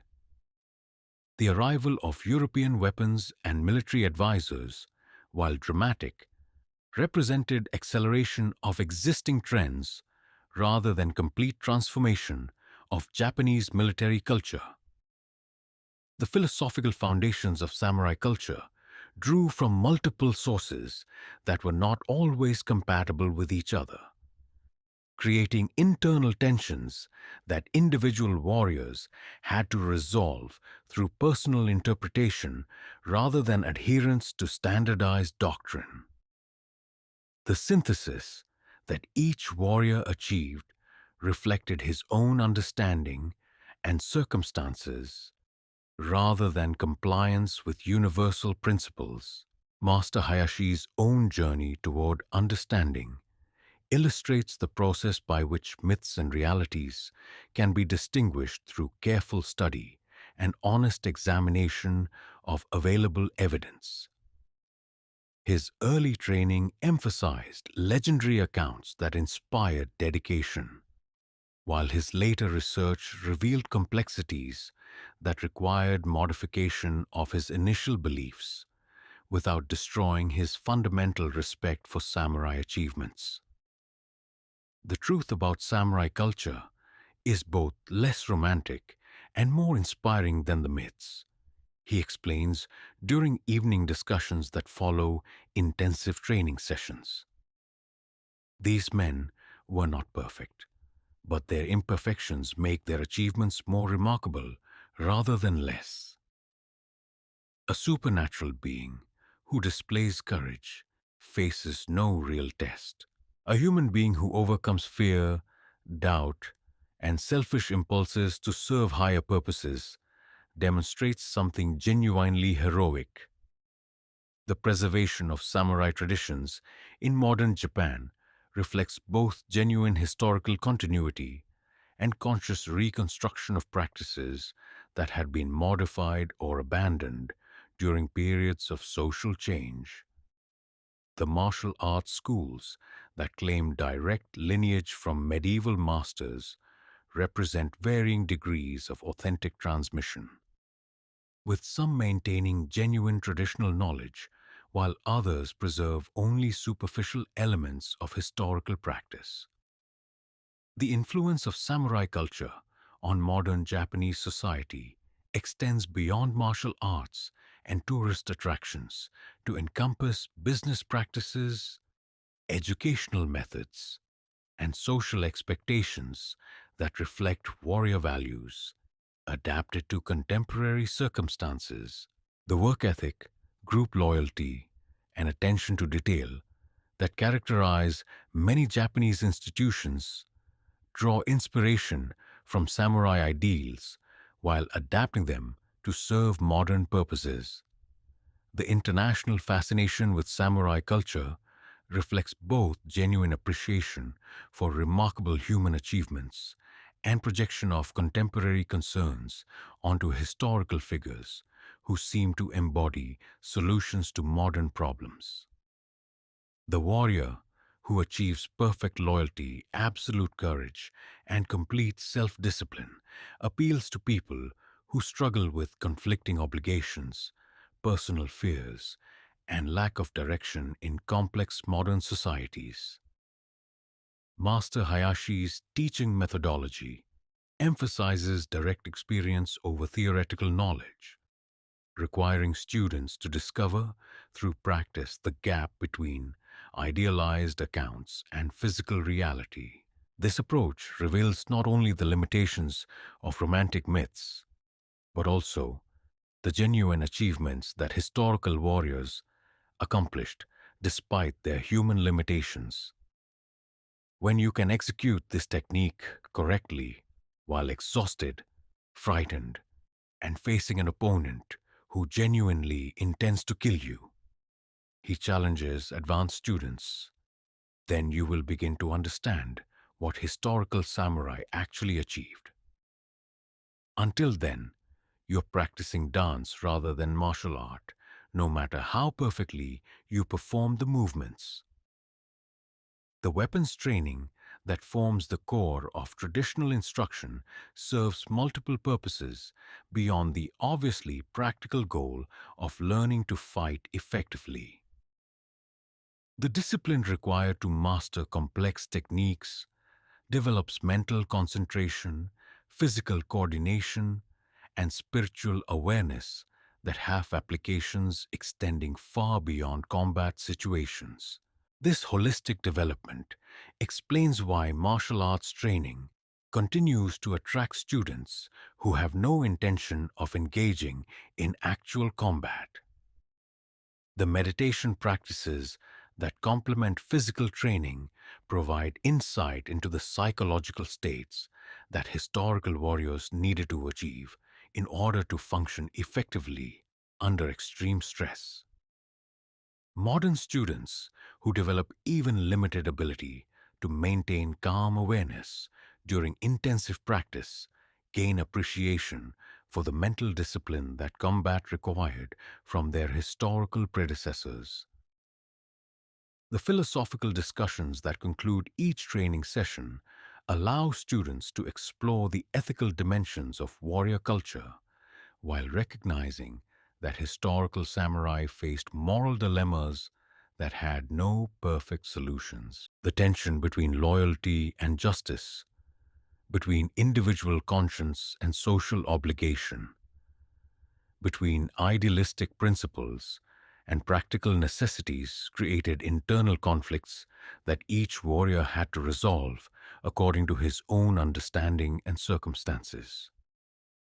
The seasonal festivals that punctuate the training calendar connect modern students to natural cycles that influenced historical warrior consciousness while providing opportunities to practice ceremonial skills that complement martial techniques. These celebrations demonstrate that warrior culture encompassed appreciation for beauty, reverence for tradition, and connection to spiritual forces that transcended immediate practical concerns. The master's final lesson, delivered to students who have progressed sufficiently to understand its implications, addresses the ultimate purpose of studying historical warrior culture in contemporary context. The goal is not to recreate medieval conditions or to escape modern responsibilities, but to discover timeless principles that can guide ethical action regardless of historical circumstances. The Way of the Warrior, Master Hayashi concludes, as the mountain mist begins to lift and reveal the valley below, is ultimately the way of conscious choice in service of principles larger than individual survival or comfort. The specific forms that service takes will vary according to historical circumstances, but the fundamental commitment to transcendent values remains constant. The myths that surround samurai culture, while often inaccurate in detail, preserve important truths about human potential and the relationship between individual achievement and social ideals. The task for modern students is to extract these truths while discarding the romantic exaggerations that obscure rather than illuminate the real accomplishments of historical warriors. The cherry wood from which the temple's buildings are constructed bears the marks of age and weather that transform its appearance while preserving its essential strength. Like the warrior tradition it houses, the structure has adapted to changing conditions while maintaining its fundamental integrity, serving purposes that transcend the immediate circumstances of its creation. In the end, the reality of samurai culture proves more complex, more human, and ultimately more valuable than the simplified myths that capture popular imagination. The warriors who created this tradition were neither gods nor demons, but human beings who chose to pursue ideals that demanded everything they could give, while offering no guarantee of success or recognition. Their example continues to inspire not because they were perfect, but because they demonstrated that imperfect humans can achieve extraordinary things when guided by principles worthy of ultimate sacrifice. The year is 1603, and in the great hall of Edo Castle, where Tokugawa Ieyasu has established his seat of power. An era dies as quietly as the last cherry blossom falling from a branch heavy with the weight of centuries. The Battle of Sekigahara lies 3 years in the past, its outcome having settled once and for all the question of who would rule Japan in the new age dawning beyond the horizon of endless warfare. Takeshi's great-grandson, bearing the ancestral name with pride and growing bewilderment, kneels among hundreds of samurai who have gathered to witness the proclamation of laws that will transform their world as completely as earthquake reshapes landscape. The book Shohato, the laws governing the military houses, represents not merely political reorganization, but the systematic dismantling of everything that has given warrior existence meaning for 5 centuries. The irony cuts deeper than any blade. The final victory of samurai arms has created conditions that make samurai existence unnecessary. The Pax Tokugawa that Ieyasu's triumph establishes will endure for more than 2.5 centuries, bringing peace so complete that the warriors who created it will slowly wither from disuse like muscles that atrophy when no longer required for survival. Let it be known throughout the realm.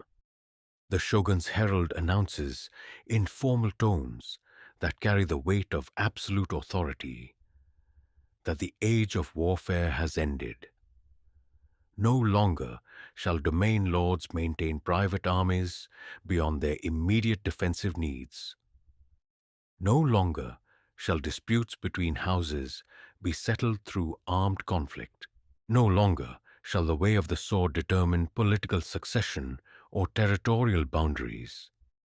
Each pronouncement strikes the assembled warriors like physical blow, though their faces remain composed in the perfect masks that centuries of discipline have taught them to maintain in the presence of supreme authority.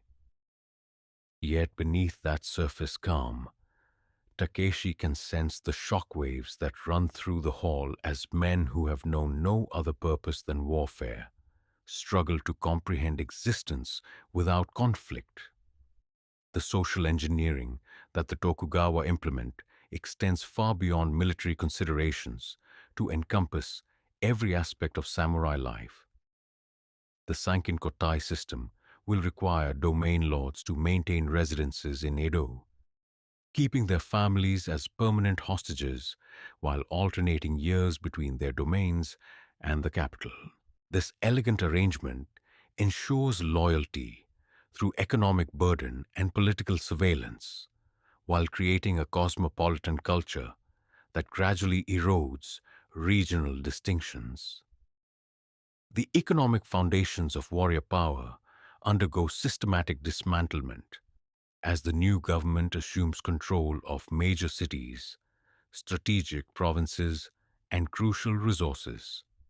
Domain lords find their authority constrained by regulations that govern everything from castle maintenance to marriage alliances, while their financial resources drain away through mandatory contributions to public works projects and ceremonial obligations that consume wealth without producing military capability. Takeshi observes these transformations with the mixed emotions of a man watching his own obsolescence unfold according to inexorable logic. The skills that defined his grandfather's generation, horsemanship, archery, swordsmanship, tactical thinking, retains ceremonial significance while losing practical application. The younger generation of samurai will grow to adulthood without ever experiencing the test of courage and loyalty that gave their ancestors' lives transcendent meaning. The alternate attendance system that forces domain lords to spend every other year in Edo creates unexpected consequences. that accelerate cultural change beyond what its architects intended. The roads connecting provincial domains to the capital become arteries for commerce, communication, and cultural exchange that gradually break down the regional isolation that sustained local warrior traditions. The great processions that mark these mandatory journeys transform into spectacular displays that combine military pageantry with commercial opportunity. Samurai who once rode to war now parade in ceremonial formations that emphasize aesthetic rather than tactical considerations, their weapons becoming decorative accessories rather than instruments of survival. Takeshi participates in one such procession, accompanying his lord on the journey from their mountain domain to the shogun's capital. The experience reveals both the magnificence and the melancholy of warrior culture in transition. The column stretches for miles, its participants displaying centuries of accumulated wealth and refinement while essentially traveling to their own ceremonial imprisonment. The discipline that maintains perfect formation during weeks of travel demonstrates that samurai organizational capability remains intact despite the absence of military necessity. Yet the very precision of these movements emphasizes their essentially theatrical nature, a performance of military competence for an audience that no longer requires its practical application. The ETA and other outcast groups who provide support services for these processions represent the hidden foundation upon which warrior magnificence has always rested. Their presence, carefully segregated but absolutely essential, reminds observant participants that samurai glory depends upon social arrangements that benefit only those fortunate enough to be born into the ruling class. The cities that spring up along the major highways reflect the economic vitality that peace makes possible. Merchant establishments, craft workshops, and entertainment districts flourish as resources once devoted to warfare find new outlets in commerce and cultural pursuits. The very prosperity that samurai rule has created begins to make warrior values seem anachronistic. In Edo itself, Takeshi encounters a world that his ancestors could never have imagined. A city of more than 1 million inhabitants where commerce drives daily life and cultural sophistication reaches levels that rival the ancient imperial capital. The shonen, the merchant class, display wealth that exceeds that of many samurai families, while the artisans create works of beauty that transform functional objects into artistic masterpieces. The kabuki theaters that flourish in this urban environment present dramatic interpretations of warrior legends that simultaneously celebrate and trivialize samurai achievements. The actors who portray famous warriors on stage achieve popular acclaim that exceeds the recognition accorded to living samurai, suggesting that society values artistic representation more highly than authentic warrior capability. The pleasure quarters that cater to samurai and merchant clientele alike provide refined entertainment that offers escape from the increasingly rigid social structure that governs official life. Here, in establishments like the famous Yoshiwara, the aesthetic sensibilities that warriors developed through tea ceremony and poetry find new expression in interactions with courtesans whose education in cultural pursuits often exceeds that of their patrons. The transformation of castle towns from military strongholds into administrative centers accelerates the process by which warrior functions evolve from combat leadership to bureaucratic management. Samurai who once commanded troops in battle now oversee tax collection, legal proceedings, and public works projects that require different skills and different temperaments. The educational institutions that develop to serve this new administrative class emphasize Chinese classics, legal precedents, and accounting procedures rather than military tactics and martial arts. The scholars who provide instruction often possess greater influence than martial experts, reflecting the changing requirements of effective governance in peaceful times. Takeshi's own son exemplifies this generational transition, displaying talent for administrative detail and diplomatic negotiation while showing little interest in swordsmanship or military history. Their conversations reveal the growing gulf between fathers who lived through the age of warfare and sons who know conflict only through stories that seem increasingly irrelevant to contemporary concerns. Why should I perfect techniques for killing? His son asks during one of their increasingly rare practice sessions. When the greatest skill lies in avoiding situations where killing becomes necessary, the world has moved beyond the solutions that sword edges provide. Prosperity flows from trade agreements, not battle victories. Security comes from stable institutions, not personal martial prowess. The logic proves unassailable, yet Takeshi struggles with the implications of accepting his son's reasoning. If warrior skills no longer serve practical purposes, what distinguishes samurai from any other class? If administrative competence matters more than martial ability, why should birth into warrior families confer special privileges? The questions threaten the foundations of everything he has believed about social order and personal identity.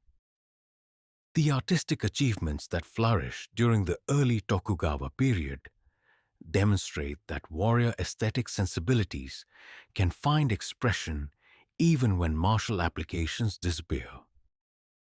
The tea ceremony reaches new heights of refinement. Poetry achieves unprecedented sophistication, and decorative arts create objects whose beauty justifies their existence without reference to any practical function. Yet this very artistic flowering raises troubling questions about the relationship between warrior culture and its military origins. Can aesthetic achievements that derived meaning from proximity to death retain their significance when violence becomes ceremonial rather than real? Does beauty that emerges from the tension between creation and destruction maintain its power when destruction itself becomes impossible?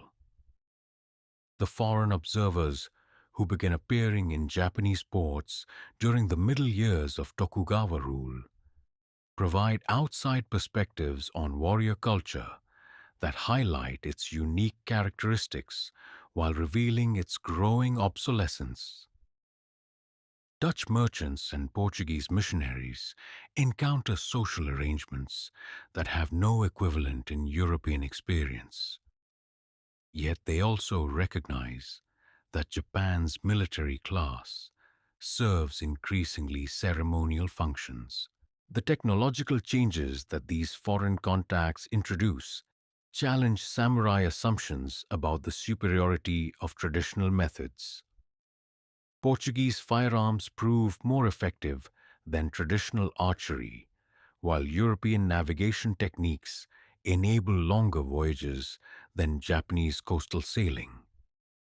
The isolation that has protected Japanese culture from foreign influence becomes increasingly difficult to maintain as global trade networks expand. The Christian missionaries who achieve temporary success in converting Japanese nobles present theological challenges that existing spiritual frameworks cannot easily accommodate. Their emphasis on individual salvation and universal brotherhood conflicts with Confucian hierarchy and Buddhist acceptance of social stratification, creating intellectual tensions that foreshadow later cultural conflicts.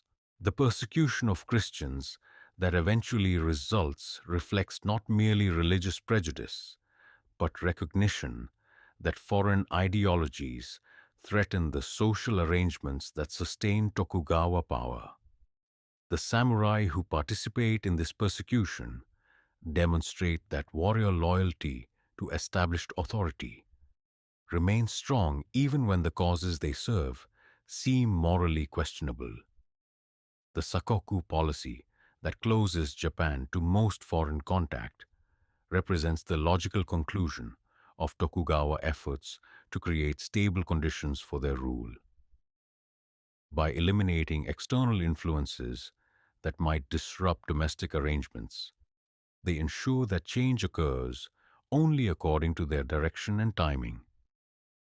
Yet this isolation also guarantees that Japanese society will become increasingly removed from global developments that will eventually require accommodation. As decades pass and the memory of actual warfare fades, samurai culture undergoes subtle transformations that preserve its forms while altering its essential character. The ceremonies remain, the hierarchies persist, the aesthetic achievements continue, yet something vital gradually disappears as distance from original purposes increases. Takeshi's grandson grows to manhood without ever witnessing combat, learning sword techniques from instructors who themselves never faced life or death situations. The gap between traditional forms and practical application widens until martial arts become athletic exercises rather than preparation for mortal conflict. The cherry trees in the castle gardens bloom each spring with the same beauty that has marked the passage of seasons for centuries. Yet their symbolism evolves as the context that gave their brief flowering profound meaning gradually disappears. Beauty remains, but the poignant awareness of impermanence that made that beauty unbearably precious fades as daily existence becomes more secure and predictable. The last true samurai, those who remember when sword skills determined survival and loyalty meant risking everything for one's lord, pass into legend as their successors inherit titles without understanding the experiences that originally justified their privileges. The transformation from warrior to bureaucrat becomes complete as function follows, form into ceremonial obsolescence. Yet perhaps something essential survives, even this fundamental transformation. The principles that gave samurai culture its power, dedication to transcendent ideals, acceptance of sacrifice for higher purposes, commitment to excellence in all endeavors, retain validity even when their specific applications change. The forms may become hollow, but the spirit they once contained continues to influence Japanese consciousness in ways both obvious and subtle. The twilight of the sword reveals that every golden age contains the seeds of its own transcendence, that success in achieving immediate objectives often creates conditions that make original purposes obsolete. The peace that samurai arms established ultimately made samurai existence unnecessary. Yet the values they embodied continue to shape the civilization they helped create. In the end, the last cherry blossoms fall not in defeat but in completion, their purpose fulfilled, their beauty preserved in memory, their essence transformed into new forms that serve the ongoing needs of an evolving culture. The way of the warrior achieves its final victory, by making itself unnecessary, proving that the highest service sometimes requires accepting one's own obsolescence in favor of greater goods that transcend individual or class interests. In the quiet halls of a Tokyo museum, where morning light filters through modern glass to illuminate ancient treasures, a master swordsmith named Miyamoto carefully examines a katana forged 3 centuries ago by his spiritual predecessor. The blade rests in a climate-controlled case, its steel surface reflecting light that has traveled from the same sun that once witnessed the warrior who carried this weapon into battle, who lived and died according to principles that seem both utterly foreign and strangely familiar to the modern world. The sword tells stories that words cannot capture, stories written in the subtle patterns of its hamon, the temper line that runs like frozen lightning along the cutting edge. Each fold in the steel represents hours of patient work by a craftsman who understood that he was creating not merely a weapon, but a physical manifestation of the warrior spirit that would give it meaning. The nicks and scratches that mar its surface speak of real combat, of moments when this blade stood between life and death, honor and shame, victory and defeat. Bushido, Miyamoto murmurs to his small group of visitors, using the term that has come to represent the essence of samurai philosophy despite its relatively recent coinage, the way of the warrior. But what does this mean in an age when warriors no longer exist? What relevance do medieval fighting codes have for people who work in offices, commute on trains, and face their battles in boardrooms rather than on actual fields of war?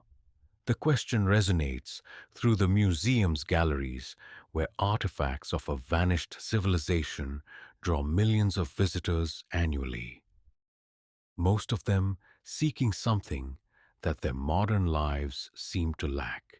The appeal of samurai culture to contemporary people reflects more than simple nostalgia or romantic fantasy. It suggests deeper hungers for meaning, purpose, and principles worth dying for that materially prosperous societies often fail to satisfy. The philosophy that emerged from centuries of warrior culture offers insights that transcend its original military context. The emphasis on discipline, loyalty, and excellence for its own sake speaks to universal human needs that persist regardless of historical circumstances. The aesthetic sensibilities that found beauty in simplicity, perfection in imperfection, and meaning in impermanence provide alternatives to consumer culture's emphasis on accumulation, novelty, and permanent satisfaction. The modern Japanese businessman who practices Kyudo, traditional archery, after work discovers that the mental discipline required to draw a bow properly serves him well in negotiations that require patience, precision, and the ability to remain calm under pressure. The concentration necessary to achieve perfect form in releasing an arrow translates directly into focus that improves performance in any demanding activity. The tea ceremony practitioner who spends years learning to whisk matcha to proper consistency develops attention to detail and appreciation for subtle distinctions that enhance her ability to recognize quality in everything from business proposals to personal relationships.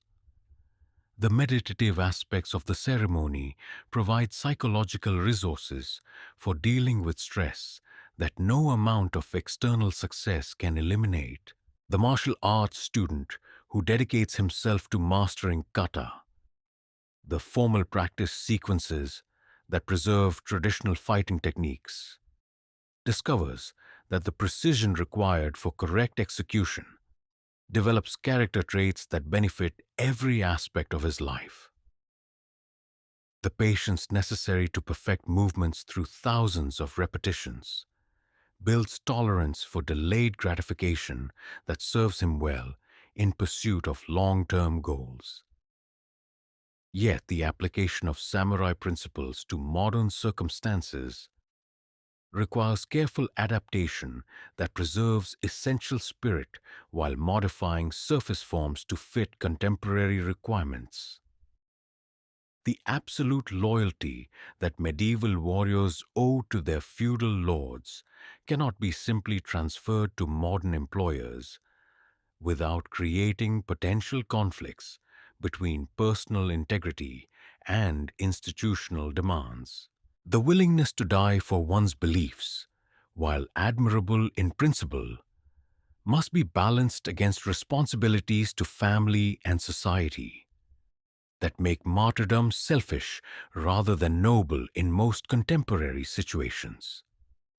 The modern samurai learns to live for his principles rather than merely die for them, finding ways to serve transcendent values through sustained commitment rather than dramatic sacrifice.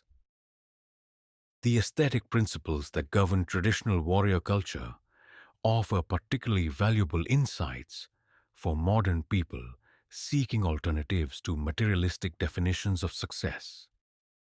The concept of wabi-sabi, finding beauty in imperfection and impermanence, provides psychological resources for accepting failure, aging, and loss that consumer culture encourages people to deny or avoid. The appreciation for simplicity that characterizes traditional Japanese aesthetics offers counterbalance to the complexity and overstimulation that mark contemporary urban life. The person who learns to find satisfaction in perfectly prepared rice, properly arranged flowers, or correctly executed sword cuts develops capacity for contentment that external circumstances cannot destroy. The integration of spiritual and practical concerns that characterized samurai education provides models for holistic development that contemporary educational systems often fail to provide. The warrior who studied poetry alongside swordsmanship, meditation alongside military tactics, tea ceremony alongside archery, achieved balance that allowed him to function effectively in multiple domains while maintaining unified sense of purpose. Modern Japanese companies that consciously incorporate samurai principles into their corporate culture often achieve levels of employee dedication and performance that purely economic incentives cannot generate.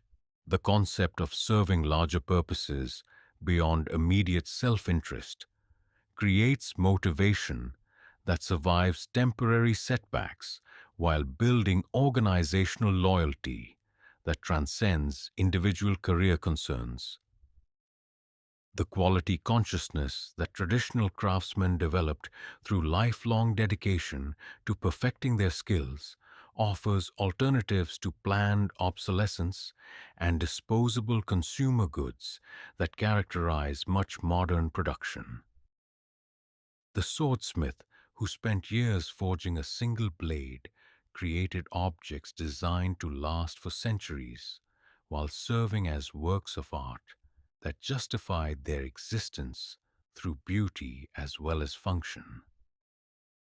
The environmental consciousness that traditional Japanese culture developed through Shinto reverence for natural forces provides resources for addressing ecological challenges that purely technological solutions cannot resolve.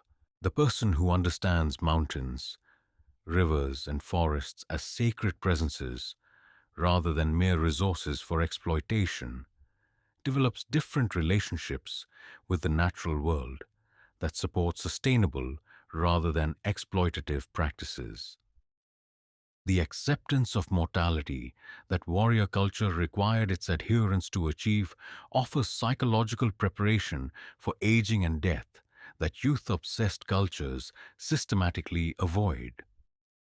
The person who has genuinely confronted the inevitability of his own death develops appreciation for life's temporary pleasures without becoming attached to outcomes he cannot control. Yet the modern application of traditional principles also reveals their limitations when removed from original contexts that gave them meaning.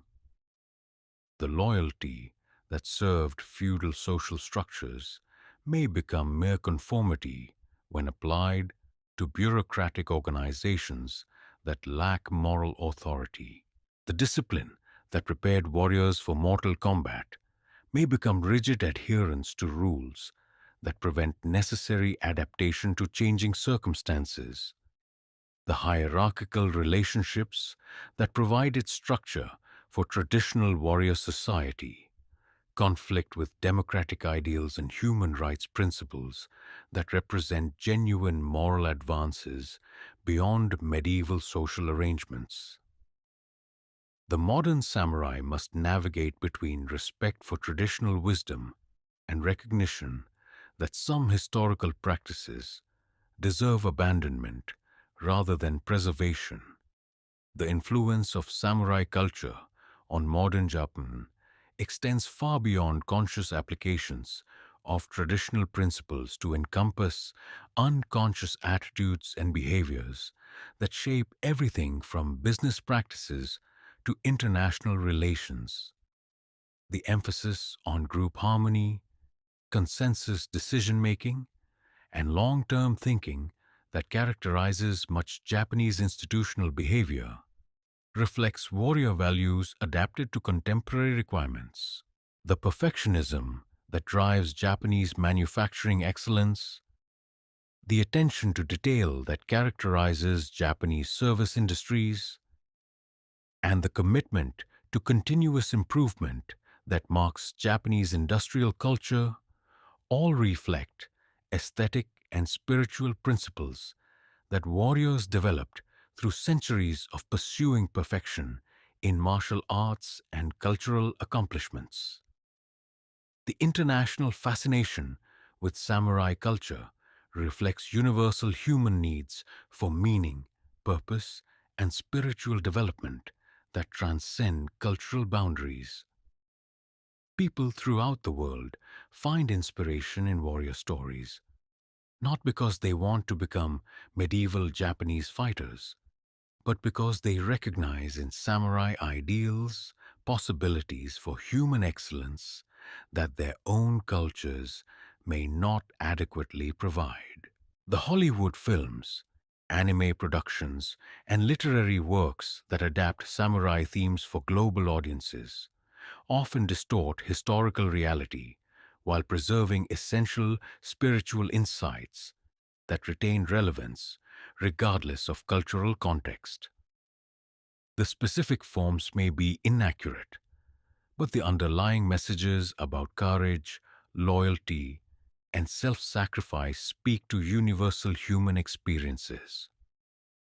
The martial arts schools that teach traditional Japanese fighting techniques to students throughout the world serve as vehicles for transmitting philosophical principles as much as physical skills.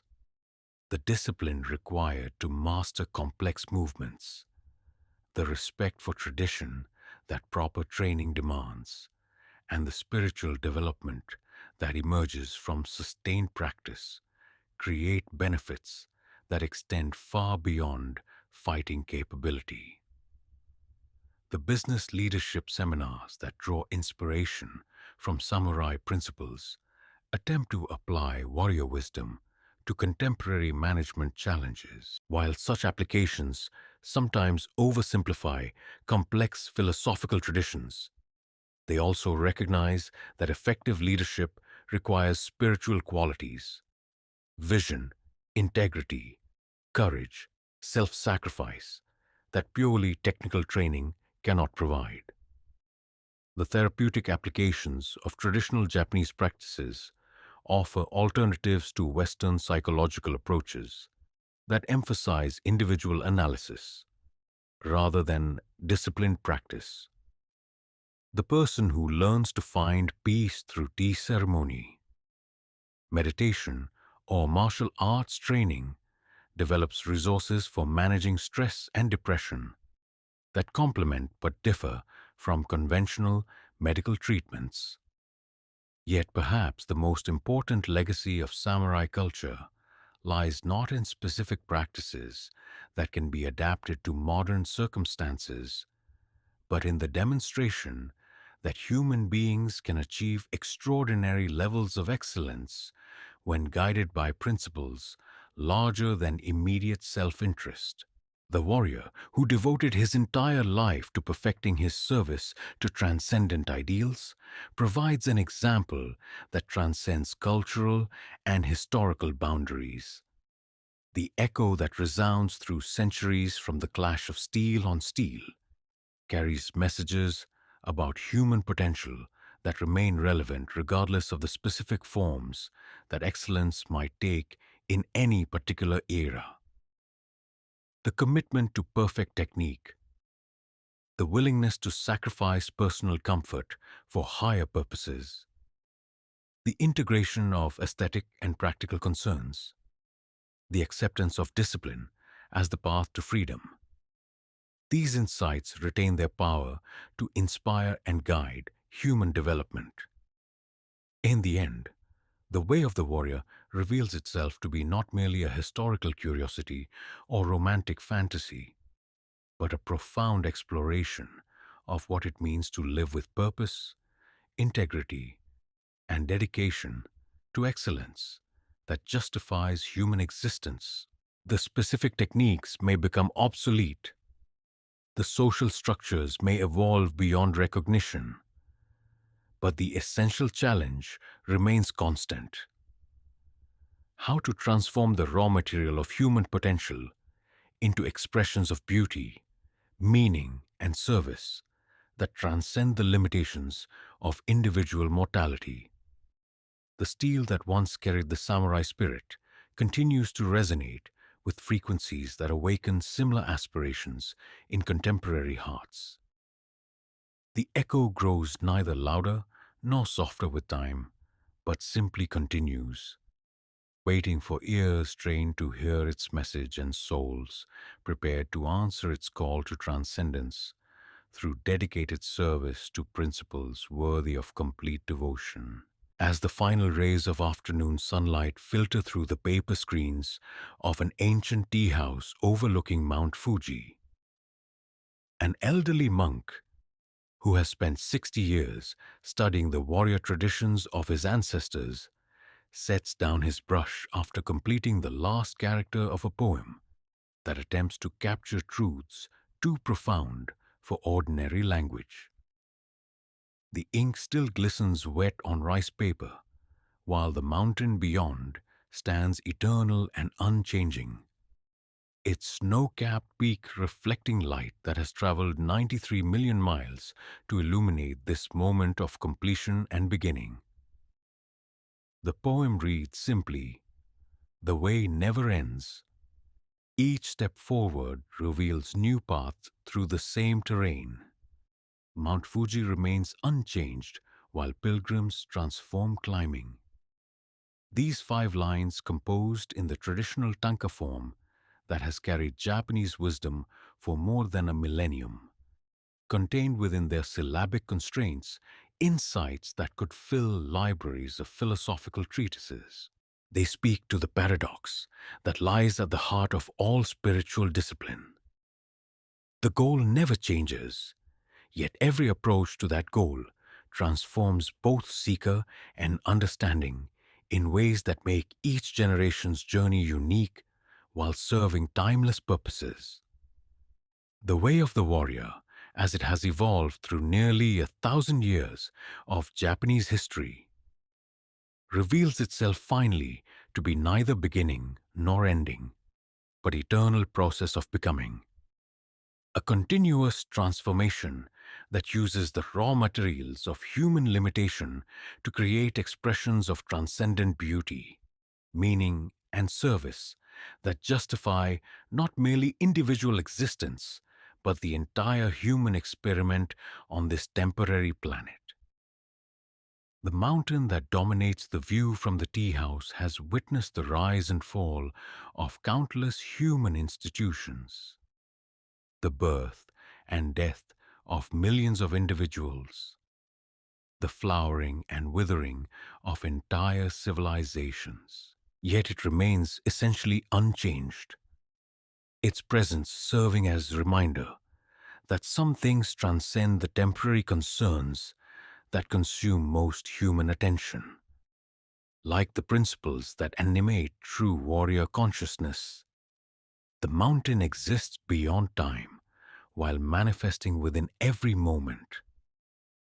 The elderly monk, whose name was once spoken with respect in courtrooms, and whose sword once settled disputes that diplomacy could not resolve, understands that his own journey along the warrior's path represents merely one voice in a chorus that includes all who have ever chosen service over safety, excellence over ease, meaning over mere survival. His individual story matters infinitely, yet weighs nothing when measured against the larger pattern that encompasses all human striving toward transcendence. The transformation that brought him from active samurai to contemplative monk illustrates possibilities that exist within every life for those willing to recognize that external circumstances matter far less than internal responses to whatever challenges fate provides. The skills he developed in swordsmanship, discipline, awareness, acceptance of mortality, integration of physical and spiritual development, proved equally valuable when applied to meditation, calligraphy, and the countless small acts of service that fill his days.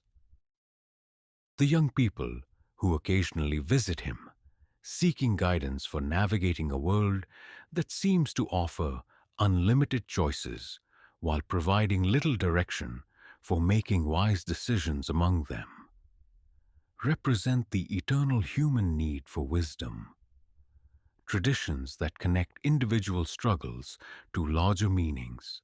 The questions about career, relationships, and purpose differ in surface details from those that troubled samurai facing decisions about loyalty, honor, and duty.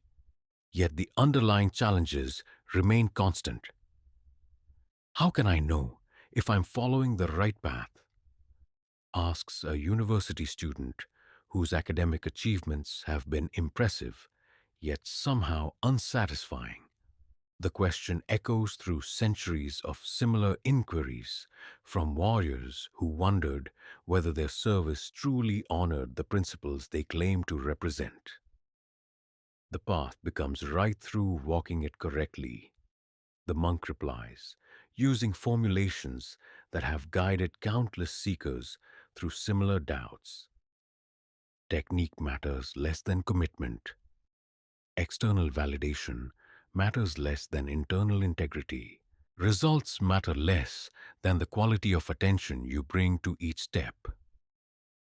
This guidance, drawn from warrior wisdom, adapted to contemporary circumstances, suggests that the way of the samurai continues to offer relevant insights for modern people facing challenges that technology cannot solve and prosperity cannot eliminate. The fundamental human problems, how to live with purpose, how to serve others effectively, how to maintain hope despite inevitable suffering and loss, require spiritual resources that each generation must discover anew while drawing upon accumulated wisdom from those who faced similar challenges. The business executive who practices morning meditation before dealing with corporate crises. The artist who approaches creative work with the discipline that samurai brought to martial training. the parent who teaches children to value character over achievement. All participate in traditions that extend back through centuries of human development while expressing themselves through contemporary forms.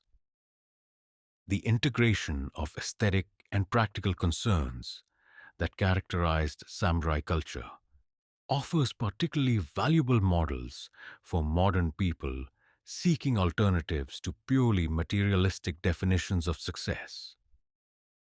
The warrior who found beauty in properly maintained weapons, meaning in correctly performed ceremonies, and satisfaction in excellently executed duties, demonstrated that any activity can become spiritual practice when approached with proper attention and intention. The environmental consciousness that traditional Japanese culture developed through Shinto reverence for natural forces provides resources for addressing ecological challenges that technological solutions alone cannot resolve. The person who understands forests, rivers, and mountains as sacred presences rather than mere resources for exploitation develops different relationships with the natural world that supports sustainable practices based on respect rather than domination. The acceptance of impermanence that warrior culture required its adherents to achieve offers psychological preparation for dealing with loss, change, and mortality that consumer culture systematically encourages people to deny. The individual who has genuinely confronted the temporary nature of all earthly achievements develops capacity for appreciation that external circumstances cannot destroy, while maintaining emotional equilibrium that survives inevitable disappointments. Yet perhaps the most important insight that emerges from studying the way of the warrior lies in recognition that human beings can transcend their apparent limitations when guided by principles larger than immediate self-interest. The samurai who devoted his entire existence to serving ideals that demanded everything while promising nothing demonstrated possibilities for human excellence that remain available to anyone willing to make similar commitments.